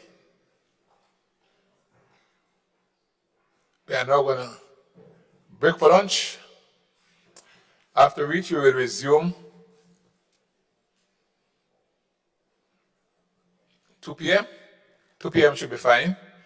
And we will have the presentation by the Honorable MP for St. Patrick West, and then the Prime Minister will close the debate. So, members, the question is that we break for lunch now to resume at 2 p.m. sharp. All those who are in favor, say aye. Those of the contrary view, say no. All right, Parliament now adjourned to resume at 2 p.m.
St. Patrick's Avenue. Yeah.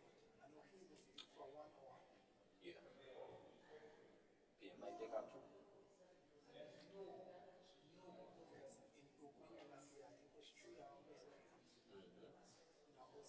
No, I don't mind. He won't take three. No.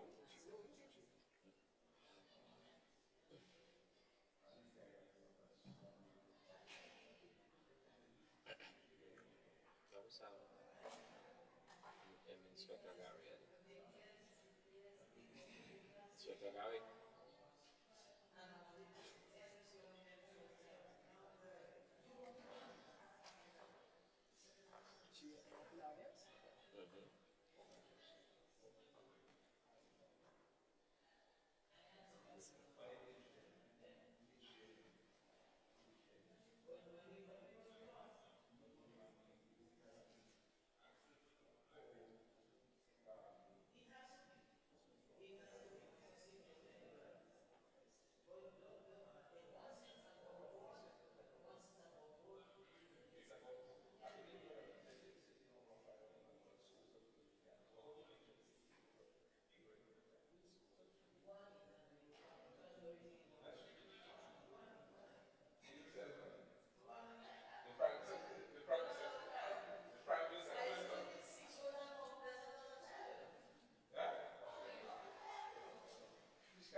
Pray be seated. This honorable house now resumes.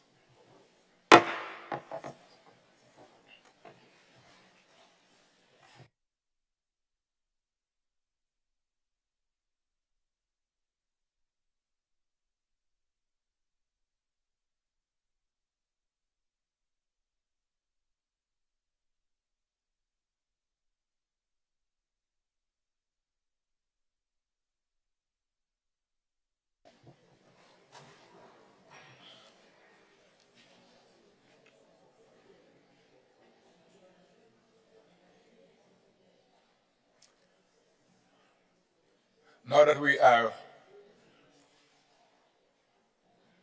back, I'll invite the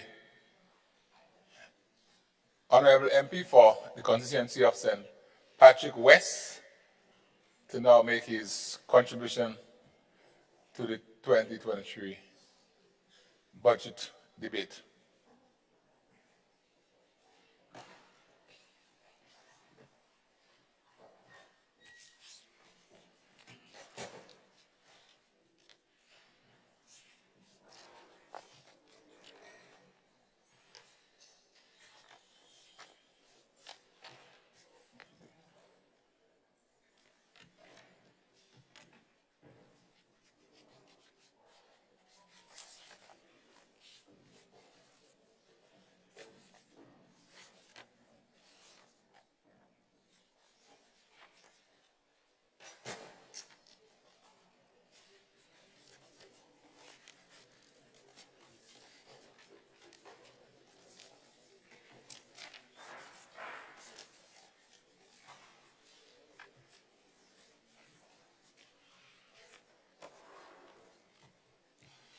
Thank you, Mr. Speaker, and pleasant afternoon to all.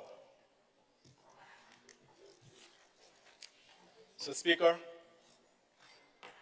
I rise in support of the 2023 estimates of revenue and expenditure as presented by the Minister of Finance at this Honorable House. Mr. Speaker, as I begin,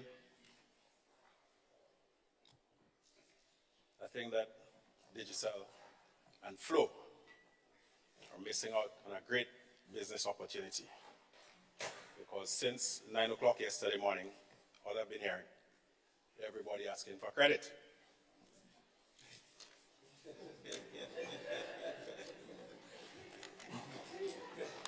I ain't sleeping from Morgan. Okay. Mr. Speaker, I am honored to represent the people of St. Patrick West in this honorable house. And I take this opportunity to extend greetings to my constituents and gratitude to them for having elected me to be their voice in the Lower House. I wish to thank also the Honorable Prime Minister for vesting in me the portfolio of foreign affairs, trade, and export development. I wish to thank my cabinet colleagues, but in particular, I wish to say thank you to the hardworking staff of the Ministry of Foreign Affairs, Trade, and Export Development for the support that they have given me in the 5+ months that I've been entrusted with that portfolio. Thank you also to all of Grenada, Carriacou, and Petite Martinique for your continued expressions of love and support. And thank you to my immediate family, my wife, my dad. I only have one of my kids living with me, so thank you, Maceo.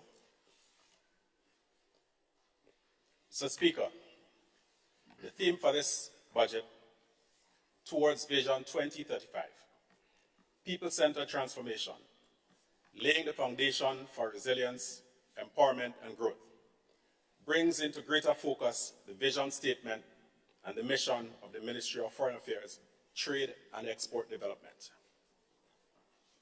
The Ministry of Foreign Affairs is the lead agency responsible for managing Grenada's external affairs.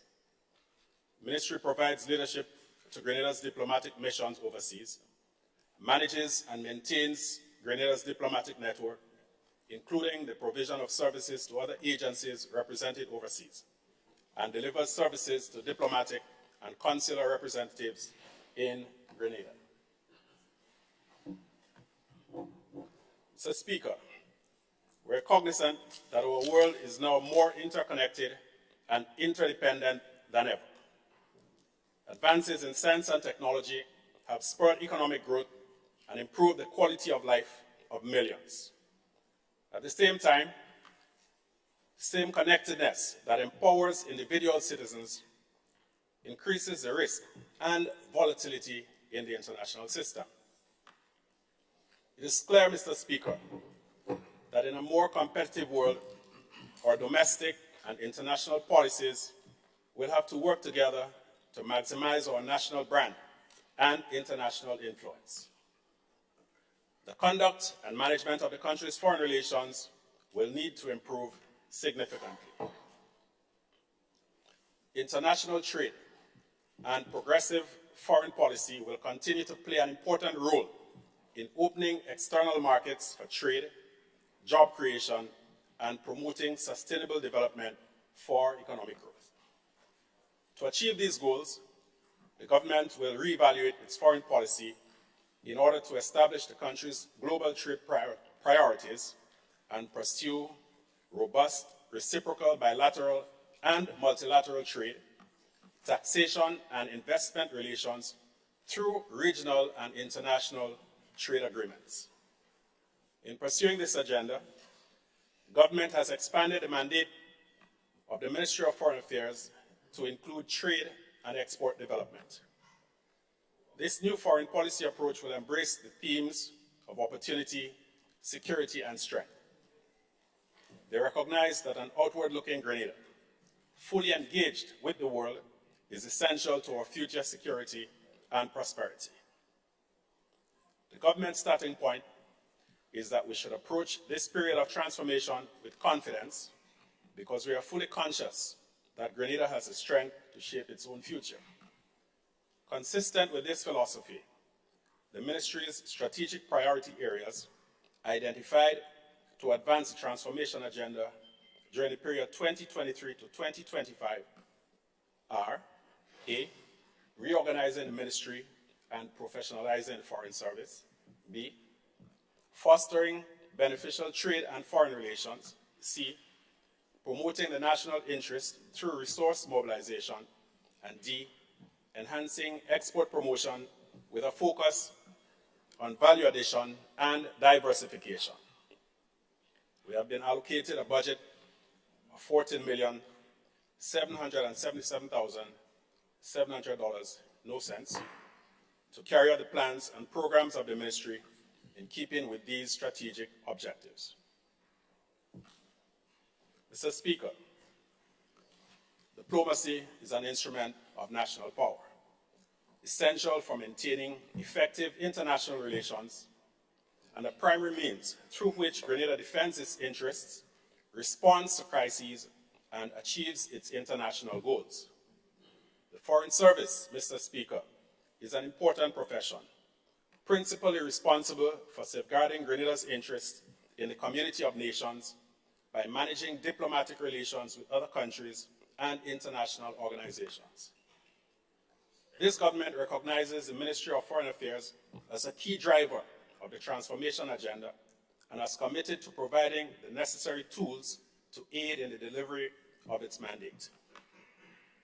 Therefore, Mr. Speaker, recognizing the human resource deficit in the ministry, we have secured the release of critical positions within the ministry that were previously frozen. These positions will be filled in the first quarter of 2023 and will allow for the strengthening of the protocol and consular, policy and research, trade and export development, and diaspora divisions. And Honorable Member for the Town of St. George, I wish to assure you that the diaspora office is alive and well, functioning. We have had to relocate it due to problems of leakage in the roof, electrical works to be done, and so on. So it is staffed, and it will be beefed up. And in the same vein, I'd like to thank you for your valuable suggestions, all of which are taken in the spirit that they were given. This will allow us to better staff our diplomatic missions overseas. So, Speaker, the rationalization of the diplomatic missions has been identified as a key priority area for government. Grenada has currently 8 diplomatic missions and 5 consulates abroad.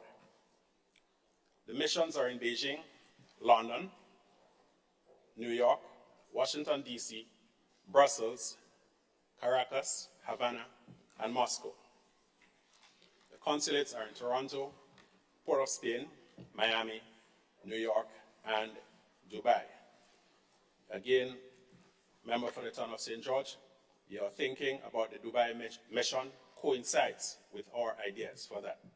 So I think that the whole saying, you can take the boy out of Mississippi, you can't take Mississippi out of him. You can take the boy out of NDC, you cannot take the NDC out of him.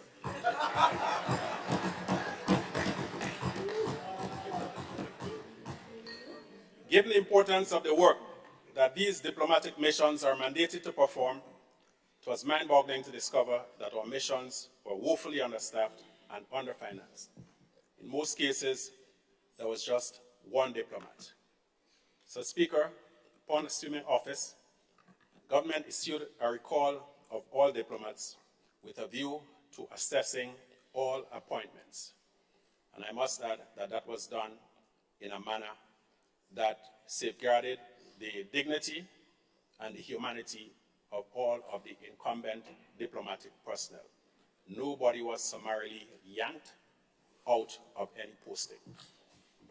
We have observed that while several appointments were made, and some of these persons were accredited to our missions, many of them were not resident diplomats serving the missions and were not involved in the actual diplomatic work of the missions. Mr. Speaker, Grenada's diplomatic missions must be, at all times, at the forefront of government's efforts to identify new and emerging sectors and partners which can propel and expand the Grenadian economy. Mr. Speaker, this government, recognizing the importance of the work that our diplomats are required to do, has committed $2.5 million for the rationalization of our diplomatic missions. In 2023, the ministry will conduct a comprehensive review of the operations of our existing missions and identify strategic locations for the establishment of new missions in keeping with government's priorities and interests. It is no secret, Mr. Speaker, that diplomatic missions are expensive to maintain. Funding diplomatic operations must be an investment for which we can and must reap great rewards.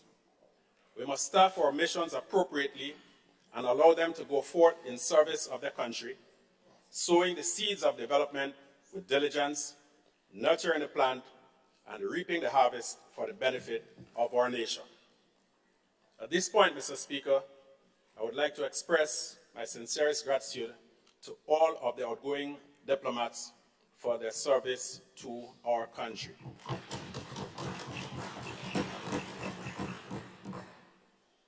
Mr. Speaker, in 2023, the ministry will begin the process of professionalizing the Foreign Service. In transforming the face of Grenada, government has recognized that the diplomatic knowledge, skills, and competencies that are critical to a fully functioning Foreign Service will be in greater, not lesser, demand. Since assuming office, the ministry has received tons of applications from Grenadians, home and abroad, expressing their interest in serving their country in the diplomatic field. Government is proceeding to carefully analyze these applications with a view to selecting the best candidates for the job. At the same time, in pursuit of our transformational agenda, we've been challenged to be more flexible, to adapt and learn at a much more accelerated pace and achieve results that matter. With that mandate in mind, the ministry is committed to the overarching goal of professionalizing the Foreign Service. We are also committed to developing a strategy for employment opportunities abroad and in international organizations targeting professionals and the youth. This is very critical. Not everyone will be able to find a position within the Ministry of Foreign Affairs. However, if we prepare our people, train them well, then there are several international organizations, UN, OAS, and so on, within which they can provide valuable service and help to lift the profile of our country. In this regard, the ministry in 2023 will begin the process of training current and prospective diplomats in an effort to recruit, retrain, retain, and sustain a diverse cadre of diplomats ready to move Grenada forward in 2023 and beyond. Mr. Speaker, the Foreign Service is Grenada's front line. More than ever, we need our very best people, our Grenadian people, the ones who see past the horizon, the ones who are courageous, innovative, and resolute, the ones who show initiative, good judgment, resilience, and perseverance. We've always had those employees, Mr. Speaker. It is a Grenadian trait, but we've also lost too many of them. It is now more important than ever to attract and prepare a new cohort of diplomats for the future. We understand such attributes are often best honed through real-life experiences. Mr. Speaker, the reforms we are launching are designed to build capacity and experience. Mr. Speaker, in pursuit of our endeavor to deliver excellent service to our nation, we commit to retest, reevaluate, and refresh policies and programs constantly as we seek to move forward. A foreign service geared to and equipped for the future will not be built in a day, but we are committed to that transformational goal.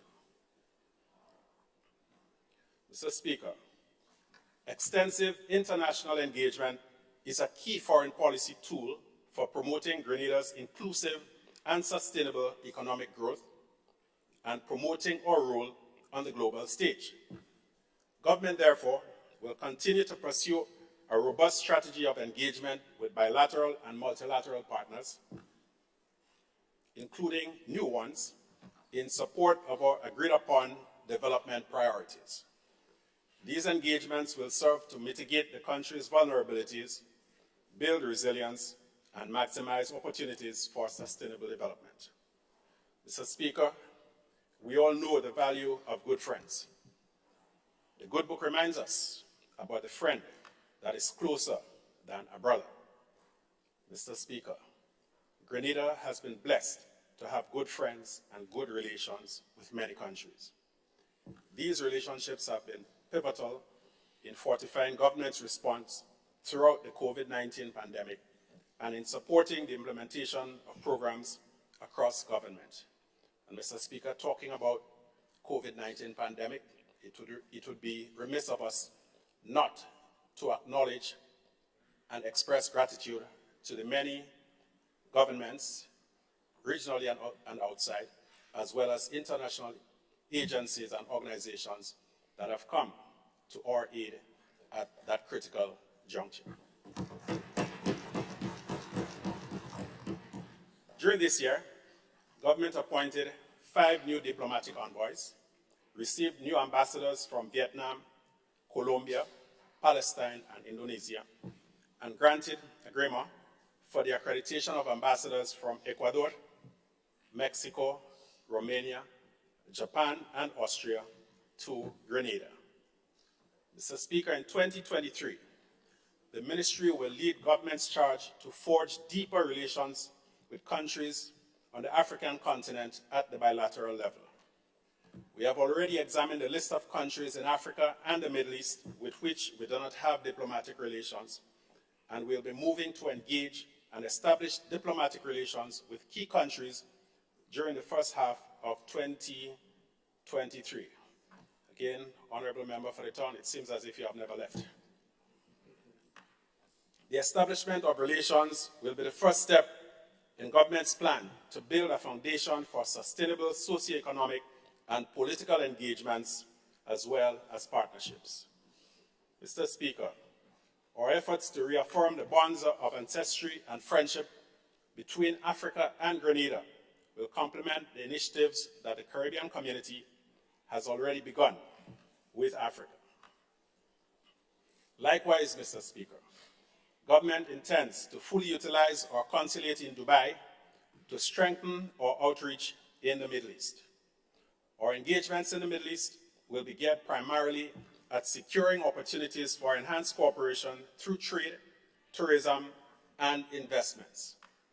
We have already begun the engagement with several key countries in that region.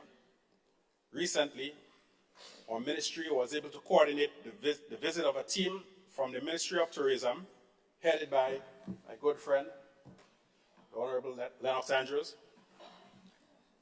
to coordinate the visit of a team from the ministry to participate in the World Travel and Tourism Council's 22nd Global Summit in Riyadh, Saudi Arabia. Saudi Arabia is among the fastest growing travel and tourism economy in the Middle East, and we intend to learn from them best practices as it relates to the tourism and other related industries.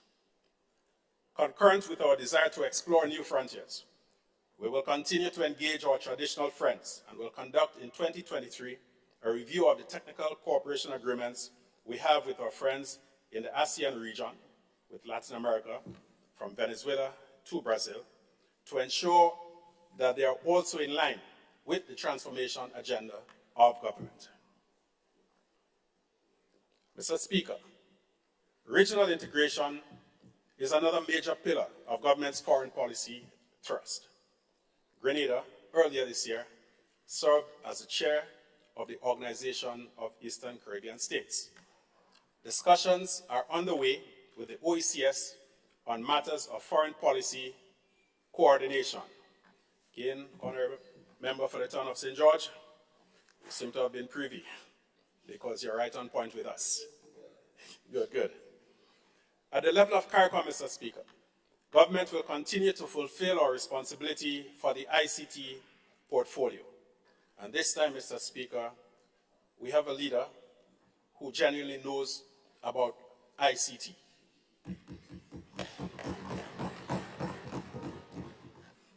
Our leader doesn't have to deal with hard copies and floppy disks anymore. We will continue to champion the call for progress towards achieving the CARICOM single ICT space. Government will also work assiduously with member states to find a solution to improved regional transportation, maritime as well as air. My ministry stands ready to implement government's mandate to enhance cooperation and increase participation in the wider Caribbean Forum through increased engagement with the Association of Caribbean States, CARIFORUM, and the Community of Latin America and Caribbean States, CELAC, as well as ALBA, the Bolivarian Alliance for the Peoples of the Americas. Mr. Speaker, multilateralism is a recognition that common problems are often best solved through collective action, but the benefits of that action accrue to everyone. The United Nations 17 Sustainable Development Goals represent the world's most comprehensive plan for planetary health and human development. The 169 targets that flesh out the goals are ambitious, precise, but achievable. And the 224 indicators aim to describe the who, what, where, and when of a global vision for a sustainable future. Together, they set out a roadmap for the 5 Ps: people, planet, peace, prosperity, and partnership. Mr. Speaker, my ministry will also drive transformative change through our leadership of the United Nations Sustainable Development Goals. More than ever, the SDGs need sturdy political will and brave political leadership to ensure the ambitious promises are delivered. More than ever, the SDGs need bold leadership to bridge the divide between the world as we find it and the world as we would want to see it. Our foreign policy professionals will ensure that the SDGs are intertwined wherever possible and appropriate into the very fabric of trade agreements, mediation processes, political dialogues, and negotiations over the mandates of international organizations. In July of this year, Grenada presented its first voluntary national review at the United Nations High-Level Political Forum in New York. The 2022 High-Level Political Forum was convened under the auspices of the United Nations Economic and Social Council, ECOSOC. Grenada's first voluntary national review focused on 7 SDG goals. Goal 4, quality education. Goal 5, gender equality. Goal 8, decent work and economic growth. Goal 13, climate action. Goal 14, life below water. Goal 15, life on land. And Goal 17, partnerships to achieve the goals.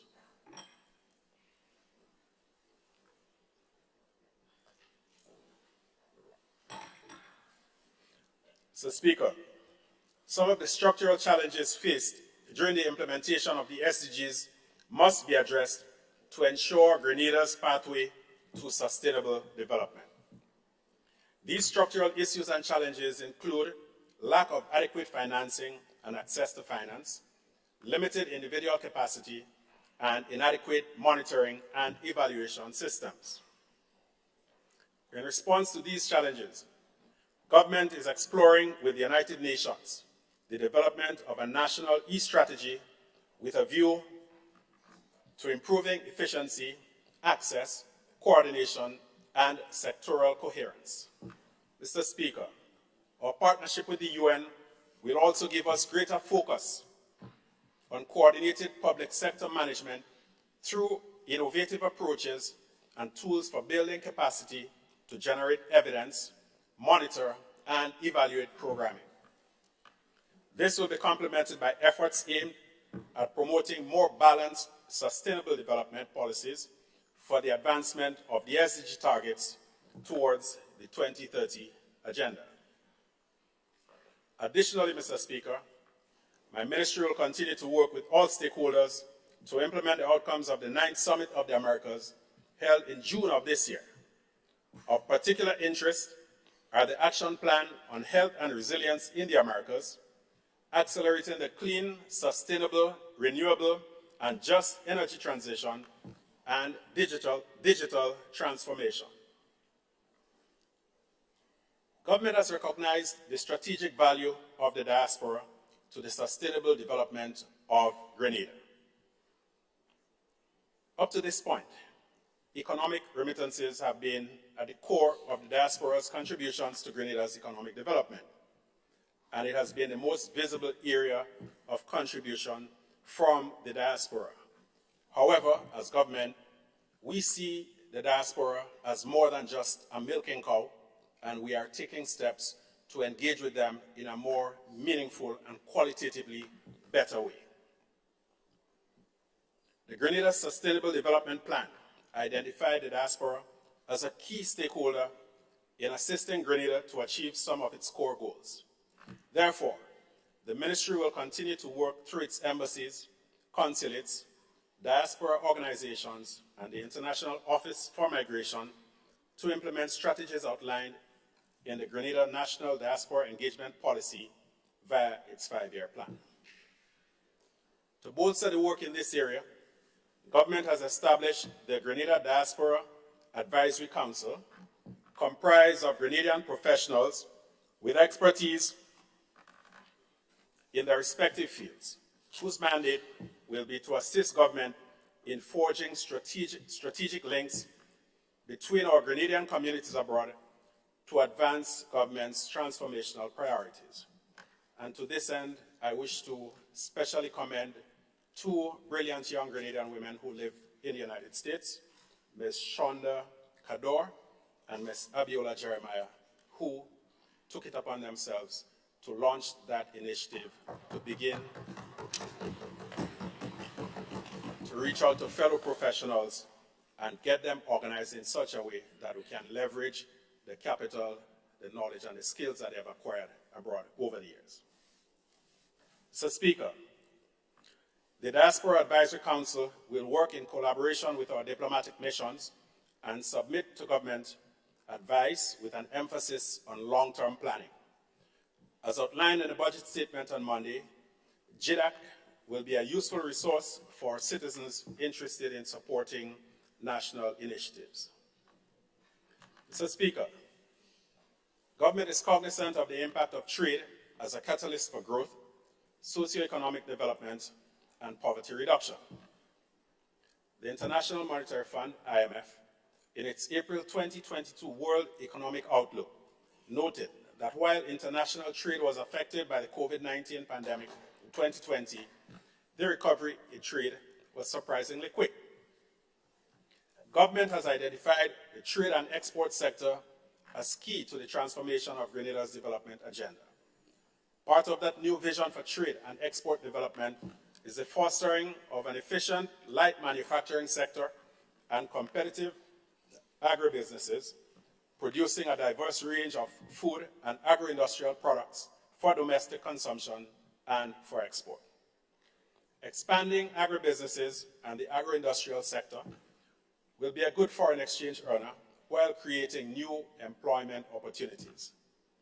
Mr. Speaker, within the first 2 months of assuming office, the Ministry held consultations with Caribbean Export, whose mandate includes implementing a range of innovative and focused initiatives designed to facilitate Caribbean businesses' expansion nationally, regionally, and internationally into high-value markets while taking advantage of special market access. During our talks, we requested assistance in reviewing our national export strategy to ensure it captures the transformative vision of the government.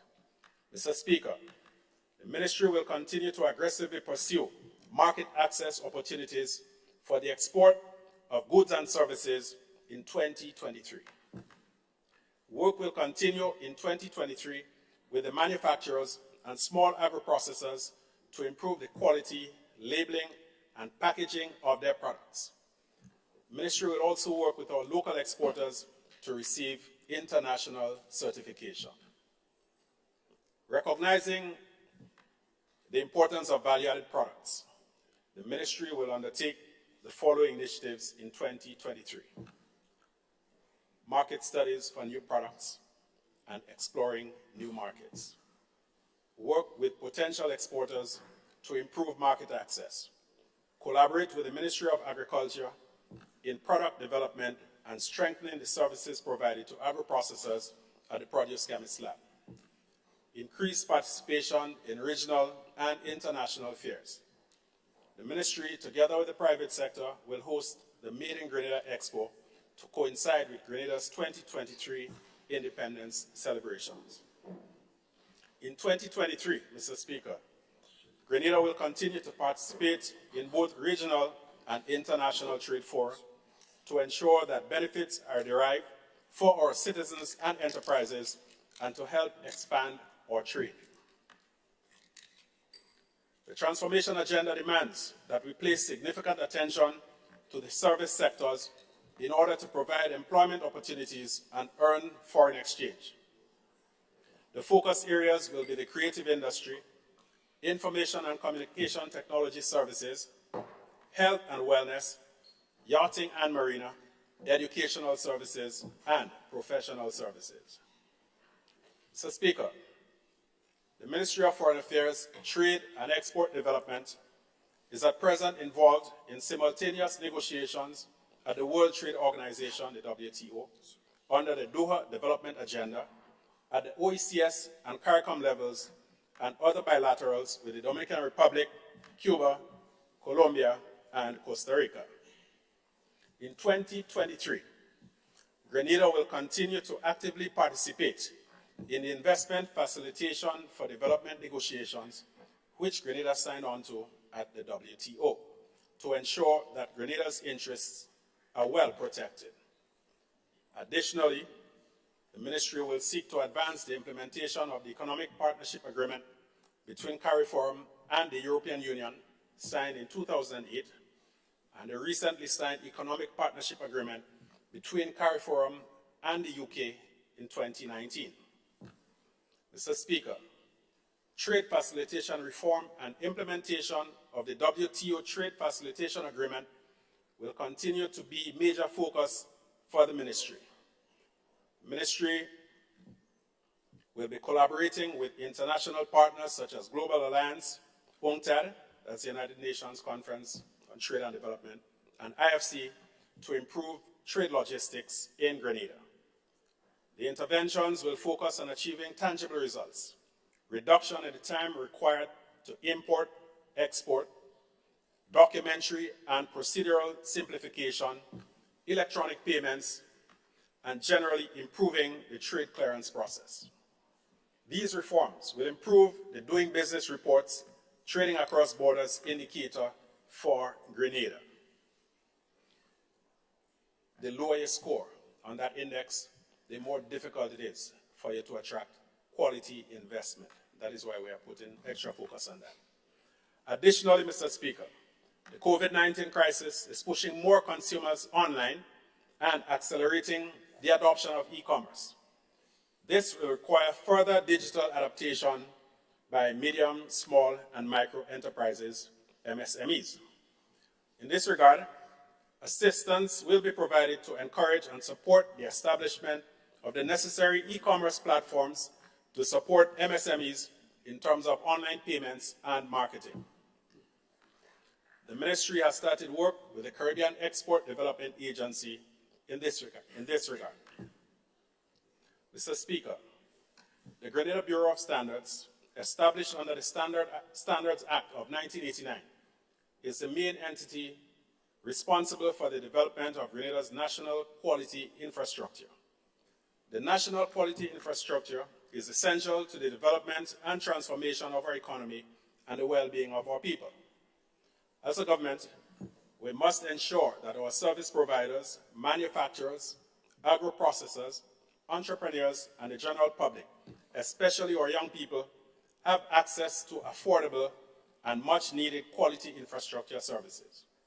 This would make the business competitive and sustainable, ensure our Grenadian products and services can access both regional and international markets, and maintain their presence in these markets. It would inspire and foster innovation, provide an avenue for job creation, and improve the livelihoods of our people. The Bureau led the process for the development of the National Quality Policy and is also leading the way in its implementation. To this end, the Bureau obtained grant funding from the CARICOM Development Fund, CDF, under the project Enhancing Exports through the strengthening of the Grenada Bureau of Standards to expand its laboratories and to introduce new services to support our manufacturing and exporting sectors. The Bureau's analytical laboratory is the first lab within a national standards body in the OECS to obtain ISO IEC 17025 accreditation.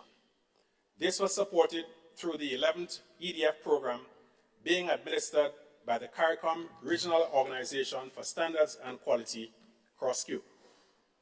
Mr. Speaker, the Government of Grenada is committed to ensuring the development of the national quality infrastructure and will be providing additional support to the funding received through the CDF for the expansion of the Bureau's physical infrastructure.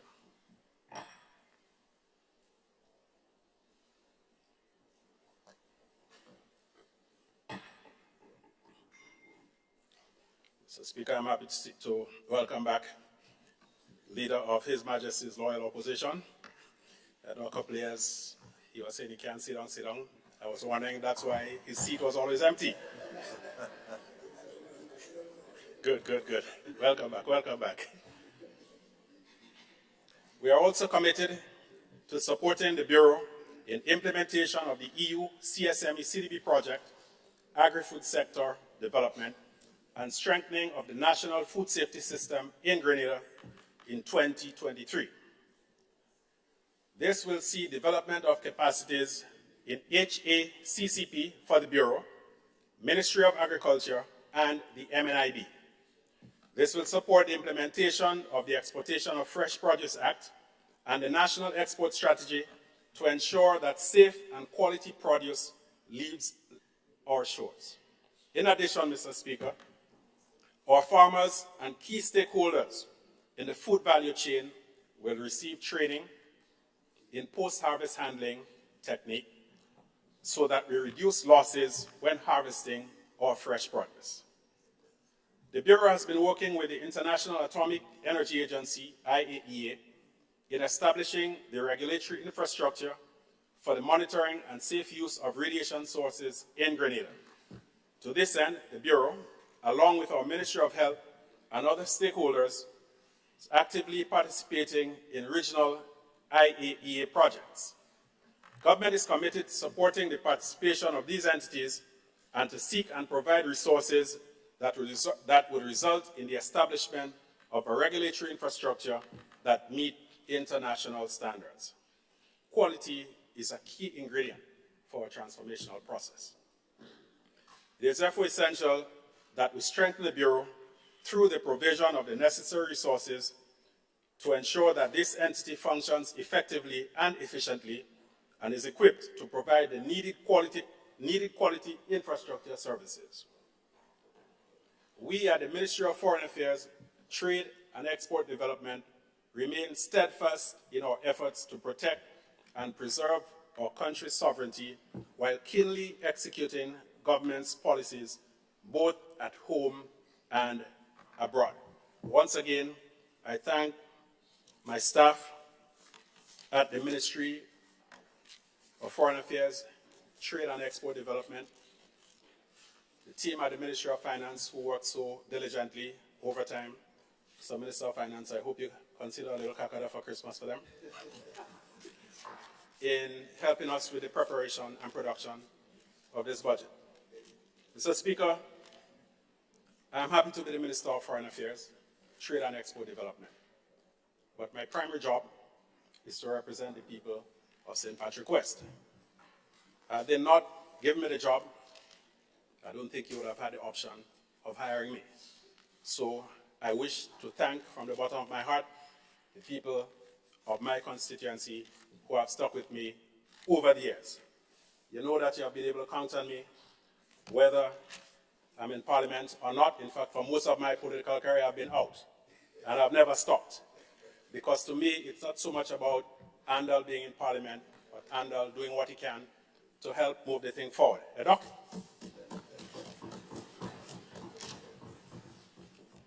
Mr. Speaker, St. Patrick has earned the unenviable distinction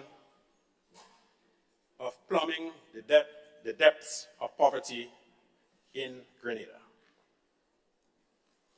And we are not happy about that. I do not think that my honorable sister from St. Mark is happy also, or is happy either, that she shares, her parish shares that dubious distinction with St. Patrick. But I wish to assure the people of St. Patrick, both west and east, that Brother Cornwall and I will be working double hard to ensure that we put St. Patrick on top, not only on the map, but in every other way imaginable.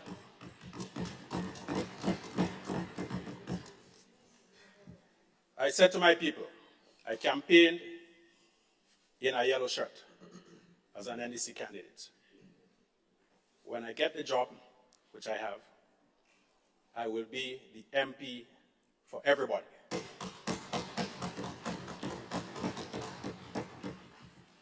I know that I've got some blues from some of my members and supporters because they find some people who they consider NNP still getting a little contract, still getting a little devotion.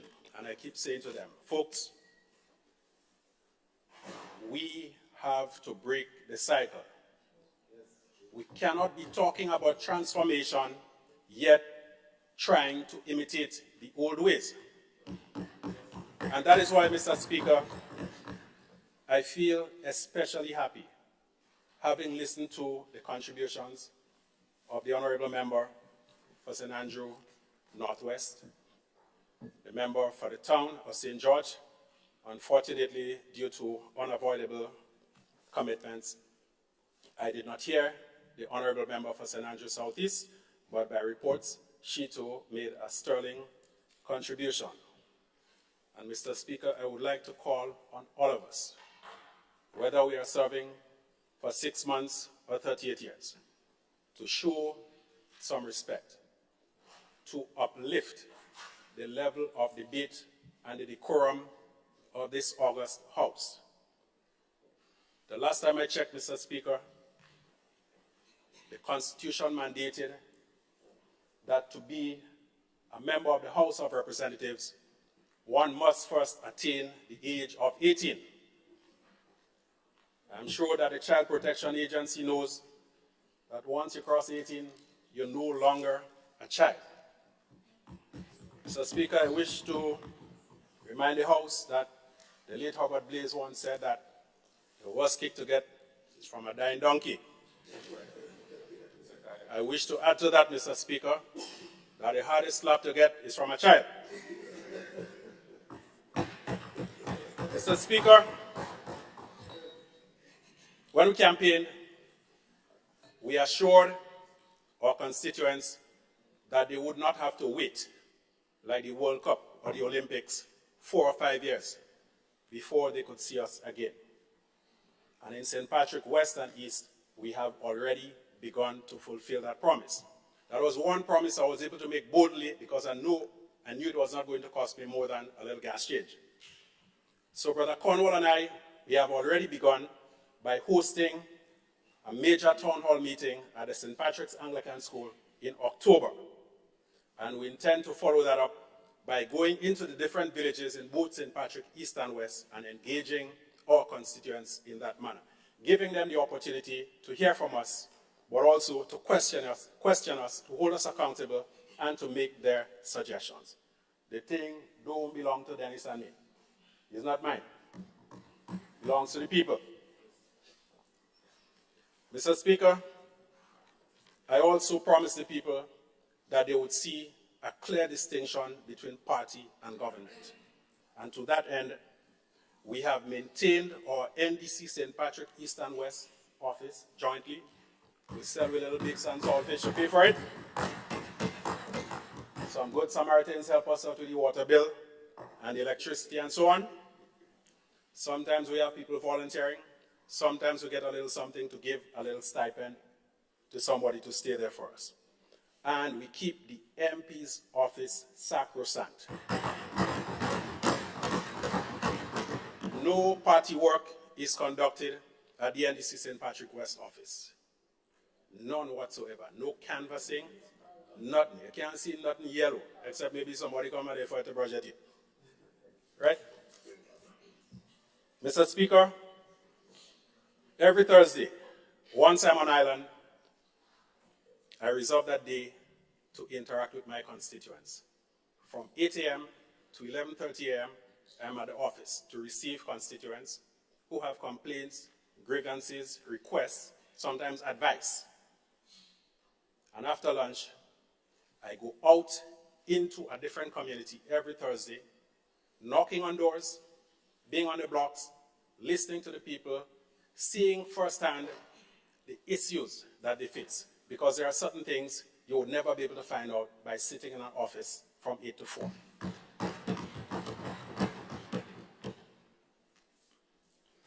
I have also begun to engage different interest sectors of my constituency. Recently, I met with the St. Patrick Cricket Council. They say that talk is cheap. Some people like to talk about love. Some people, they come to your house, you give them a plate of food. They say, "Whoa, it tastes nice," but all the food goes in garbage. That is all talk. Some people like to talk about ICT and cricket. but ICT and cricket dead on the hand. I met with the St. Patrick Cricket Council, and they are so happy that that was the first time that an elected MP took time off to meet with them. I've also met with the executive of the Saters Bus Association, and that has already begun to bear fruit because they have agreed that starting December 18, scheduled bus service from Saters to St. George's will resume on Sundays and public holidays.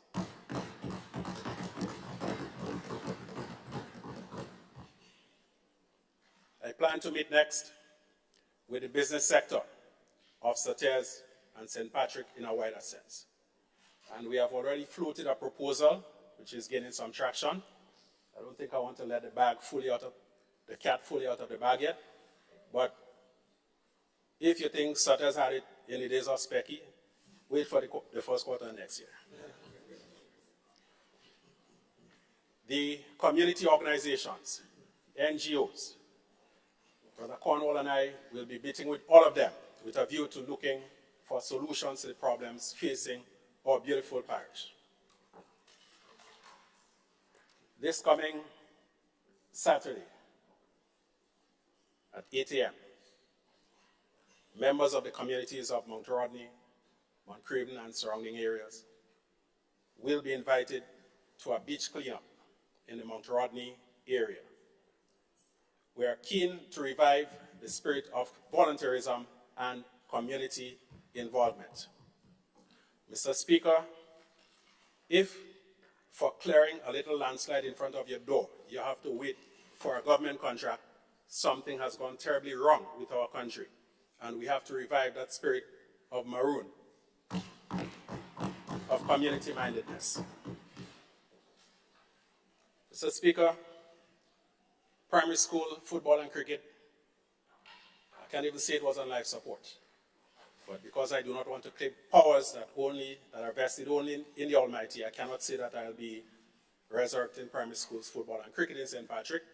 But working with the coaches, with the Ministry of Sport and Education, Ministries of Sport and Education, the principals of the primary schools in St. Patrick, and I'm sure that the Honorable Member for St. Mark would be happy to know that Samaritan Presbyterian School will be included in that.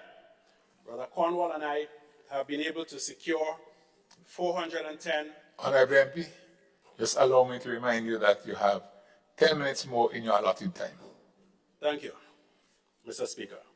Brother Cornwall and I have been able to secure assistance to provide 410 cricket and football uniforms for the 6 primary schools in St. Patrick and Samaritan Presbyterian in St. Mark.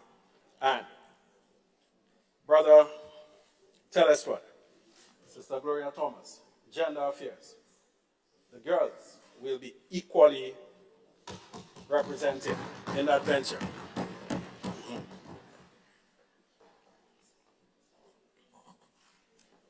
So, Speaker, I have walked the length and breadth of St. Patrick West for more than a decade, and I have seen things that I'd prefer did not exist. However, we cannot pretend, and when we see issues and problems, we have to tackle them front on. We have to see human beings and not always be counting votes.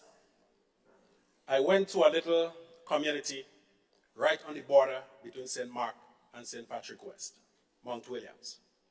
There can't be more than 5 houses there, and not more than about 8 votes. But, Mr. Speaker, when I saw that the people there had to put stones to go across the river to get to their homes or to get back into civilization, I said to myself, nah, for once in my life, I'm going to make a political promise. I'm going to promise them that once I get elected, the first physical project would be in that little area. And I am pleased to announce to this Honorable House that I was able to secure funding, thanks to the People's Republic of China, to erect a pedestrian bridge for that area. and hopefully we can have it finished before Christmas. That would be a lovely gift to the people in that area. And Mr. Minister of Works and Mr. Minister of Finance, I made them another promise that eventually we are going to have a motorable bridge connecting them, because there is some serious farmland on the other side of the river that we have to open out to be able to exploit. Mr. Speaker, the people of Darby have long been taken for granted, neglected.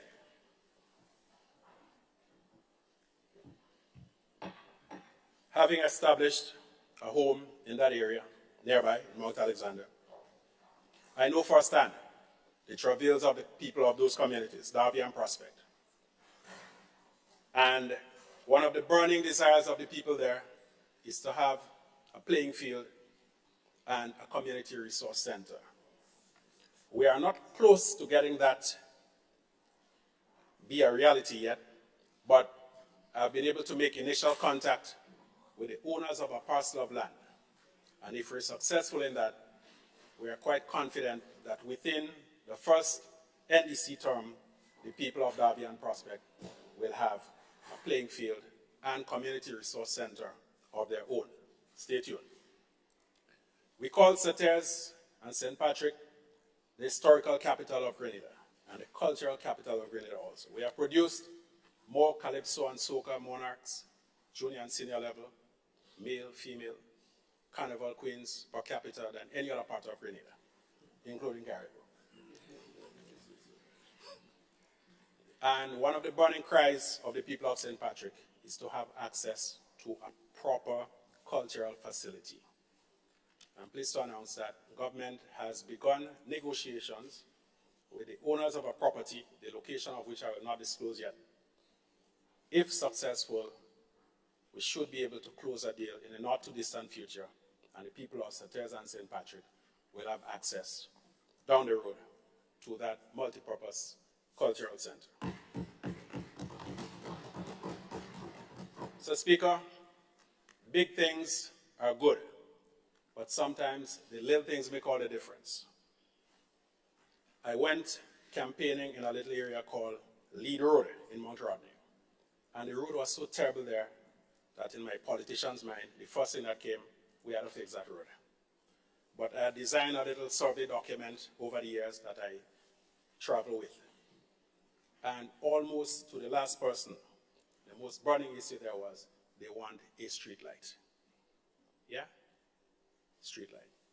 So, Mr. Speaker, we have already embarked the process of bringing light to the dark areas of our constituency. Simple things, providing street lights. Residents of St. Patrick West are now finding it that it is not moving a mountain to get a street light installed. So, Speaker, at a rally in River Sally, I said to the then Prime Minister in waiting that Brother Cornwall and I will fight to make sure that St. Patrick got its fair share of the pie. And he assured us that we did not have to fight. And I can attest to that. I wish to say thank you to the Prime Minister. Thank you to my old GDSS mate for acceding to the request of Brother Cornwall and I that the SIAP office be relocated to Sauteurs. And soon that will be a reality.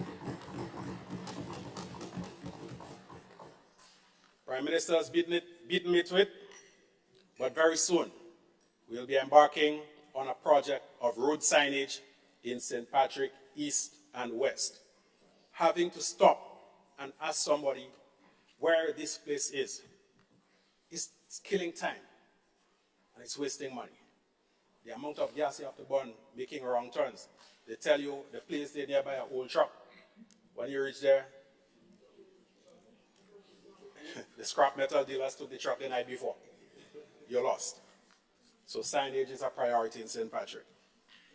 I'm pleased to announce also that the Hilarion home, which was devastated by the COVID-19, and may the souls of all the residents of that home rest in peace. Many of them were people that I grew up knowing, and sadly, they did not make it through the pandemic. The home was forced to close. Thanks to the efforts of the members of the board of the Hilarion home, it is going to reopen its doors if it hasn't done so already. And I'm pleased to announce that government is going to resume the subvention to assist the home in taking care of the needs of our elderly population, not only of St. Patrick, but from other parts of Grenada. Health is our wealth. And in St. Patrick, both east and west, we have a situation where healthcare services are sadly lacking. Brother Cornwall and I wish to assure the residents of St. Patrick that we are working with the Honorable Minister of Health, a genuine man, to redress that situation, and hopefully in the not too distant future, the newly refurbished Monkridge Health Facility, courtesy of the previous administration,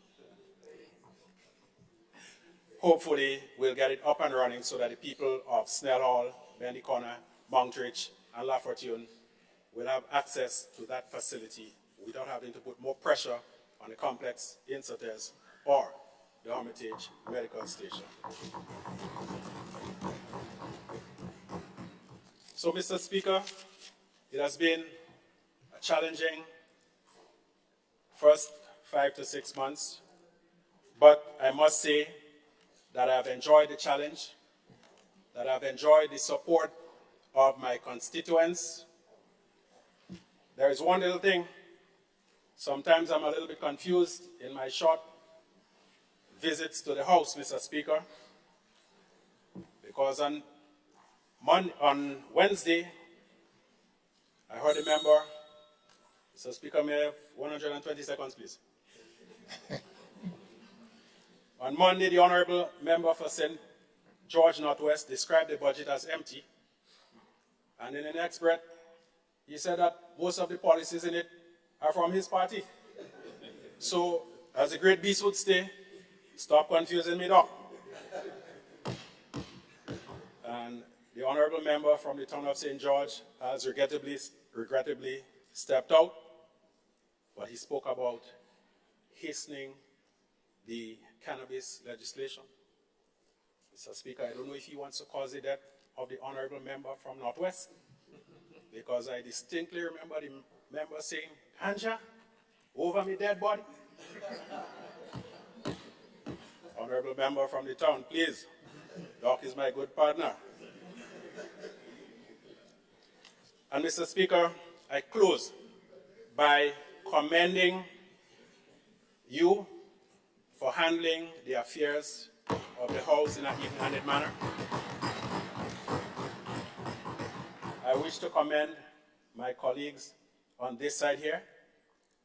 I don't believe that anybody coming into Grenada for the first time would believe that 9 of us are rookies in Parliament. And Mr. Speaker, since everybody's taking credit, I must take some. A few years ago, I was the deputy leader of the National Democratic Congress, and I was entrusted with the task of helping to build the youth arm. And when I see Honorable Member for Carriacou and Petite Martinique with verve and vigor, when I see the poise, the dignity of the Honorable Member from St. John,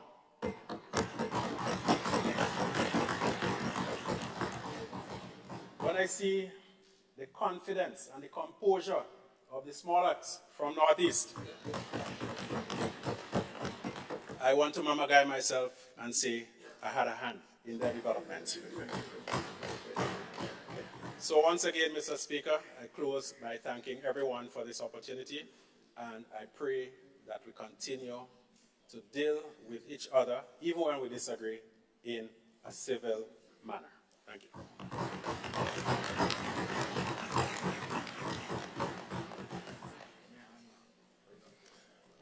Thank you, Honorable MP for St. Patrick West.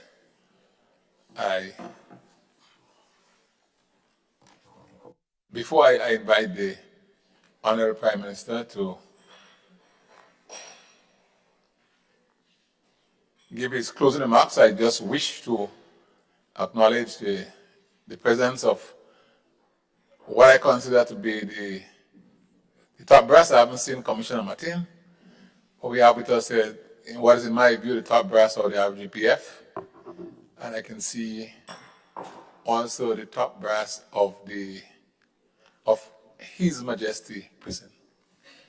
Welcome, gentlemen. And I'm seeing one lady. I hope I'm not missing anybody.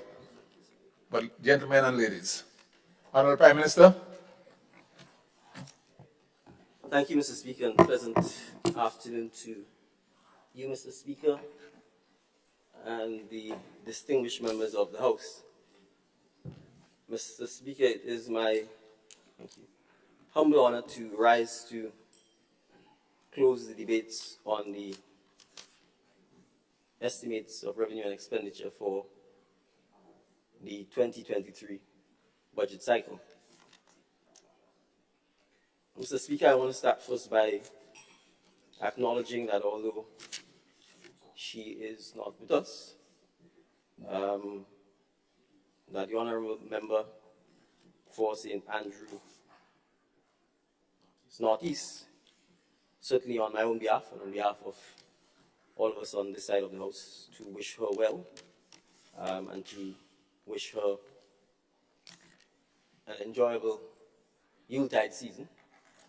And her presence was obviously missed, and we look forward to her return in the not too distant future when the House meets again.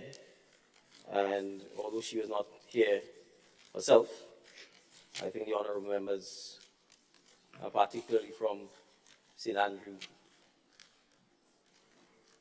raised some of the issues that I think she would have wished to be raised. So although she's absent, I thought it would be important for us to know that. Mr. Speaker, I want to start by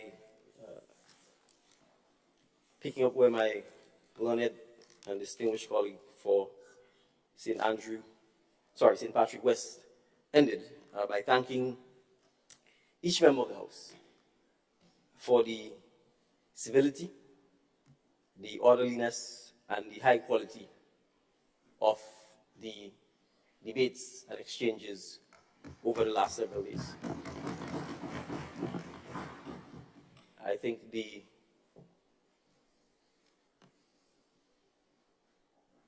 Parliament and the parliamentary debates and democracy is alive and well. And it is alive and well because of the wisdom of the people of Petite Martinique, Carriacou, and Grenada in ensuring that balance was returned to the democratic process in Grenada. And I want to particularly, Mr. Speaker, single out the MP for St. Andrew Northwest for, in my view, perhaps making a historic presentation at these debates for her honesty, her genuineness, and her authenticity in her presentation.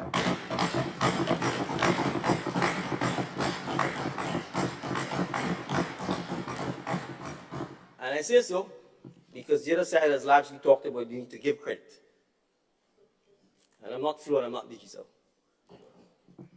But we can give credit, we can compliment, and we ought to be encouraging that type of behavior henceforth. She criticized us, she gave counsel, she gave advice, some of it I have noted, as to the challenges that we would face as we seek to address our roles as MPs and our roles as cabinet ministers. She admitted, and I think this is important, Mr. Speaker, she admitted that elections have consequences. She admitted that an electoral process is a competitive process. She was not a hypocrite. She did not suggest that elections have no consequences. If he didn't, then I would be sitting on the other side, and the honorable leader of His Majesty's opposition would be sitting here.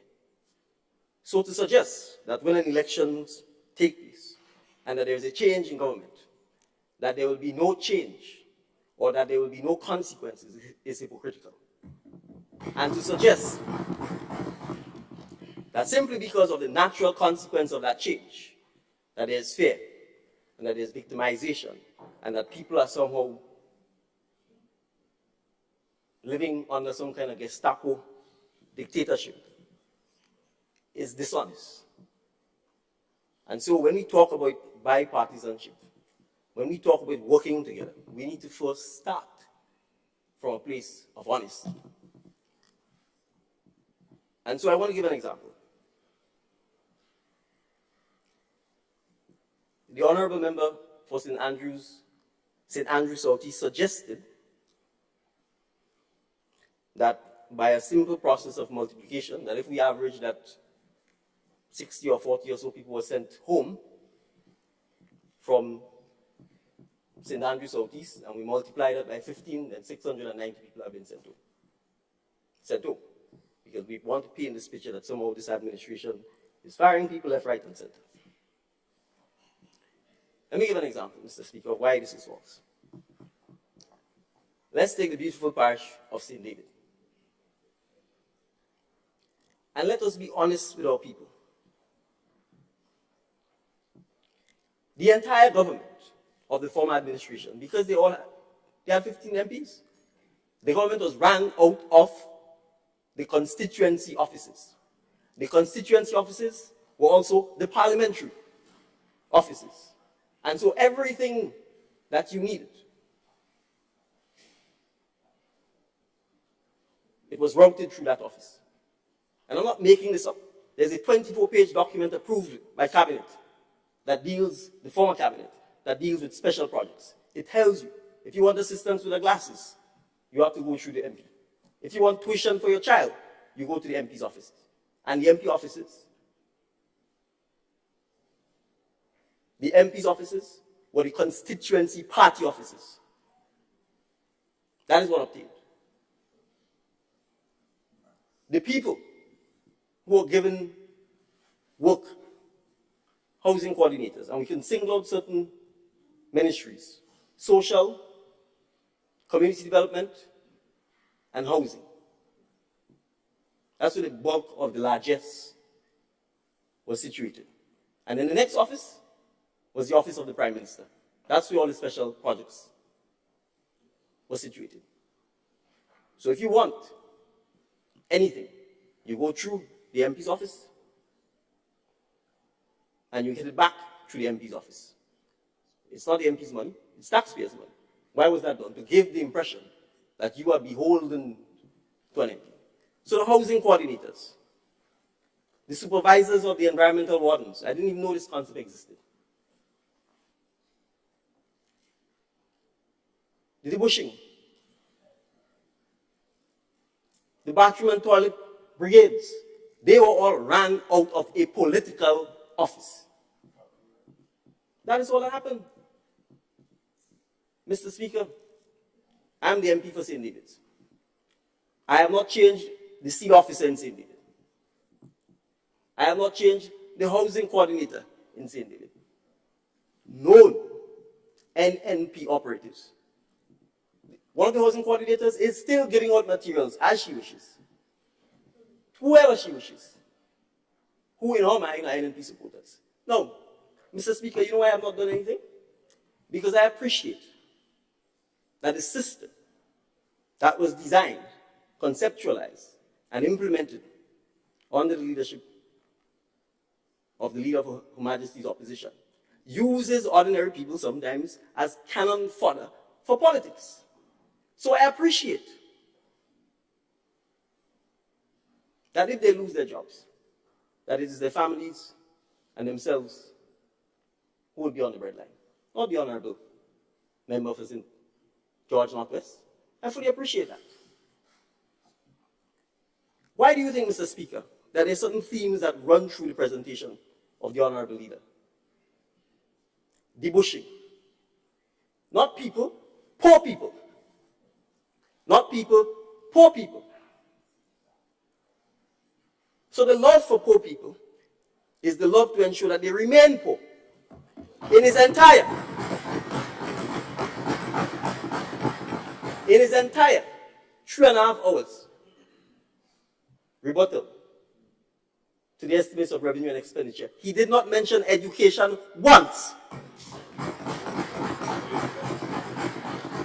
He did not mention education once. Debushing upon debushing.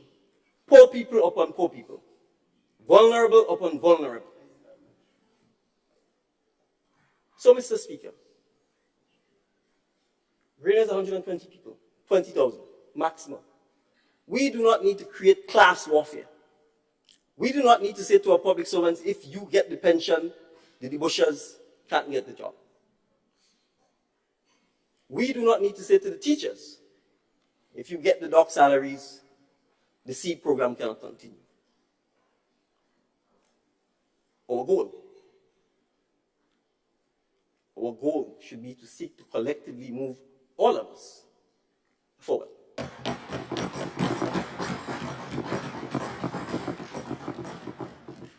And when we talk about laying the foundation, Mr. Speaker, we are not suggesting, and obviously it is intellectually dishonest to suggest, that we are saying that Grenada began on the 24th of June, 2022. When we conducted the campaigns and asked people to take their phones out and pay tribute to those who had gone before, who do you think we are recognizing? When we made the decision to pay the pensions, who do you think we are honoring?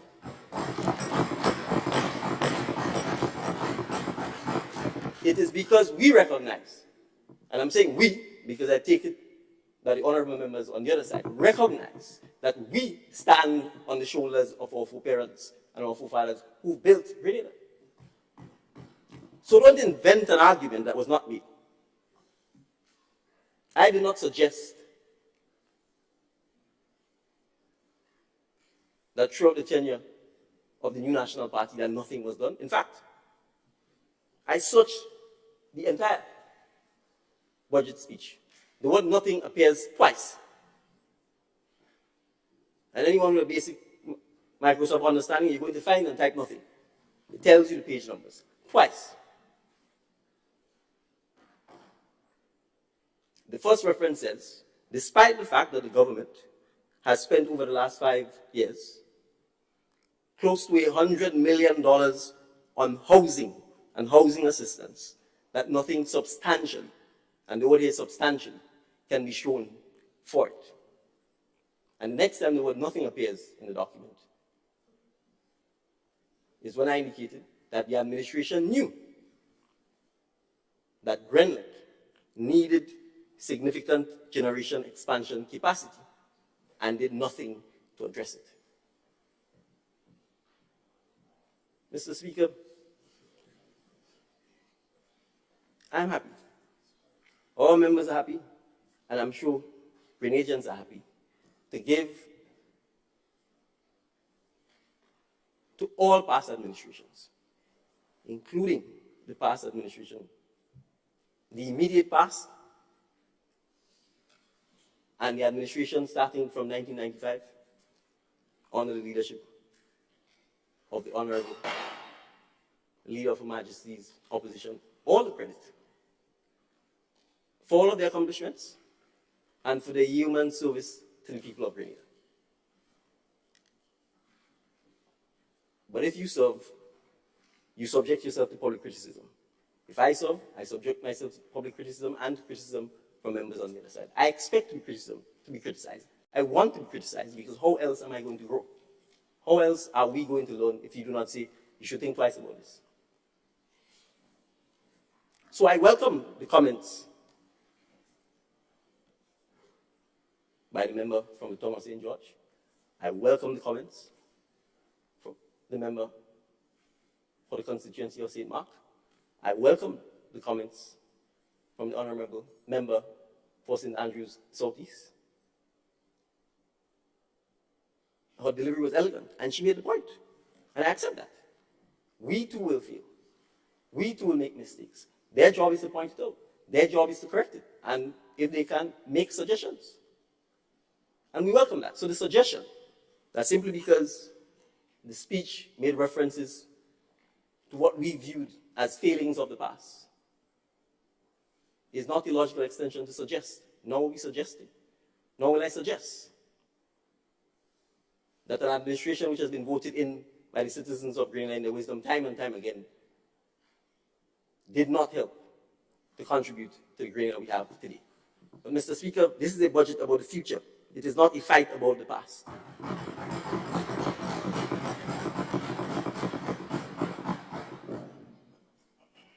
And so we need to focus, Mr. Speaker, on the resilience and the empowerment of our people. And so let us talk about the empowerment of our people. Let us talk about why we need to move Greenland forward with our people. And Mr. Speaker, I will read a letter from a gentleman whose name is Valentine Whiteman. And the Whiteman name from St. David would ring a bell. He's the brother of Jocelyn Whiteman. Never met him. Even today, I've never met him in person. And he writes, "It gives me great pleasure to congratulate you and your administration on your victory in the recent election. Your campaign has focused on the need for change, and already these changes have begun. Government can only do so much. But with the help of ordinary people, so much more can be accomplished. Thanks to your administration, ordinary citizens have begun the monumental task of installing street signs at every intersection in Grenada. The project will be funded with the NGO donation and cost the government nothing. The first signs are about to be installed at Latin Junction, St. David." Mr. Speaker, that is what hope does. That is what change does. That is what empowerment does. It galvanizes the people to take charge of their country and move forward. So let us go to some of the communities in St. David, Mr. Speaker. In Belial,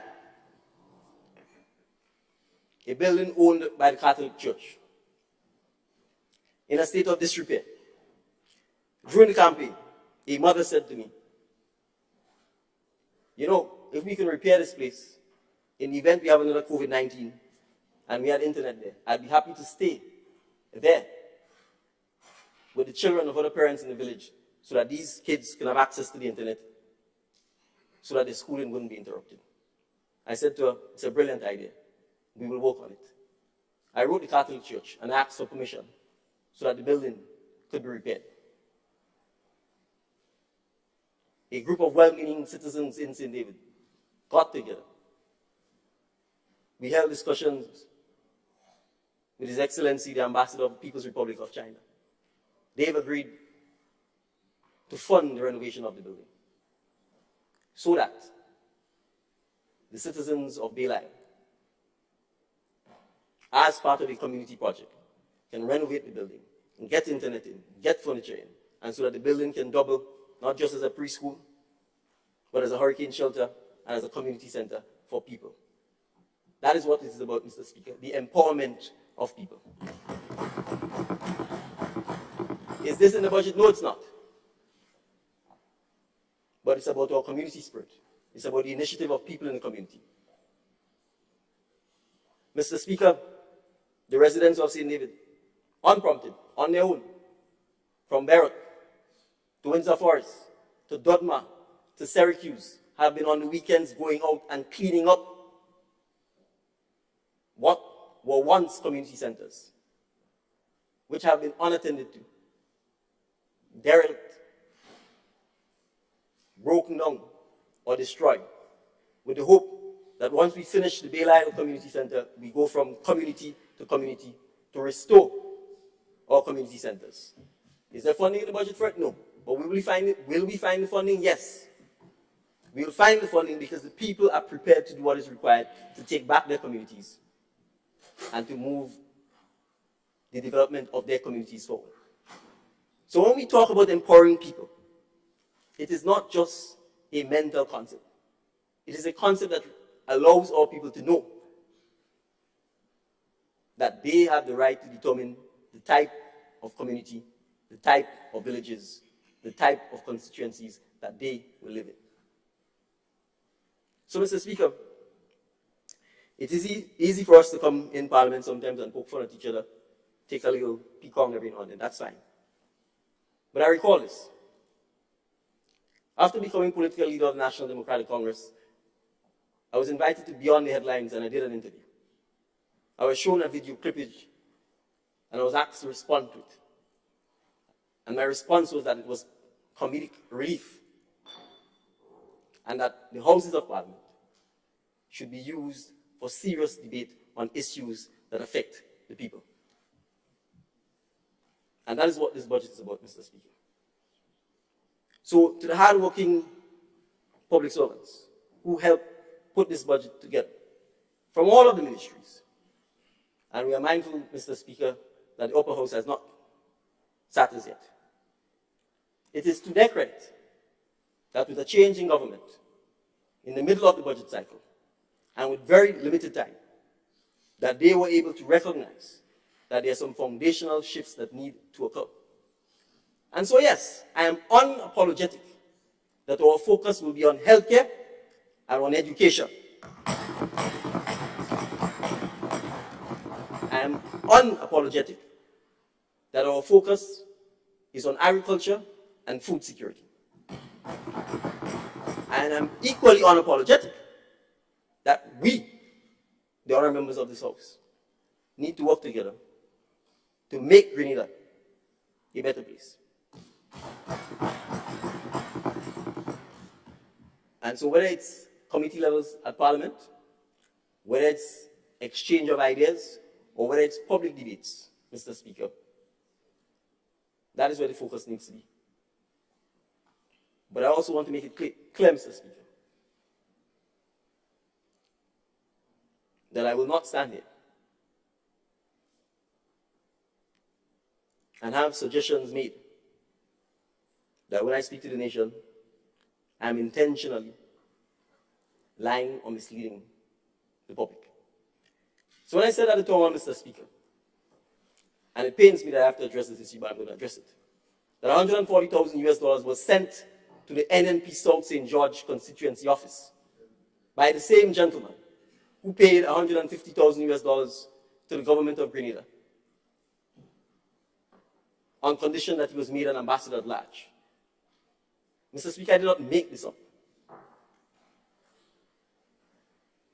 And since the Honorable Leader of His Majesty Opposition is suggesting, based on his remarks made in this Honorable House, that I'm making it up, I will release the receipts that shows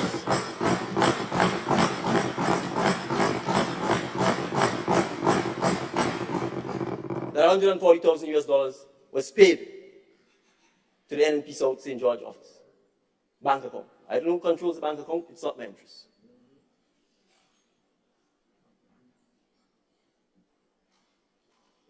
The receipts will be sent to the Integrity Commission. They will be sent to the FIU. These are the bodies and the police. These are the bodies who are charged to investigate. So, Mr. Speaker, let's make it clear. This matter was brought to our attention because the gentleman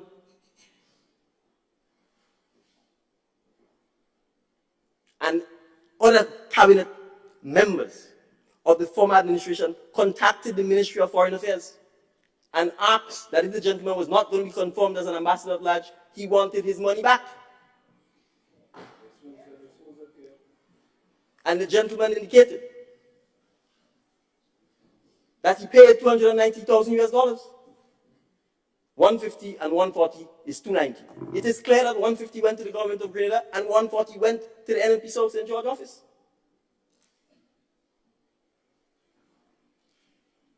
Do you think, Mr. Speaker, as the Prime Minister of this country, that I'm proud to stand and admit that in effect this country was selling diplomatic passports for $150,000? The technical fund which was established was largely funded by that. Now, the question is this a policy we wish to pursue or not? Let us have the debate. I'm not here to cast aspersions on anybody. I'm saying that is the fact. You can defend or you can explain why it is you chose to do what you do. That's the facts. So, Mr. Speaker, it is regrettable that I was challenged to prove the obvious when the focus should have been on the estimates of revenue and expenditure. And I'll give examples of why that focus should be there. Mr. Speaker, we spoke about the BEST program. The Honorable Leader says he couldn't find it in the estimates of revenue and expenditure. Well, it's at page 345, and you can find it. BEST is the acronym, the long version of it, beautification, etc., etc. And Mr. Speaker, I make this point because the Honorable Member for St. Patrick East made this point, and I want us to recognize this. And it goes back to mindset and focus. He talked about, and if you drive across the Lebanon Road, you can see today, when we cut the grass, it either sits there, somebody picks it up, and eventually they just dump it somewhere. And yet we wish to promote sustainability, we wish to promote agriculture, we wish to promote organic farming. The focus, therefore, has to be on how do we take this grass and make it part of a national composting project that allows us to have organic fertilizer, to help our agriculture. That is the synergy we need. That is why when we talk about reimagining the debushing, it is not just the debush. But there are also areas where the debushing is actually leading to landslides. Because there's no training, there's no supervision as to whether or not on certain areas you should in fact cut the bush the way you're cutting it. And so you need training. You pass in Grandlands, today you will see that the drains are cleared and the stuff is sitting there. And if it rained, thankfully it hasn't, it will just go right back in the drain.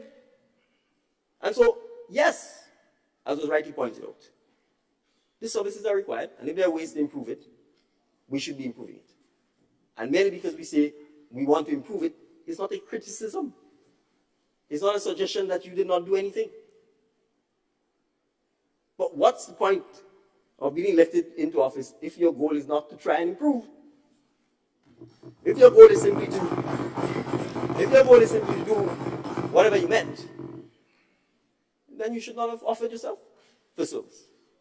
Mr. Speaker, if we do not have aspirations, if we do not have aspirations for betterment as a nation, if we do not have aspirations for improvement as a nation, then we should not exist as a civilization.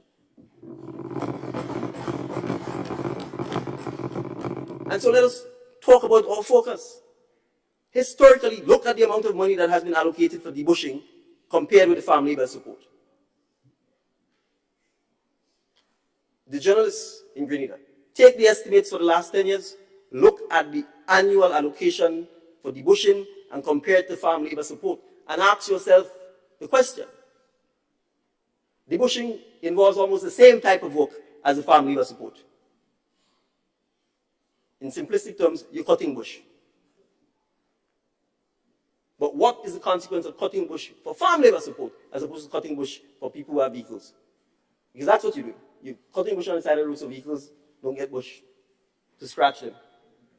If, Mr. Speaker, the policy and the focus was on farm labor support, or agricultural production, or ability to feed ourselves, or food security would be significantly enhanced.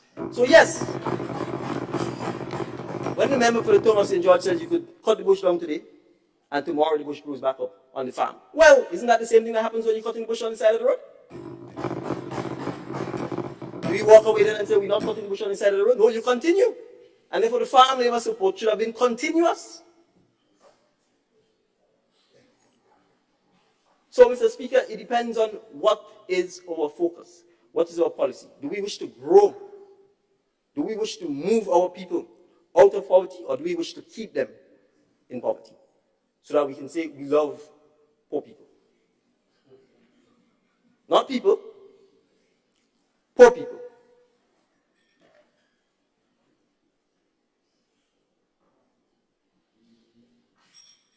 Mr. Speaker, I'm here because of education.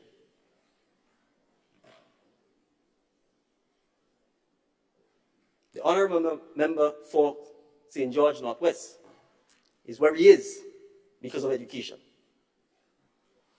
We have the same alma mater, Presentation Brothers College. We have the same alma mater, the University of the West Indies.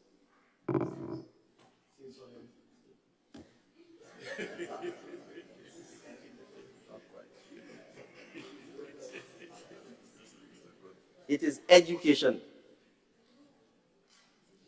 The honorable member for St. Mark is a medical doctor. It is education. The honorable member for the Tongue of St. George has had multiple careers. He's a lawyer. It is education. The honorable MPs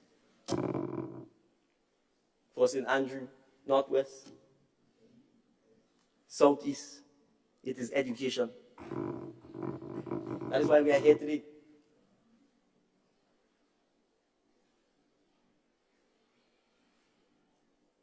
And so the question we must ask ourselves, if it is good enough for us, then surely it is good enough for the majority, if not all of our citizens.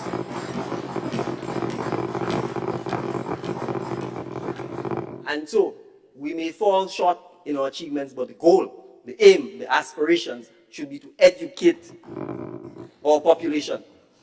And given the youthfulness of Grenada's population, Mr. Speaker, that is what will bring the transformation. And it is not just academic education. It is why we talk about the skills training and addressing the gap and the mismatch between what happens in our education and the lack of skills training and what happens in the job market. Mr. Speaker, when I grew up in St. David's, 2 houses from my grandmother's house, there was an institution called the Anglican Skills Training Center. In fact, the building housed the American troops and the troops of the RSS and other regional troops who came to Grenada in the aftermath of the collapse of the revolution. My house was 2 houses away from it. So when the helicopters flew over, my grandmother's galvanized would lift up. The clothes on the line would fly away. But as a young boy, you were excited because you've seen helicopters. They throw smoke bombs, smoke up the place. They used to call it combat. The place was fenced with barbed wire. They threw the combat just at the point where the fence was so that you could try and grab it. Many of us ended up with scars trying to catch combat because the barbed wires would cut your hand. But you're young and you're fearless. Mr. Speaker, that building became the Anglican Skills Training Center. Carpentry, masonry, mechanics. Many of the skilled men from St. David in particular went to that institution. That institution is no more. The building lies in ruins. It's in bush. Opposite is an old estate owned by the Anglican Church called the Rectory. So yes, Mr. Speaker, I intend to approach the Anglican Church. I intend to speak with NULO. I intend to speak with other charitable organizations. It doesn't always have to be government funding. There's a whole wing in NULO, an entire wing in NULO built by a trust from Barbados called the Maria Holder Trust. Charity. The entire hospitality wing was built by the trust. All citizens are educated in that building. So where there's a will, Mr. Speaker, there's a way. It isn't always about money. And the honorable member for St. George made that clear. Sometimes you have the money. If you don't have the will, if you don't have the desire to see your people improve, it doesn't matter whether you have money. What you use the money to do is have them coming every month so that you give the impression that you're the one dispensing manna from heaven. We cannot move our nation forward if we continue with that style of politics and that style of governance. So yes, I have moved all of the special projects out of the Prime Minister's office because I do not want a young man or a young woman to believe that he has to come to beg me for tuition assistance or that he has to beg me for his scholarship. I want him to understand that it is taxpayers' money. And if the government has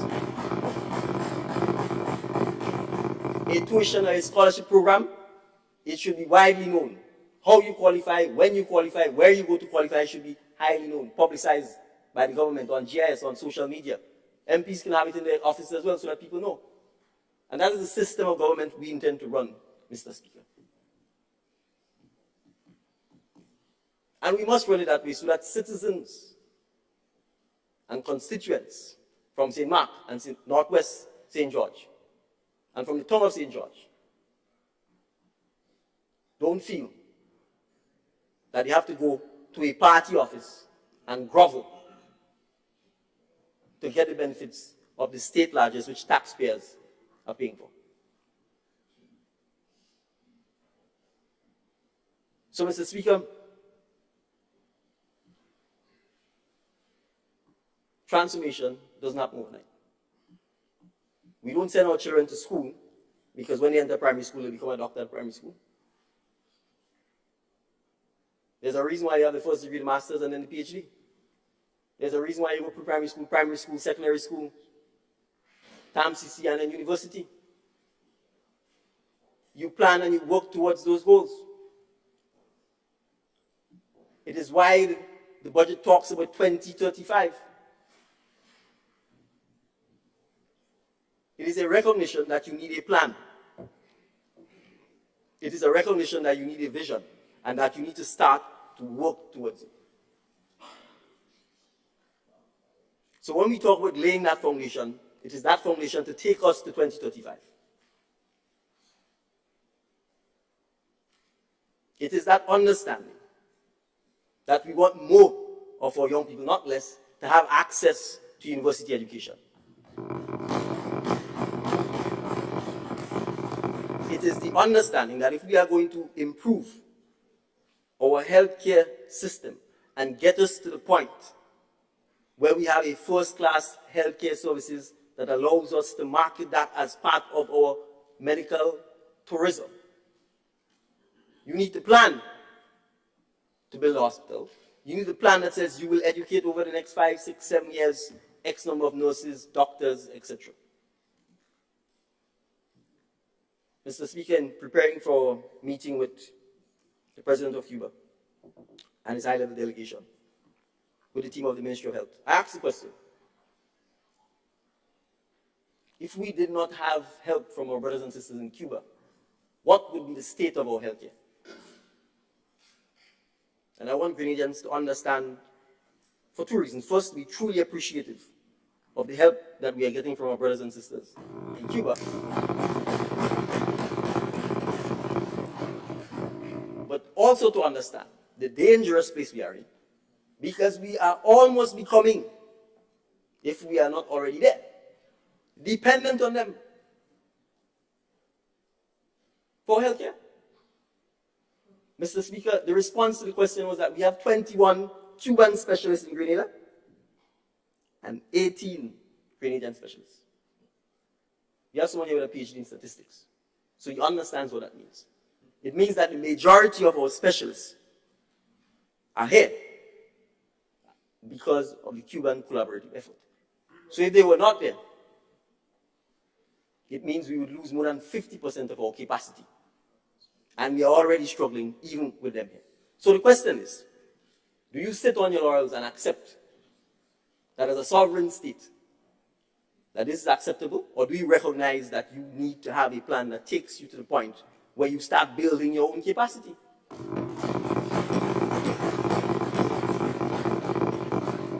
And of course, there are many challenges we face. But let's take the nurses, Mr. Speaker. I listened to the response of the Honorable Leader of Her Majesty's Opposition, His Majesty's Opposition. And it almost seems bewildering to me that he begrudgingly accepted it was a good thing to pay the nurses an extra $500 as an honorarium. It is just one of the many things we need to do to address not just nurses, but all of the persons who work in health services. We are understaffed. We have under capacity. They are not working in the best conditions. They clearly would like to be paid more, and we would wish to want to pay them more. And we have to start somewhere. And you have to accept that. It doesn't matter to me who created the challenges. I'm not casting aspersions on who's created it. The fact is, this is what we are faced with. So how do we move forward? We need to train more nurses. We can debate the policies. Some of the members on this side, I believe including the Minister of Health, feels very strongly that we need to have our own nursing school again. We should have that conversation as a nation and decide whether we have our own nursing school again or whether we work out an arrangement with SGU that ensures that our capacity is ramped up significantly. So if we know that in 5 years we need 1,000 nurses, then we need to start training them now. We need to direct our education policy to give scholarships areas to priority areas in nursing, in the medical field, etc. That is what planning is about, Mr. Speaker. That is what anticipation is about. I'm not saying anything here that it's new. When the People's Revolutionary Government took power, because they were not elected democratically, they knew what were some of the shortcomings of the society. They recognized that coming out of an agrarian society, coming out of colonialism, that education was key. It's why they made secondary school education free. It is why they decided that you cannot move forward as a society if half of your population, women, don't have access to education. So, Mr. Speaker, any country, anywhere in the world that wants to make progress must focus on educating its population as a priority, or then you will be stuck in that vicious cycle where you never move forward. You never grow, and you never develop. And those of us who are all sitting in here who benefited from education can personally testify to that. And so I want to move to the next training program that is linked to education, which is the Imani program.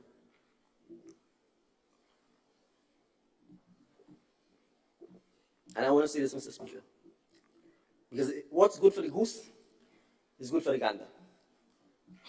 And the ultimate test of our sincerity when we talk about bipartisanship, working together, is to ask ourselves this.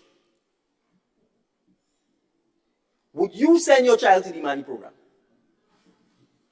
Would you want your child to be an Imani?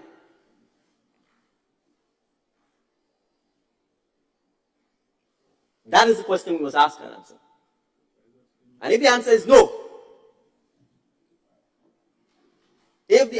no, then we have a collective responsibility to make sure that our education and training system does not leave our young people in a position that after they spend 15 years in school, you're going to school from the time you're 3 years old, you come out at 18, and in one fell swoop you have been told basically, you know what, you have to go and get a 3-month program here or 3 thing here that lasts for another 10 years. And you're working for $7, $8, $9, and $1,200. Mr. Speaker, like the honorable member from St. Andrew Northwest, maybe it's because I guess my parents' genes, or I wear the stress well, or because people hear you're a lawyer, people have this illusion that somehow you're born with a gold spoon. I grew up in a house that had no electricity to, no water to, that had a pit latrine to. So every morning, yes, it was a blue barrel from wherever they got it. You went down half a mile to the standpipe to get water, to put it in the blue barrel. Not just for yourself, but for the other 15 people in the house as well. 2-bedroom wooden house. It's a little concrete now, because so many grandchildren have passed through it, and it's still sitting right where it is underneath the road. So when people talk about struggle, you walk to school, you came back to school. Sometimes you go, you come back, there's no teeth. That is what the average Grenadian did in the 80s and 90s. I have 2 children. Of course, they don't know anything about that. So when I go to St. David's to visit my grandmother, I take them and I say, this is called George Branch Corner. This is where the standpipe used to be. This is where we used to take the water from, or Roy Gilliam Corner. This is the standpipe. The standpipe by Royal Gilliam, I think, is still there. The George Branch one is not there. And there's one by the Anglican School, not too far from the same skills training center that I talked about. And yes, you carry the bucket of water back in. So yes, I would have been a young boy when the rural electrification program was taking place.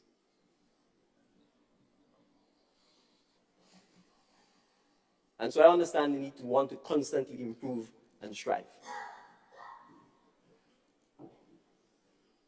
And so I completely empathize with Honorable Minister for St. Andrews Southwest, and Northwest when we talk about it. But I'm saying we are not special. That was the fate of the average Grenadian. So when we come here, we talk about love for poor people. You think I grew up and I considered, simply because I didn't have water or electricity, or I had to go tie goat and sheep, that I consider myself poor? No. I didn't consider myself poor. I never had the mindset that I was poor. I never had the mindset that I was vulnerable. Even if I slept on the floor, my mindset wasn't that I was poor. My mindset was that there are opportunities because I was going to the St. David's Roman Catholic School.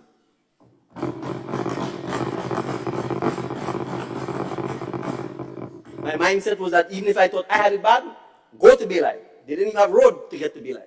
Go to Apwetut. They did not even have road to get to Apwetut. When you went to pick up the nutmeg, you had to roll it down the hill and then skate on your bottom come down. So, Mr. Speaker, poverty is not something to be embraced. It is something to work your way out of.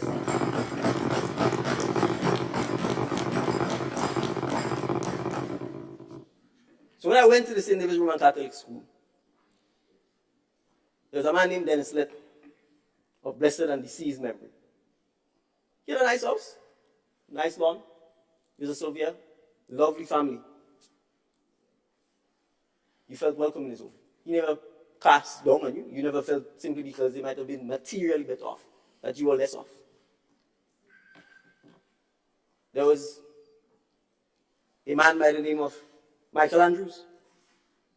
He lived on top of the hill, spectacular view, nice big house. You never felt, he was a farmer, he was a lawyer, in the land with his workers just like everybody else. There was another gentleman by the name of Mr. Andrew. He worked with Brenlek. He was an electrical engineer. There's another one, Mr. Telesford. He and our former Governor General, His Excellency Daniel Williams, were very good friends. He was principal of the school. He's a bad alcoholic. Terrible. Very bright man. But as a young boy, you ask yourself, okay, they seem relatively successful, and you ask why. They were educated. It's that simple. It didn't matter where they came from. You recognize that your root out of material poverty, not mental poverty, was by educating yourself. So if we as a nation want to spend our time taking state resources and constantly plowing it into programs to manipulate our young people and to manipulate our population, to make them feel that we are their gods, and to use them as political cannonball, then our development will continue to be stymied. Our tribalism will continue. And it is the next generation of Grenadians who will be paying the price for it in time to come. And we may snicker and laugh at this. But, Mr. Speaker, the examples throughout the Caribbean abound. In Jamaica, Mr. Speaker, the Honorable Prime Minister, Mr. Andrew Holness, had to call a state of emergency in 8 to 10 areas. You know why? Bad men, gangsters, criminals have more sovereignty than the state itself has in these areas. If you want to understand what poverty does, what ignorance does, there are parts in Trinidad, Mr. Speaker, that the state has little or no control over.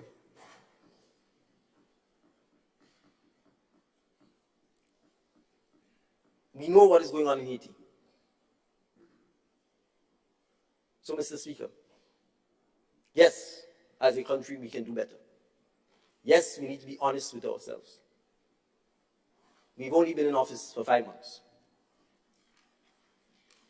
Our job, and that includes all of us sitting in this house, is to aspire for betterment for our people.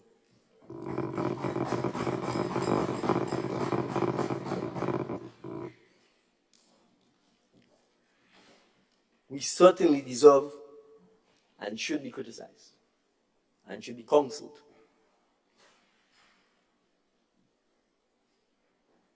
And when we drop the ball, we should be told so.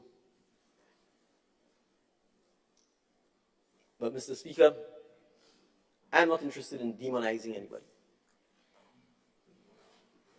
There's no need to. People are perfectly capable of doing that to themselves.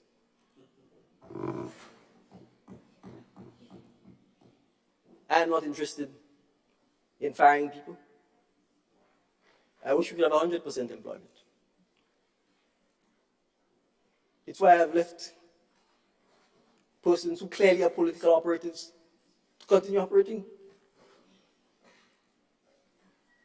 But if we are going to create change, if we are going to create improvement, we also have to be honest. If you have people who are doing political work and are being paid through the state resources, should we allow it to continue?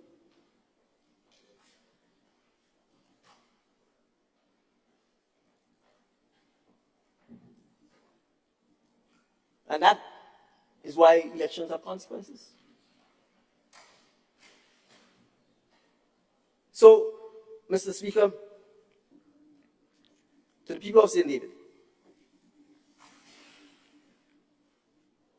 no doubt, you have elected me to serve you. I commit to doing my best in doing so. I certainly will fall short at times because I'm human. However, you have the assurance that it will be about the empowerment of the parish of St. David. And so we will start with our community centers, because it's about the community first. We will start with the education system. There are only 2 secondary schools in St. David's. St. David, by numbers, is the largest constituency for electoral purposes.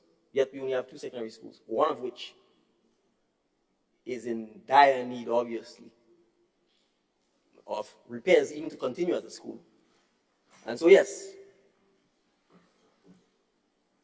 the prior administration has been working, and we will continue to do so, to get the new secondary school built.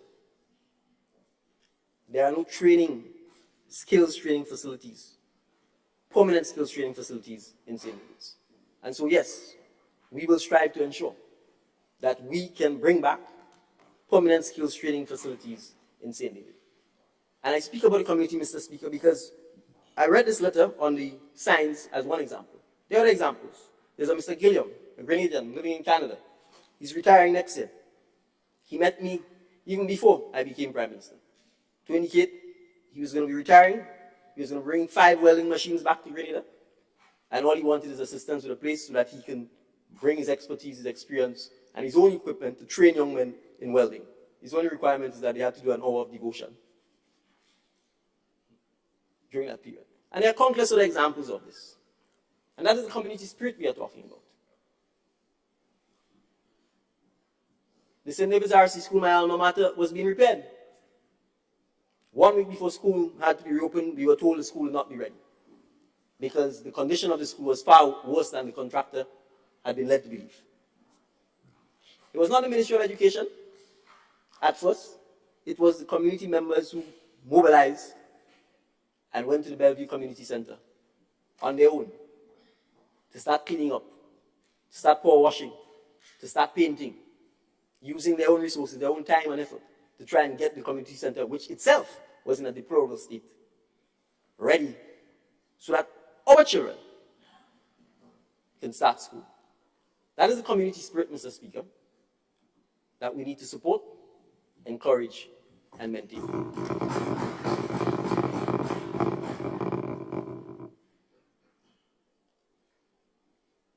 So, the challenges are great.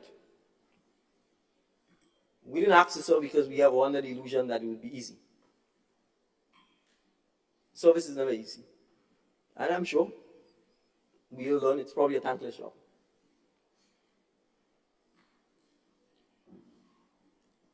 But, Mr. Speaker, it is why I've said we need to serve, and we need to give others the opportunity to serve. We need to know, let the next generation of Grenadians know that political service is not reserved for the few. That political service is in fact open to all of us.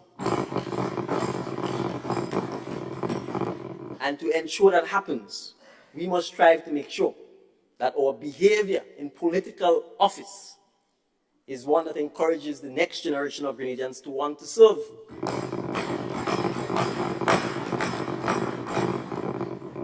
So when we come to the house and we say we've seen the mountain top, Martin Luther King. Martin Luther King saw the mountain top, not because he just wanted to be on top of the mountain top, because he wanted to see the vision.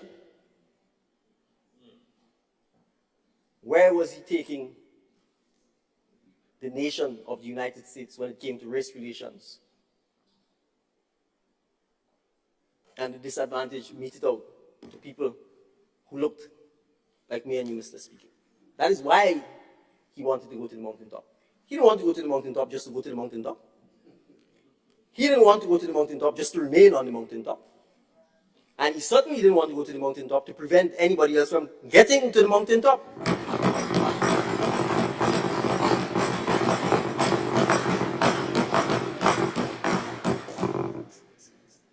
So, Mr. Speaker, I don't know if holding the office of Prime Minister is the mountaintop.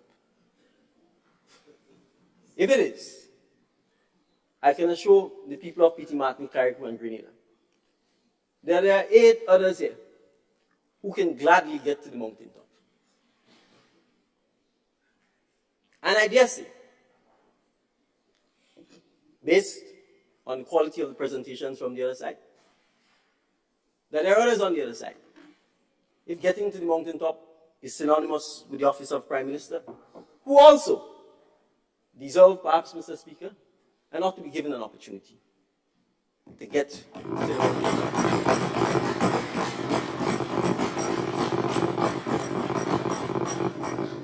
So, Mr. Speaker,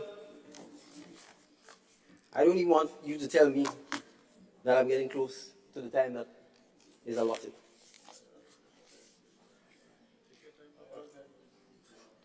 I don't have a lot of time. But You want to know the exact amount? no, I don't need to know the exact amount, Mr. Okay. I spoke for 3.5 hours when I presented the budget. Part of the little wisdom I've learned in life is knowing when to speak and knowing when to stop. And so, Mr. Speaker, I think what is really left for me to do is to acknowledge that I would not be here, first, without the endorsement of the people of St. David, without their support, without their encouragement, without their courage. Because undoubtedly, for someone who's never had political experience, and given the history of our politics, where sometimes it seems the criteria for service is that you just need to toil and toil and toil and toil and toil, rather than asking whether it's of merit, whether it's the right thing to do. It required some courage for them to take the chance on me. And so first, I want to thank them for doing this. Second, I want to pledge to them my commitment to serving them and to working with them to, yes, transform St. David. Yes, to improving St. David. Yes, to addressing many of the issues we need to address. And we can take simple issues, Mr. Speaker. St. David doesn't have a fish market. It doesn't have a meat market. It doesn't have a market period. And a market, in simple terms, is a place where buyers and sellers meet to exchange goods and services. So whether it's a market for medical services, for food, for poultry, for meats, for fruits and vegetables, one does not exist. So I certainly pledge to work with them towards making this happen. Our playgrounds, they don't exist. We have pastures, we have playing fields, whether it's Malmont, Lassages, Bellevue. But there are no parks for children. There are no swings. There are no outdoor gyms. There are no cycle tracks. So yes, I pledged towards working over the extended period to make those things happen together. Because we recognize that we do need mayors in our communities. We do need mayors in our villages. We do need people who will step up and say, I am going to help lead and organize my community.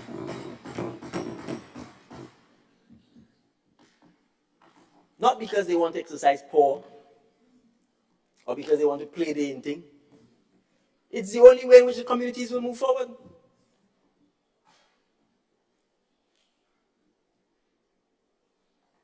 In the current construct of our system of government, what do you have? All of the resources are concentrated at ministries. How then do you empower our communities if we do not empower people?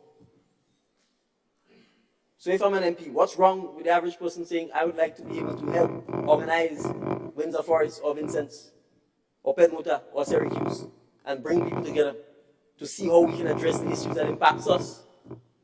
What is wrong with them saying to the MP, the potholes in Syracuse are there, you need to fix them, and we'll write you? If that's exercise of mayoral power, they should exercise it. And yes, they should be able to suggest to me that these people you are employing are taking the money and they're not cutting the grass. Or they're leaving it, or they're not doing it in a proper manner. They are the ones who elected us. So I, in fact, do want to encourage all of the citizens of Grenada to act like mayors, to act like you care about the services that we deliver to you or don't deliver to you, as the case may be, and about the state of your communities and the issues that impact your communities.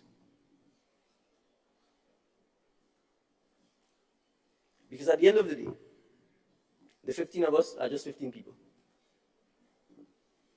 Our season, to quote the honorable member for the Tongue of St. George, will quickly pass. And we need to train the next generation of Grenadians about what service and leadership is. And I'm saying train. Because that is one of the shortcomings of our political system. There is no political training. There is no succession plans. There are no transition plans.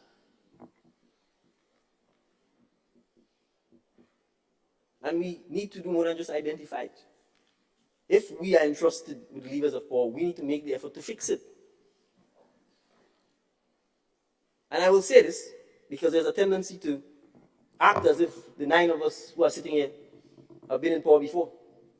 We haven't. And so if the criticisms also reflects on the former NDC administration, then it deserves to be criticized too.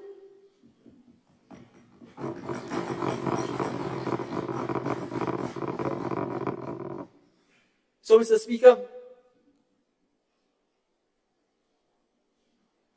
when you insinuate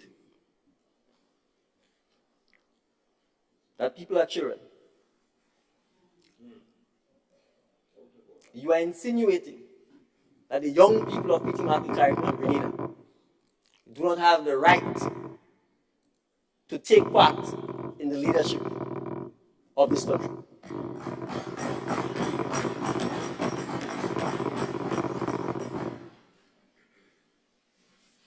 But if you didn't learn on the 23rd of June that the young people of Grenada have the right, perhaps more than to take part in the leadership of this country, then it is clear that your learning curve has flattened out.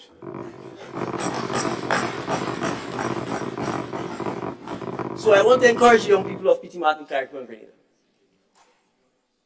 Leadership isn't reserved for people with experience. the greatest periods of change in this country were made by leaders who had no experience.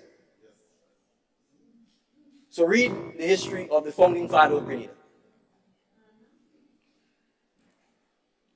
And you understand that revolution and change is not made by people who hold power for long.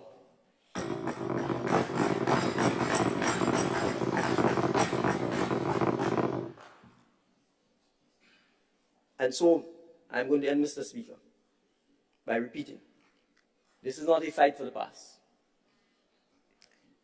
This is a fight for the future of P.T. Martinique, Carriacou, and Grenada. And that journey has only now begun. The vision to 2035 is over a decade away. And so this generation of Grenadians are required to work together, are required to accept that praise should be given where praise is deserved, are required to accept that when you are criticized, you should not take it personally and you should use it as an opportunity to grow and learn. And we as leaders must accept that if we're in public office, that we should aim to have high standards of behavior in public office. And that when we drop the ball, or fail to do so,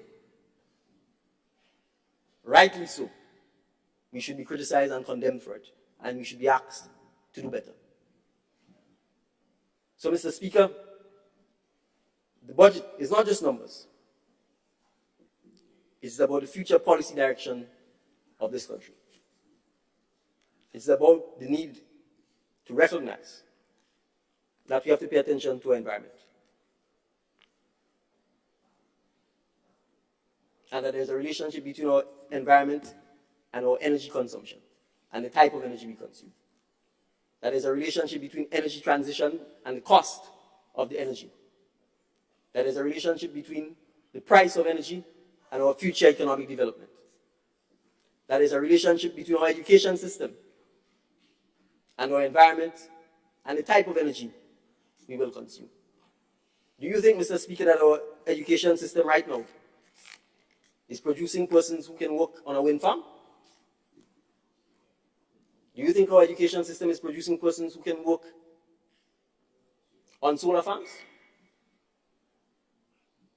Do you think our education system is producing persons who are prepared to experiment with hydrogen as a form of energy?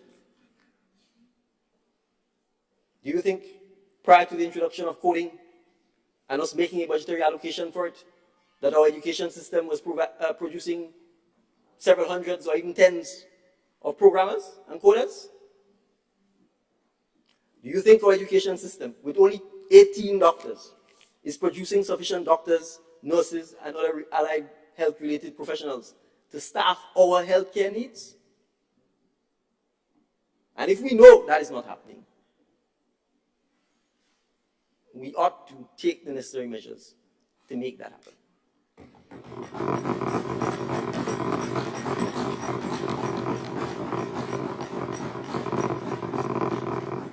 And if we know our food import bill is over $400 million,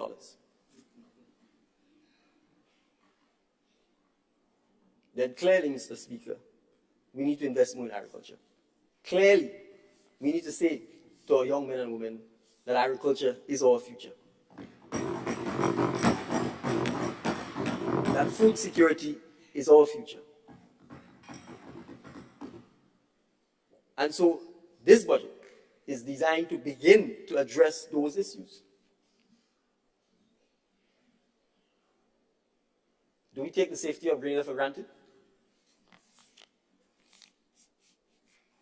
2 tourists were gunned down in St. Lucia this week at a bar. They've been living in St. Lucia for the last 20 or 25 years. One of them died. The other one, thus far, has not yet succumbed to his injuries. Do we want to take the safety of Grenada for granted? Do we not accept that there's a direct link between poverty and crime? Between poverty and ignorance? Between poverty and antisocial behavior? Do we not accept that our security services need to be supported, need to be better resourced, better trained, and that succession planning ought to occur in our security services? And that the necessary resources, particularly technology, should be used to assist them in not just responding to crime, but to ensuring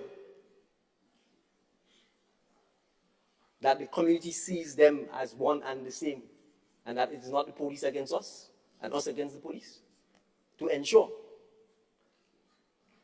that our safety and our security as a nation is not just preserved, but is enhanced.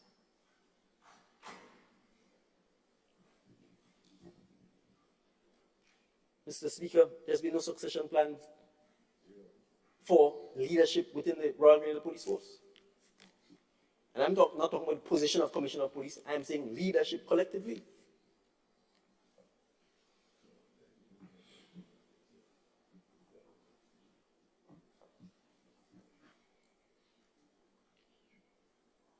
Those are the kinds of issues that we need to talk about and debate. Is the training modules for police officers appropriate given the change in behavior, given the use of technology, given cybercrime, given financial crime? Are the things the police officers doing, traffic, immigration, should the police be dealing with these, or should they be in civilian hands, so that the police can focus on core competencies of policing?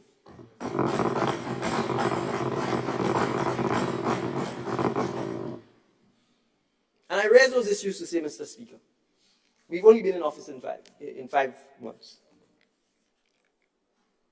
And I raised it with one of the honorable members on the other side. We have to take responsibility for the way Grenada is. We always like to blame everybody else. We have to take responsibility for the way Grenada is. We have to put the mirror up and ask ourselves, what have we done to improve the situation? Let's take an example of our governance. When the election happens, no minister who loses office prepares a brief minister for an incoming minister. Not one. Not out of personal obligation to say, oh God, well, you know, I was there when I came in and there was no brief from the other one. So you know what? Out of conscience, I don't know whether I will win or lose, so let me prepare something to say, whoever becomes the next minister, these are the things I dealt with, this is what is happening, these are the issues that you may need to address.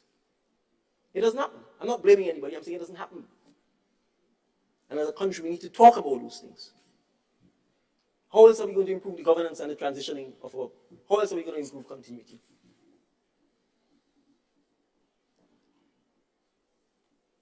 We can't just rely on the public workers or the civil servants, because the reality is that there are things that go on in the cabinet room, there are things that go on amongst policymakers that the civil servants are not aware of.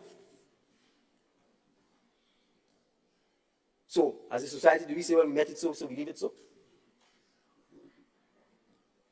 The honorable member for St. George Northwest talked about the fact that this cabinet met and gave itself a $2,000 increase. Well, let's talk about this. Let's talk about the hypocrisy of this. And this is the challenge we face here. You know, the Prime Minister of Singapore, and I'm quoting him, said, if you want government on the cheap, you will get government on the cheap. Let's talk about it. We collectively give the population the impression that ministers of government make a lot of money. They do not. The salary is $5,000, $6,000. Plus some travel and whatever else. That is the truth. If you compare that, for example, to what a judge of the High Court makes, $16,000. It is almost 3 times the judge's salary.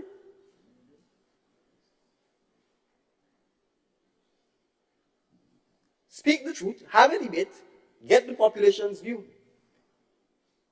Are we going to suggest to our population that leadership of the country is a regular job? Or are we going to accept that it is difficult? that it is challenging, and that you actually need people who are competent, not just people that the population like. And that, therefore, the question of remuneration matters. And probably every civil servant who's a PS makes more money than a minister. But no one meets the PS and say, boss, fix the road. Boss, there's a drain here. Boss, my child is, I want a scholarship.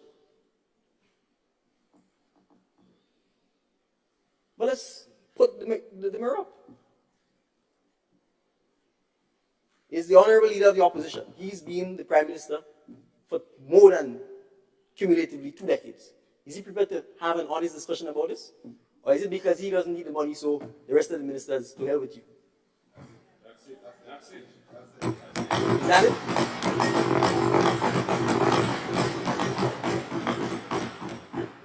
And I'm saying this, Mr. Speaker. And I'm saying this. I'm not saying this because I need the money. I don't. I'm saying this because, as a matter of principle, we need to start talking about the difficult things so that we can collectively come to consensus positions in a bipartisan manner so that we can move Grenada forward. And stop playing cheap politics. So the population will say, you give yourself a salary, boy, they will vote you out. So continue to grind and accept a salary that you know is not deserving of the position. And de facto, I'm going to say it, encourages corruption.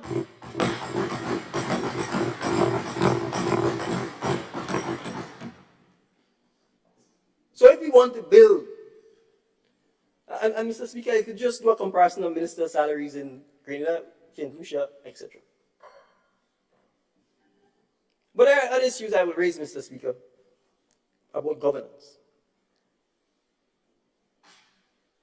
Because we need to clearly distinguish between office and personalities. There's no protocol in the OECS at all about how you treat with former prime ministers. There's none. And so I understand perhaps why some prime ministers want to hold on to the office of prime minister for their life. Because if someone opens your door for you for 13 uninterrupted years, it's hard to go back to having to open your own door. I understand. I understand that if for the last 13 years your life has been surrounded with people doing everything for you, it's hard to, as the Honorable Mia Motley put it, sharing an experience she had with a former prime minister, where in the past they drive you up to the funeral at the front, and then you're no longer the prime minister. The next day funeral, you have to park in the back and walk up like everybody else.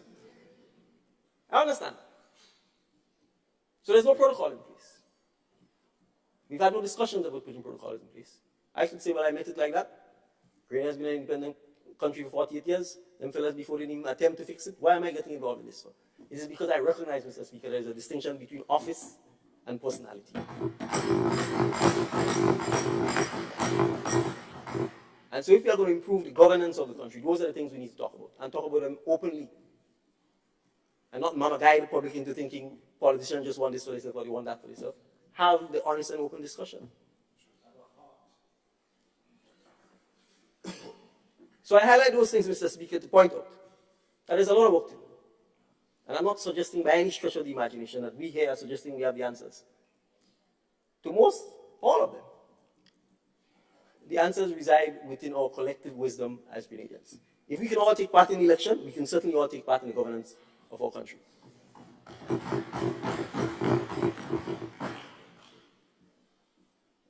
So, Mr. Speaker, we had pre-budget consultations. We will continue to have post-budget consultations and budget implementation.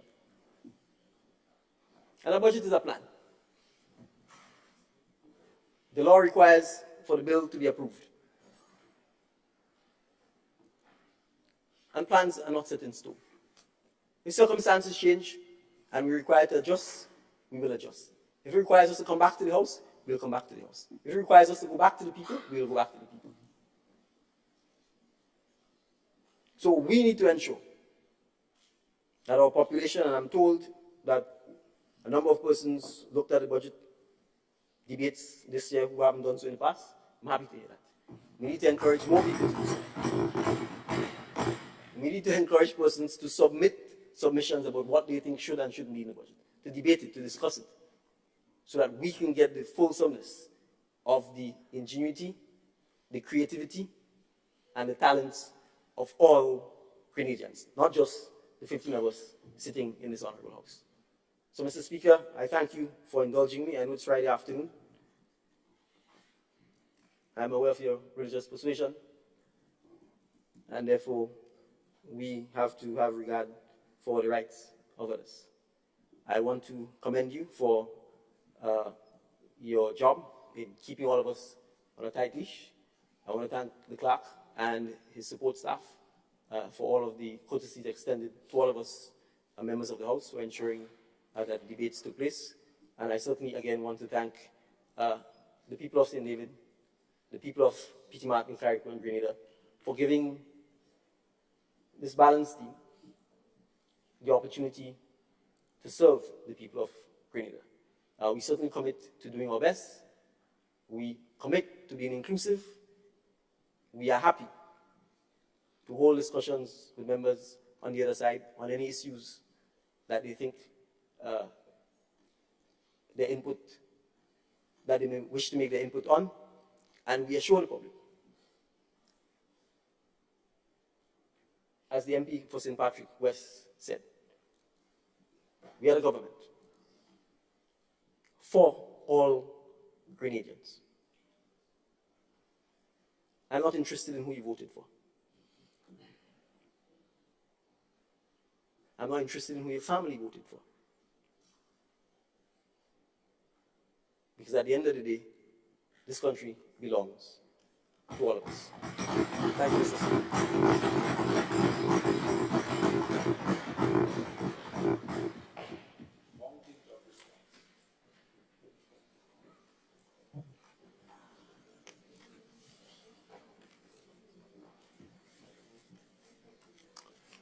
Thank you very much, Honorable Prime Minister, honorable members.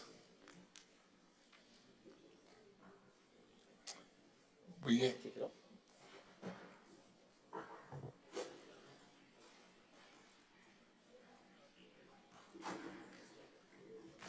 I saw the Prime Minister's mic on. I saw the mic on. Okay. Honorable members, we have sat, have witnessed the debate, the exchanges, and the Honorable Prime Minister has just closed the debate.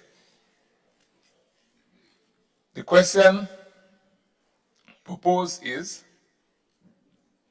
whereas it is necessary to provide for the services of the State of Grenada for the year 2023 by means of an Appropriation Act, be it resolved that the estimates of revenue and expenditure for the fiscal year January 1 to December 31, 2023 be approved.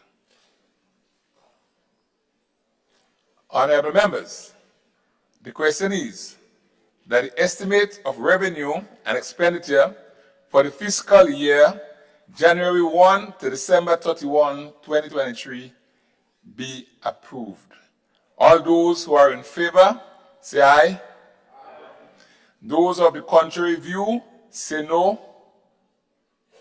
Indeed, the ayes have it.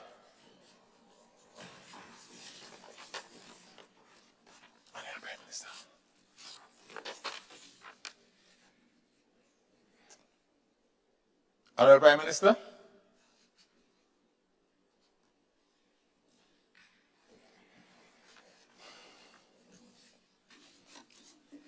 Mr. Speaker, I beg to introduce for the first reading a bill for an act shortly entitled the Appropriation 2023 Bill 2022. Oh, dear.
Mr. Speaker, with your leave, prior to asking that the bills go through the stages, there's a further motion I'd like to move before we get to that. Go ahead, Honorable Prime Minister. Thank you. Mr. Speaker, I beg to move the motion 14B standing in my name, which reads, Resolution for the purposes of Section 56 of the Public Finance Management Act No. 17 of 2015. Whereas Section 56(1) of the Public Finance Management Act No. 17 of 2015, hereinafter referred to as the Act, provides inter alia that no money shall be raised on the credit of the Government of Grenada except under authority of this Act or under an Act of Parliament or a resolution of the House of Representatives. Whereas Section 56(2) of the Act provides inter alia that the Minister of Finance may borrow when authorized by resolution of the House of Representatives money on behalf of the Government of Grenada in any form and from any legitimate source on terms and conditions to be agreed with the creditor. Whereas it is further provided that the amount shall not exceed in the aggregate the sum specified in the resolution, and whereas it is expedient that the Minister of Finance be authorized by a resolution of the House of Representatives to borrow on behalf of the Government of Grenada money to an amount not exceeding in the aggregate the sum of 350 million East Caribbean dollars to meet current expenditure requirements. Now, therefore, be it resolved that the House of Representatives hereby authorizes the Minister of Finance to borrow on behalf of the Government of Grenada money to an amount not exceeding in the aggregate the sum of 350 million East Caribbean dollars for the period January 1 to December 31st, 2023. Speaker. Mr. Speaker. I believe you have your position. Yes. I stand on a point of order here and as an advice. We've just done the motion for estimates revenue. The appropriation bill is the logical approach to give finality to this important thing. The motion to raise money is an important one, but it should come after. My advice does not have to be taken, but I have a responsibility to say it. The record will show, but I'm advising the Prime Minister, the Minister of Finance, and he already got up and moved the appropriation, started the first reading, I assume, of the bills. So I thought it was a logical way to go. I assume that we will do both this afternoon. I don't know that we'll take long to do it. Prime Minister, I suggest, honestly, that's what we should do, okay? I have no difficulty with the suggestion. In fact, as you intimated, that is what I was doing prior to the intervention. So. Yes. Honorable Leader of the Opposition, let me ask you this question. You've just indicated what is the preferred approach. You just indicated to the House what is the preferred approach. I was just offering advice to my younger colleagues. You see what I'm saying? So, my question is, the motion has already been moved.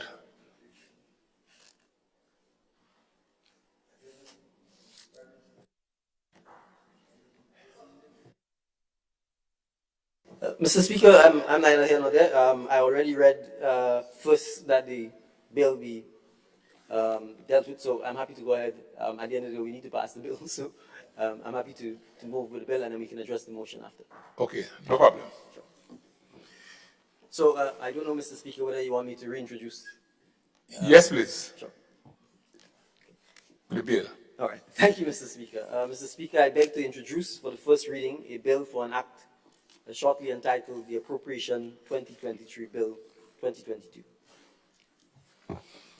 A bill to make provision for the appropriation of a sum not exceeding 1,350,465,256 Eastern Caribbean dollars to the service of the State of Grenada for the period January 1st to December 2020, from January 1st to December 2023, shortly entitled Appropriation 2023 Bill 2022. Mr. Speaker, I beg to move that the relevant standing order of the House be suspended to enable the bill to be taken through all its stages at this sitting.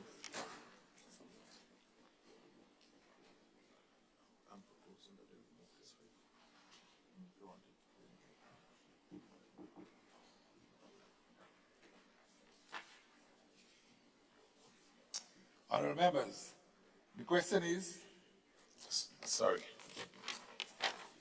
Honourable members, the question is that the relevant standing order of the House be suspended to enable the bill to be taken through all stages of this sitting. All those who are of that opinion say aye. Aye. Those of the contrary opinion say no. I think the ayes have it. The ayes have it. Mr. Speaker, I beg to move the second reading of the bill. Honourable members, the question is that the bill be read a second time.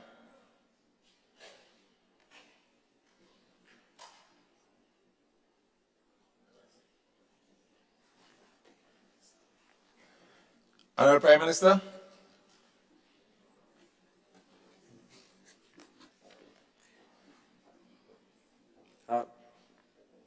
Mr. Speaker, as there has been extensive debate on the bill, I would obviously be asking that the motion be put for the vote. The motion that the bill be taken as read a second time hasn't been put, Mr. Speaker. Honourable members. But, Oh, sorry. no, well, Mr. Speaker, the Minister of Finance already has indicated that most of the issues have already been highlighted and debated. But since the Prime Minister made certain comments in his winding up, that gives me the opportunity, Mr. Speaker, to correct some statements that were made. For the hindsight purposes and for the record. Mr. Speaker, I would have thought that we would have heard something. You see, when I spoke earlier on, I spoke not only of someone who's been in this House, but who has had lots of experience in matters of international nature or financing for small states. So I gave what I perceive as my experience. And I thought that advice, because this is my country, this is our country, not individual persons, as it was rightly said by a number of members, including the Minister of Finance, that we have a responsibility to this land. I mentioned the implication of major addition to permanent positions in the public service. The record must show that I spoke about this not with any intention of political things, because you may not have politics in this, but it has implications. 201 permanent positions, plus additional resources for contract positions, additionally so. Another expenditure, increasing the expenditure of the country to millions of dollars, has serious international implications for this country. And I offer an advice. It doesn't have to be taken. It does not have, Mr. Speaker. It does not have to be taken, Mr. Speaker, but I have a responsibility. Mr. Speaker, based on the fiscal responsibility law, and I think it's something This is something the country has signed on to, so until we decide we're going to get rid of it, then we have to live with our laws, because people are watching. I've been called, Mr. Speaker. I've been called, and I have to warn of the seriousness of this. So when I go on record and anything happens later, this country's financing, then I can say I did my part. Mr. Speaker, the fiscal responsibility law says you don't go beyond 9% in terms of the wage bill. That is in there. With the 4% increases that has been accepted, it appears that the government is planning for 4% increases across the board, with the police and prison services already accepting that they will accept it. But if, of course, any additional part of the public service gets more than that, they expect to get that too. So that was not the final position. But with the 4% increases across the board, it would mean that the government is now at the point of the 9% max limit, the fiscal responsibility law. It therefore means that the unions will have to agree. There can be no more discussion on any further increases beyond 4%. That is a serious matter. So if the unions do not agree, the government may have a problem. The alternative is that the government may decide, again, Mr. Speaker, I'm speaking as a point of advice. The government may decide not to fill these positions, or some of it, but that's a choice. Either to break the rule or decide alternatively. I don't have to give that advice, but I say it for what it's worth. Mr. Speaker, I've heard a lot about, appears that we are making decision to increase poverty or make, we are happy about poorness in the country and that we are partners of poor. That's the implication of what I heard. I am saying every country has people who are on the poverty line. The great United States, as I think the member for St. George's Town pointed out, has over 11% persons on poverty line. We don't want it. We can create it, but I would like to see a country who would say that they would never plan to prepare to deal with those who are marginalized and on the poverty line. So making the point that the $8 million cut in seed and other programs for poverty, dealing with poverty in this country, is a serious issue. The issue of the debushing program is not just about the cutting grass in the road. It's much more than that. The implication that these monies that these people receive. In some countries, you have what you call social welfare. Some countries that you have social welfare, they provide monthly monies to people. The government takes that responsibility. We don't have that here.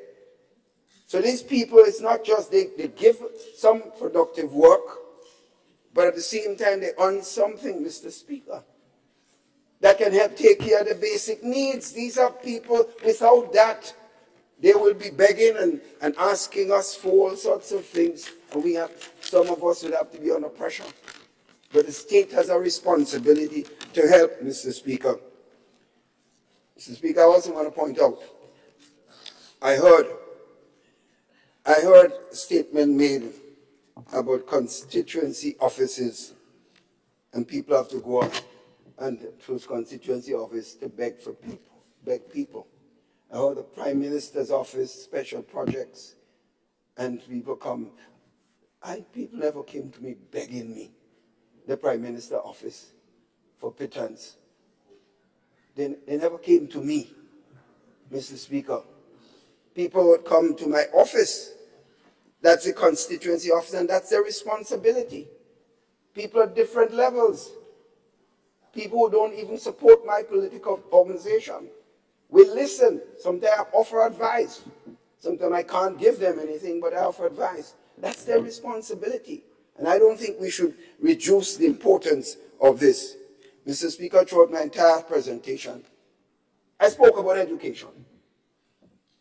I don't have to use the word education, but the instances that I've mentioned about empowerment in several areas imply education. And not only that, we already decided that the former Minister of Education would elaborate. So, in effect, for it to be said that I trivialize education when the Prime Minister himself knows, and he pointed out, without that I would not be here. And I feel strongly about this, Mr. Speaker. Mr. Speaker, I also want to make the point, and this is extremely important to me. I cannot allow the Minister of Finance to get away with a statement made about this Polish ambassador and the 290. Mr. Speaker,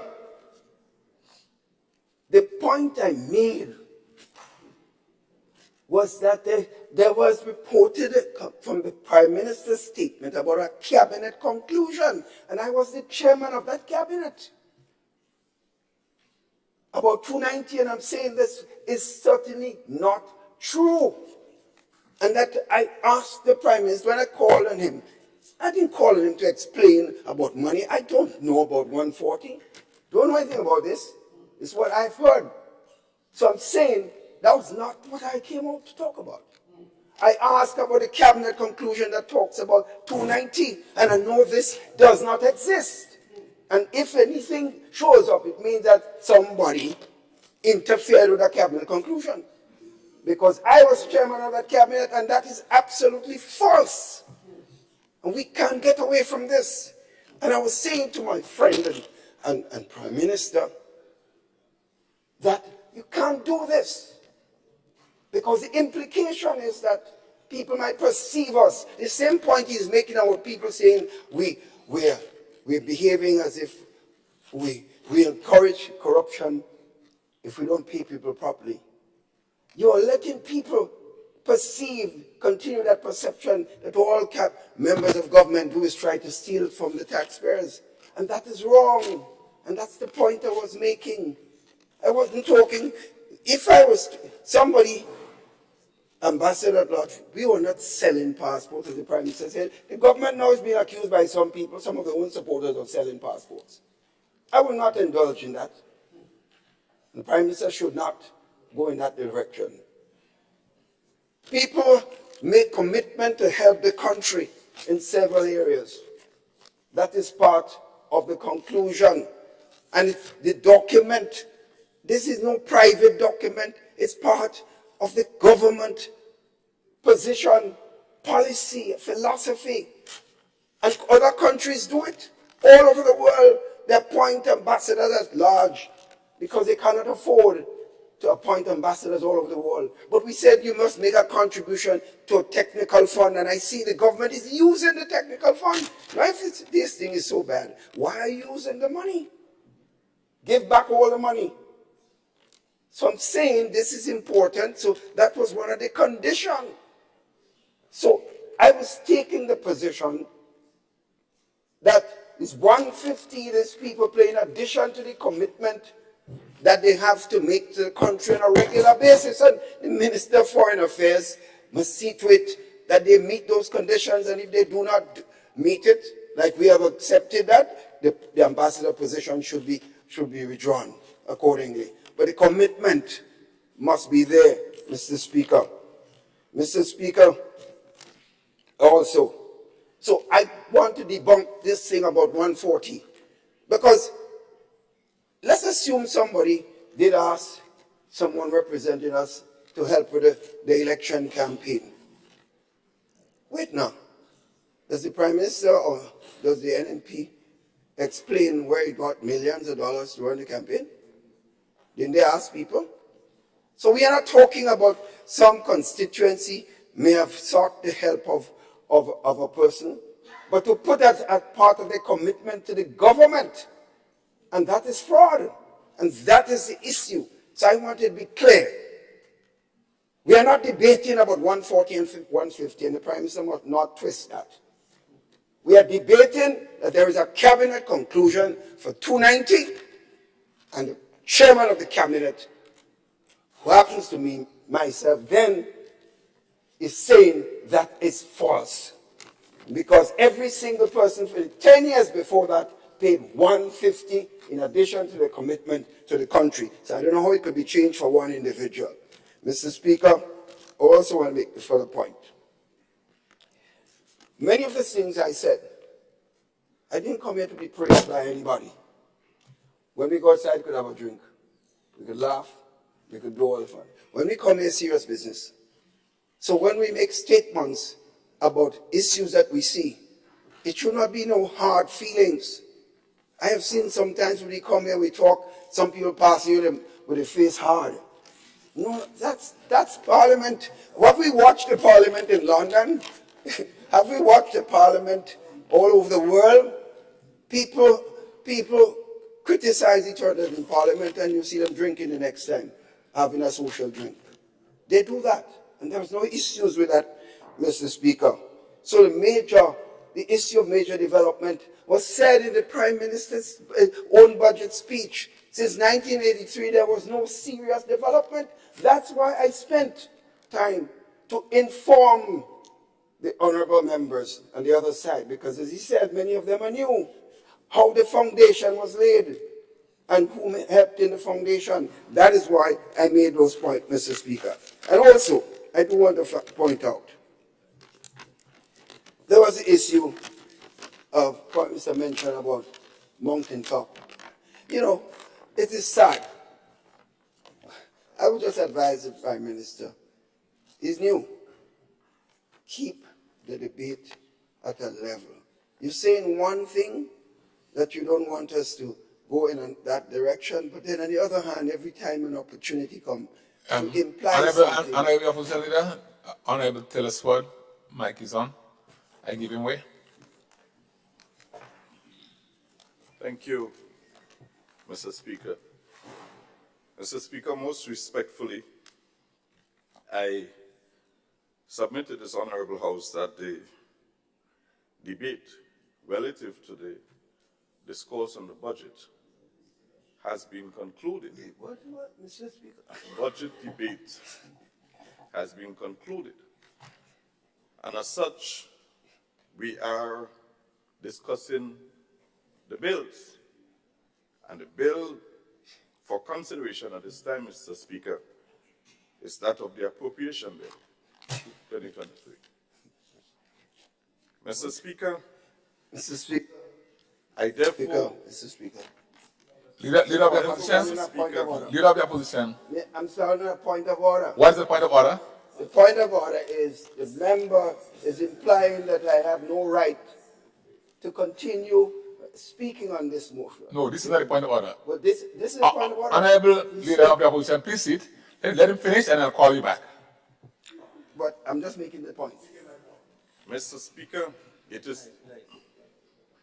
Mr. Speaker, it is very clear that we are witnessing a rebuttal, another rebuttal. We should, the honorable member for St. George's Northwest should keep his comments appropriate to that of the bill under consideration, which is the appropriation bill, and not be extending a debate which has already been closed. Thank you. Honorable Leader of the Opposition. Mr. Speaker, the member, I just make this point, the member want to tell the Leader of the Opposition what he should say in Parliament relative to a bill. Mr. Speaker, I find this very difficult to understand. The bill is the present second reading of the bill is about the appropriation bill. Every aspect of it is relevant. And do I have to explain this? And I've been one to be taught here about the fundamental rules of the parliament of this country.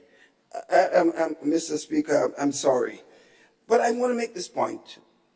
The Prime Minister and Minister of Finance made this point about Mountain Top and implying that here the present opposition leader is associating Mountain Top with the Prime Minister office, a Prime Minister of the country. If the Prime Minister has to be clear, it must be understood. When Martin Luther King spoke, when he spoke, Mr. Speaker, he was talking about the trials that he went through. That is what he was talking. He wasn't talking about some positions. And I just want to be clear what is happening to you. Mr. Speaker, you hear the kind of comments that are being made. Mr. Speaker, also, I heard this question about the $2,000 increase in people's salary. That's part of the bill. That $2,000 is part of the bill. We're discussing the appropriation bill. And I heard it being said that we need to have, the point was being made, it was not just about the $2,000. The point was being made, Mr. Speaker, when I spoke about the fact of the process. And yet I did not say whether it should be 2,000 or 1,000 or 500 or 3,000. Somebody's telling me sit down. Oh, well. It's not about that, Mr. Speaker. It's about how we reach to what the decision would be. That was I was advising. In fact, I was giving that advice. I never said 2,000 was too much or 1,000, whatever. And I wanted to be clear. So these are important points.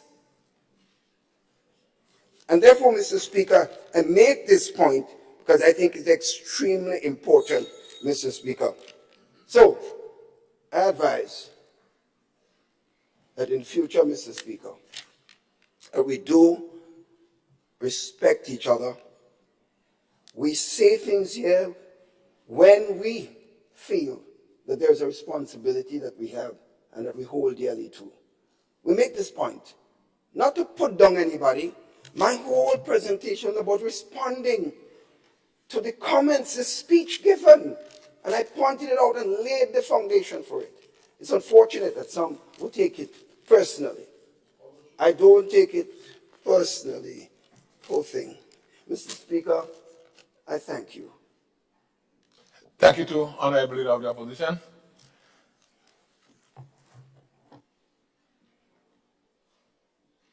Now, Honorable Members, the question is that the bill be read a second time. All those who are of that opinion say aye. Those of the contrary opinion say no. I think the ayes have it. The ayes have it. The bill for an act shortly entitled Appropriation 2023 Bill 2022.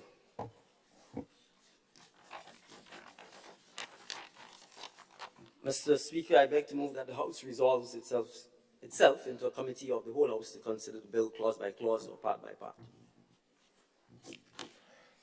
The question is that this Honorable House resolves itself into a committee of the whole House to consider the bill clause by clause or part by part.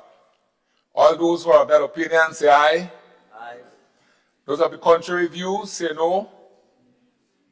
I think the ayes have it. The ayes have it. This Honorable House is now in committee. Clause 2, Appropriation.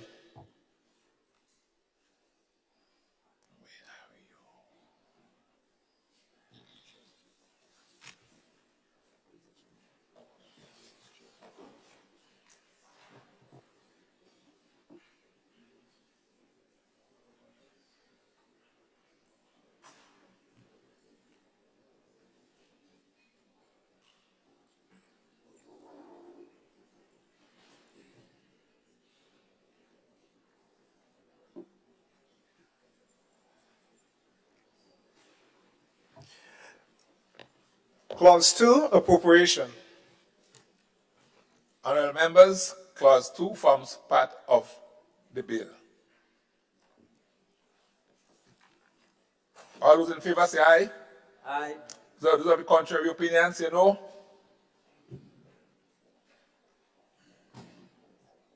Quiet. I don't think-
Honorable members, I just seek a 2-minute adjournment to get some clarity here on this document.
All right, we wish to resume.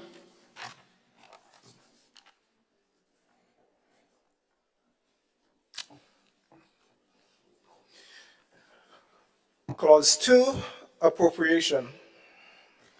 Honorable members, Clause 2 forms part of the bill. All those who are of that opinion say aye. Those of the contrary view say no. The ayes have it. Clause 1, short title. Honorable members, Clause 1 forms part of the bill. All those in favor, say aye. Those of the contrary view, say no. The ayes have it. Schedule. Honorable members, honorable members, schedule forms part of the bill. All those of that opinion, say aye. Those of the contrary view, say no.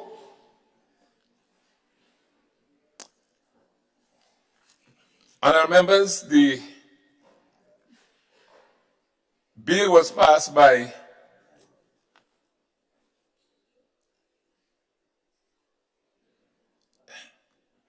unanimous opinion.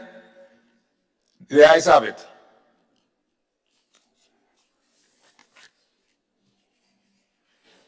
Mr. Chairman, I beg to move that the House resumes and that the chairman of the committee reports on the progress of the bill.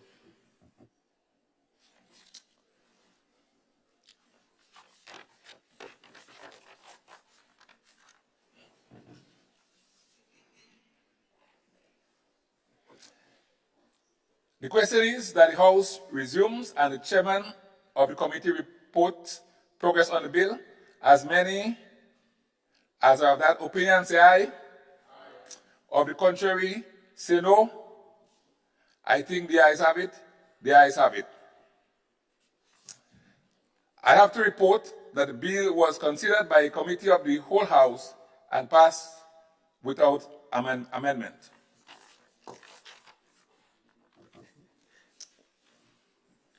Mr. Speaker, I beg to move that the chairman's report be adopted.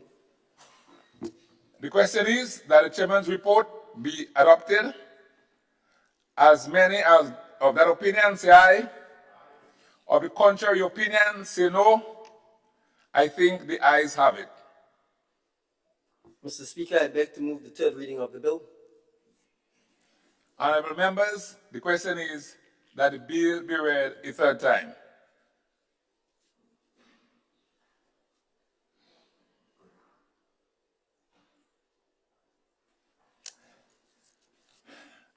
The question is that the bill be read a third time and pass. As many as of that opinion say aye. Of the contrary opinion say no. I think the ayes have it. The ayes have it. A bill for an act shortly entitled Appropriation 2023 Bill 2022.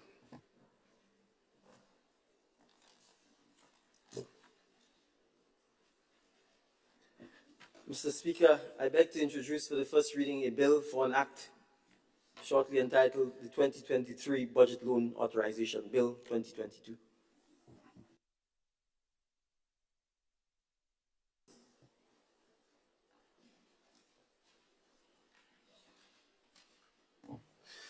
An act to authorize the Minister of Finance to Clark, borrow from Mr. various... I wish for you to hold because the Deputy Speaker will now take the chair.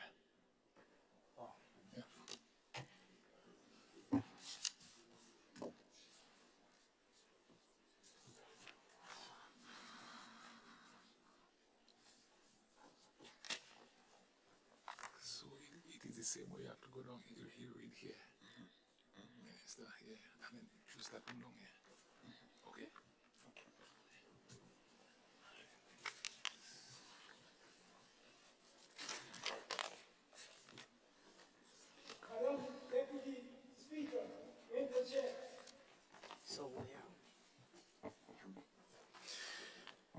An act to authorize the Minister of Finance to borrow from various sources the amount of $350 million Eastern Caribbean dollars, shortly entitled 2023 Budget Loan Authorization Bill 2022. Madam Deputy Speaker, I beg to move that the relevant standing order of the House be suspended to enable the bill to be taken through all its stages at this sitting.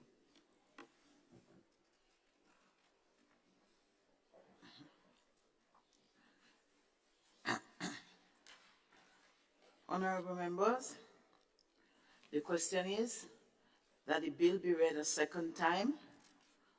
All those who have that opinion say aye. It's not here. It's not the second time. Oh, and Madam Deputy Yeah. Speaker, I believe my ears Okay. heard the bill be read a second time rather than the standing orders. So, Honorable, yes, okay. sorry. Sorry, Honorable Member. Honorable members, the question is that the relevant standing order of the House be suspended to enable the bill to be taken through all of the stages at the sitting. All those who are of that opinion say aye. On the contrary opinion, say nay. The ayes have it. The ayes do have it.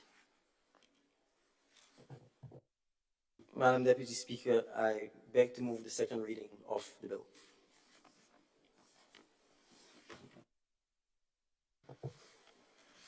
Honorable members, the question is that the bill be read a second time.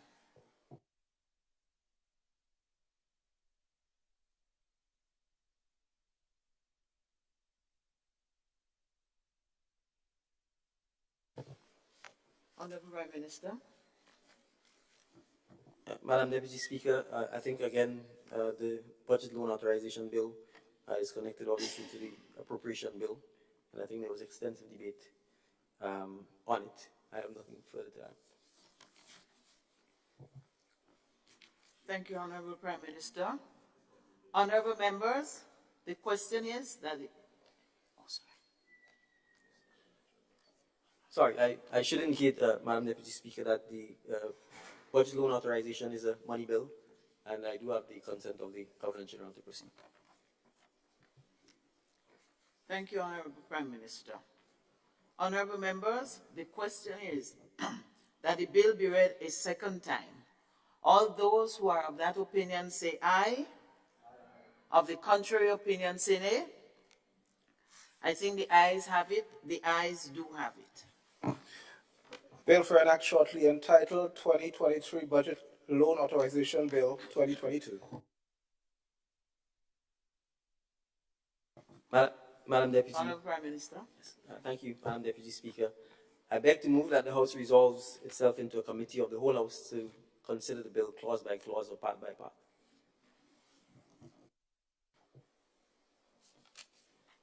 Honorable members, the question is that this Honorable House resolves itself into a committee of the whole House to consider the bill clause by clause or part by part. All those who are of that opinion say aye. Of the contrary opinion say nay. I think the ayes have it. The ayes do have it. This Honorable House is now in committee. Clause 2, authority to raise loan.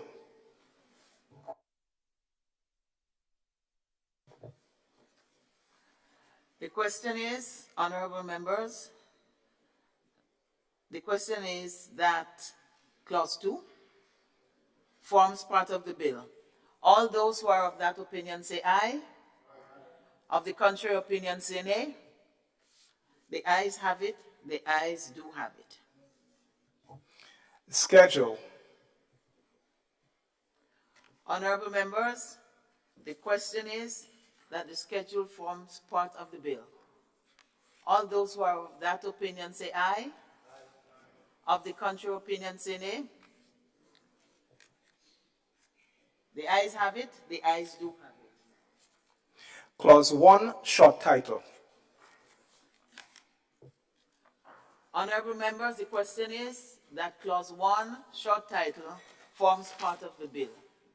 All those who are of that opinion say aye. Of the contrary opinion say nay. I think the ayes have it. The ayes do have it.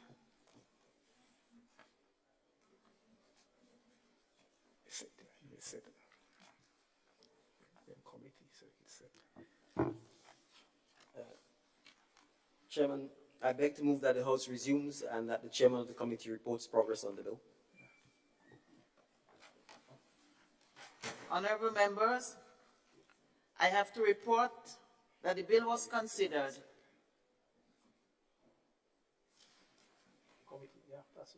Pardon?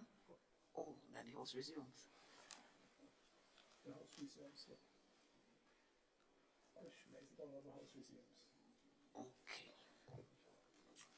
Honorable members, The question is that this honorable house resumes.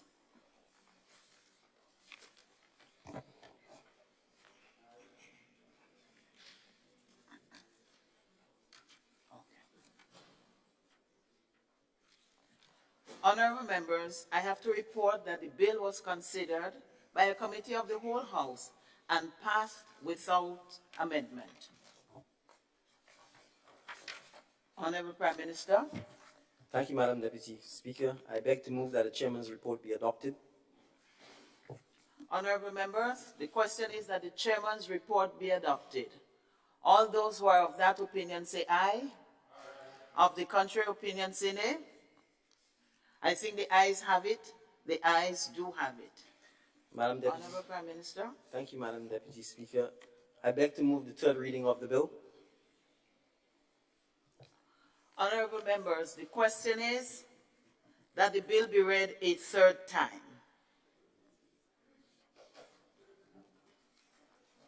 The question is that the bill be read a third time and pass. As many as of that opinion say aye. Of the contrary opinion say nay. The ayes have it. I think the ayes do have it. A bill for an act shortly entitled 2023 Budget Loan Authorization Bill 2022.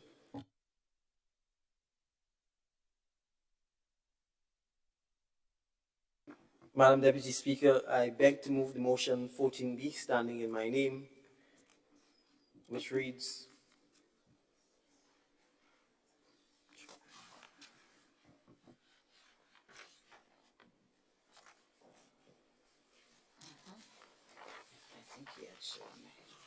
We went to the loan authorization bill. The motion should have been done before the bill. So just going to indicate that to the Prime Minister. So you could approach the chair for a minute. Let me explain that to him. Mr. Prime Minister, just a little matter for clarification. Could you please approach the chair? Yeah, Mr. President, the motion gets done before the bill. So just indicating that we have already taken the authorization bill, right? So the motion goes directly with the bill. So it's actually just informing you. Well, there's only motions that we go before. So, but we still have to go through. yeah. So we still have to be. So it becomes.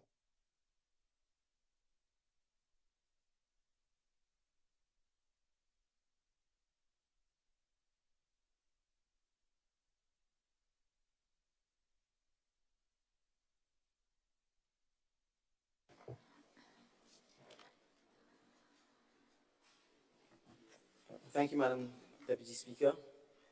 Madam Deputy Speaker, I wish to beg to move the motion 14B standing in my name, which reads, Resolution for the purposes of Section 56 of the Public Finance Management Act No. 17 of 2015. Whereas Section 56(1) of the Public Finance Management Act No. 17 of 2015, hereinafter referred to as the Act, provides inter alia that no money shall be raised on the credit of the Government of Grenada, except under the authority of this Act or under an Act of Parliament or a resolution of the House of Representatives. Whereas Section 56(2) of the Act provides inter alia that the Minister of Finance may borrow, when authorized by resolution of the House of Representatives, money on behalf of the Government of Grenada in any form and from any legitimate source on terms and conditions to be agreed with the creditor. Whereas it is further provided that the amount shall not exceed in the aggregate the sum specified in the resolution, and whereas it is expedient that the Minister of Finance be authorized by a resolution of the House of Representatives to borrow on behalf of the Government of Grenada money to an amount not exceeding in the aggregate the sum of 350 million East Caribbean dollars to meet current expenditure requirements. Now, therefore, be it resolved that the House of Representatives hereby authorizes the Minister of Finance to borrow on behalf of the Government of Grenada money to an amount not exceeding in the aggregate the sum of 350 million East Caribbean dollars for the period January 1st to December 31st, 2023.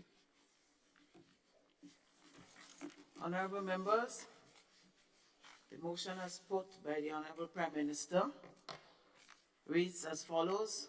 Whereas Section 56(1) of the Public Finance Management Act number 17 of 2015, hereinafter referred to as the Act, provides inter alia that no money should be raised on the credit of the Government of Grenada except under the authority of this Act or under an Act of Parliament or resolution of the House of Representatives.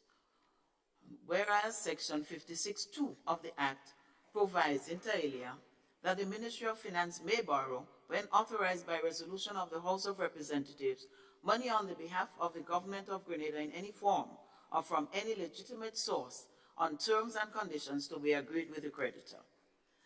And whereas it is further provided that the amount shall not exceed in the aggregate the sum specified in the resolution. And whereas it is expedient that the Minister of Finance be authorized by a resolution of the House of Representatives to borrow on behalf of the Government of Grenada money to an amount not exceeding in the aggregate the sum of 350 million Eastern Caribbean dollars to meet the current expenditure requirements. Now therefore be it resolved that the House of Representatives hereby authorizes the Minister of Finance to borrow on behalf of the Government of Grenada money to an amount not exceeding in the aggregate the sum of 350 million Eastern Caribbean dollars for the period January 1st to December 31st, 2023. Mr. Prime Minister.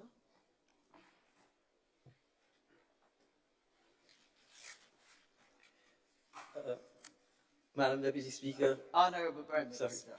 Madam Deputy Speaker, thank you. The resolution, Madam Deputy Speaker, is part of the Budget Loan Authorization Bill. And again, it forms part of the process for the appropriations for the budget, and so I have nothing further to add to.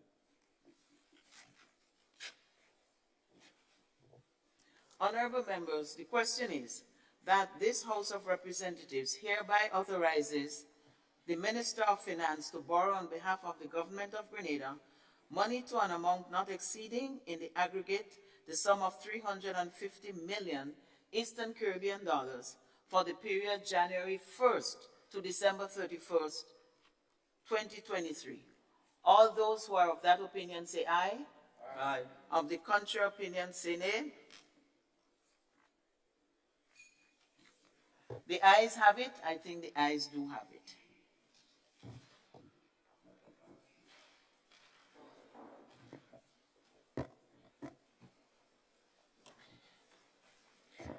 Item 9, unopposed private businesses. Item 10, questions.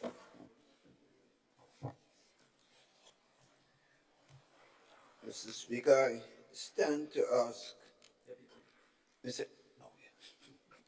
Madam Deputy Speaker, I stand to ask the questions standing in my name, but I just want to make a point that there are 10 such questions, and I did receive, I'm making the questions that it's to the questions that to the Prime Minister, but there are 10 such questions.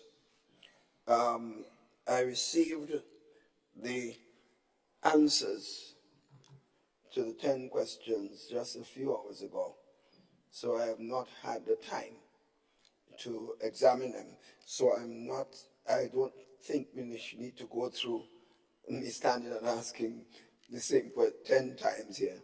So I just acknowledge the receipt, save the Prime Minister the time. He's spent enough time this afternoon already.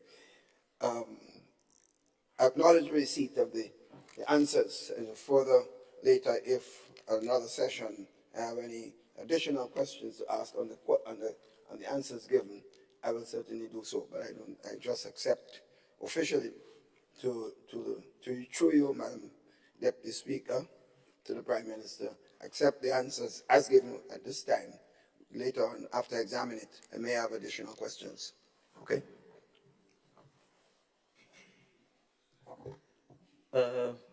Madam Deputy Speaker, I also want to wish to point, because I recognize that the Honourable Leader of His Majesty Opposition has pointed out that he only got the answers a couple hours ago. We did send them on Tuesday to the clerk, and the speaker raised it with me earlier today, and I suspect for some reason maybe there was not a checking on the emails to forward it in time so that the Honorable Leader of Her Majesty's Opposition would have had the time. So I just want to kind of make the note that the administrative process at Parliament needs to pay attention to make sure that when emails come, they're sent out the same day so we don't have this situation. So, thank you. Thank you, Honorable Prime Minister, for the response, and I take it that this matter is resolved for the moment, and we shall proceed. Thank you. Item 11, urgent questions under the provision of Standing Order number 20. Item 12, statement by ministers. Item 13, personal explanations.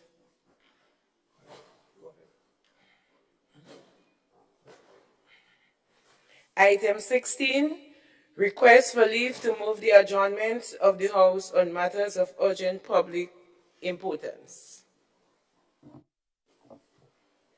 Honorable. Thank you, Madam Deputy Speaker.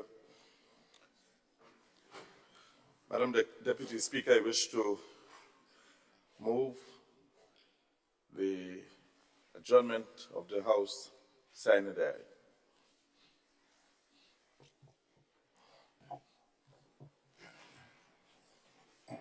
Honorable Leader of the Opposition.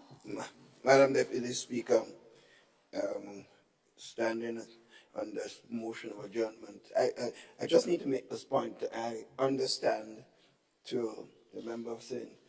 George's Southeast and Leader of Government Business, there may be additional session before Christmas. I'm not sure that I'll be able to make it. So if I am going to try to find to adjust my schedule to try to be here. But in case I do, I just want to take this opportunity, Madam Deputy Speaker, to wish all members of this honorable House the best Christmas they can have in this time. And of course, a peaceful, loving, happy, prosperous 2023. If I get a chance and I be here, I will expand on what I just said. I want to wish you thank you. Thank you, Honorable Leader of the Opposition. And before I put the question, I just have a couple comments.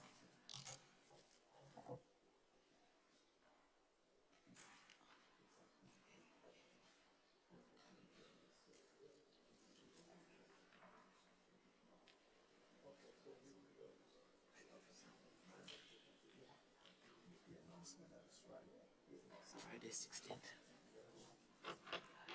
Honorable members, this time by consensus on both sides, at the request of the Leader of Government Business, there has been a request for a change from the 14th for the sitting to be held on the 16th of December, Friday 16th December instead of Wednesday 14th December, and we have all concurred. So members do take note, and I expect the clerk and his team would issue notices accordingly to replace the previous notice.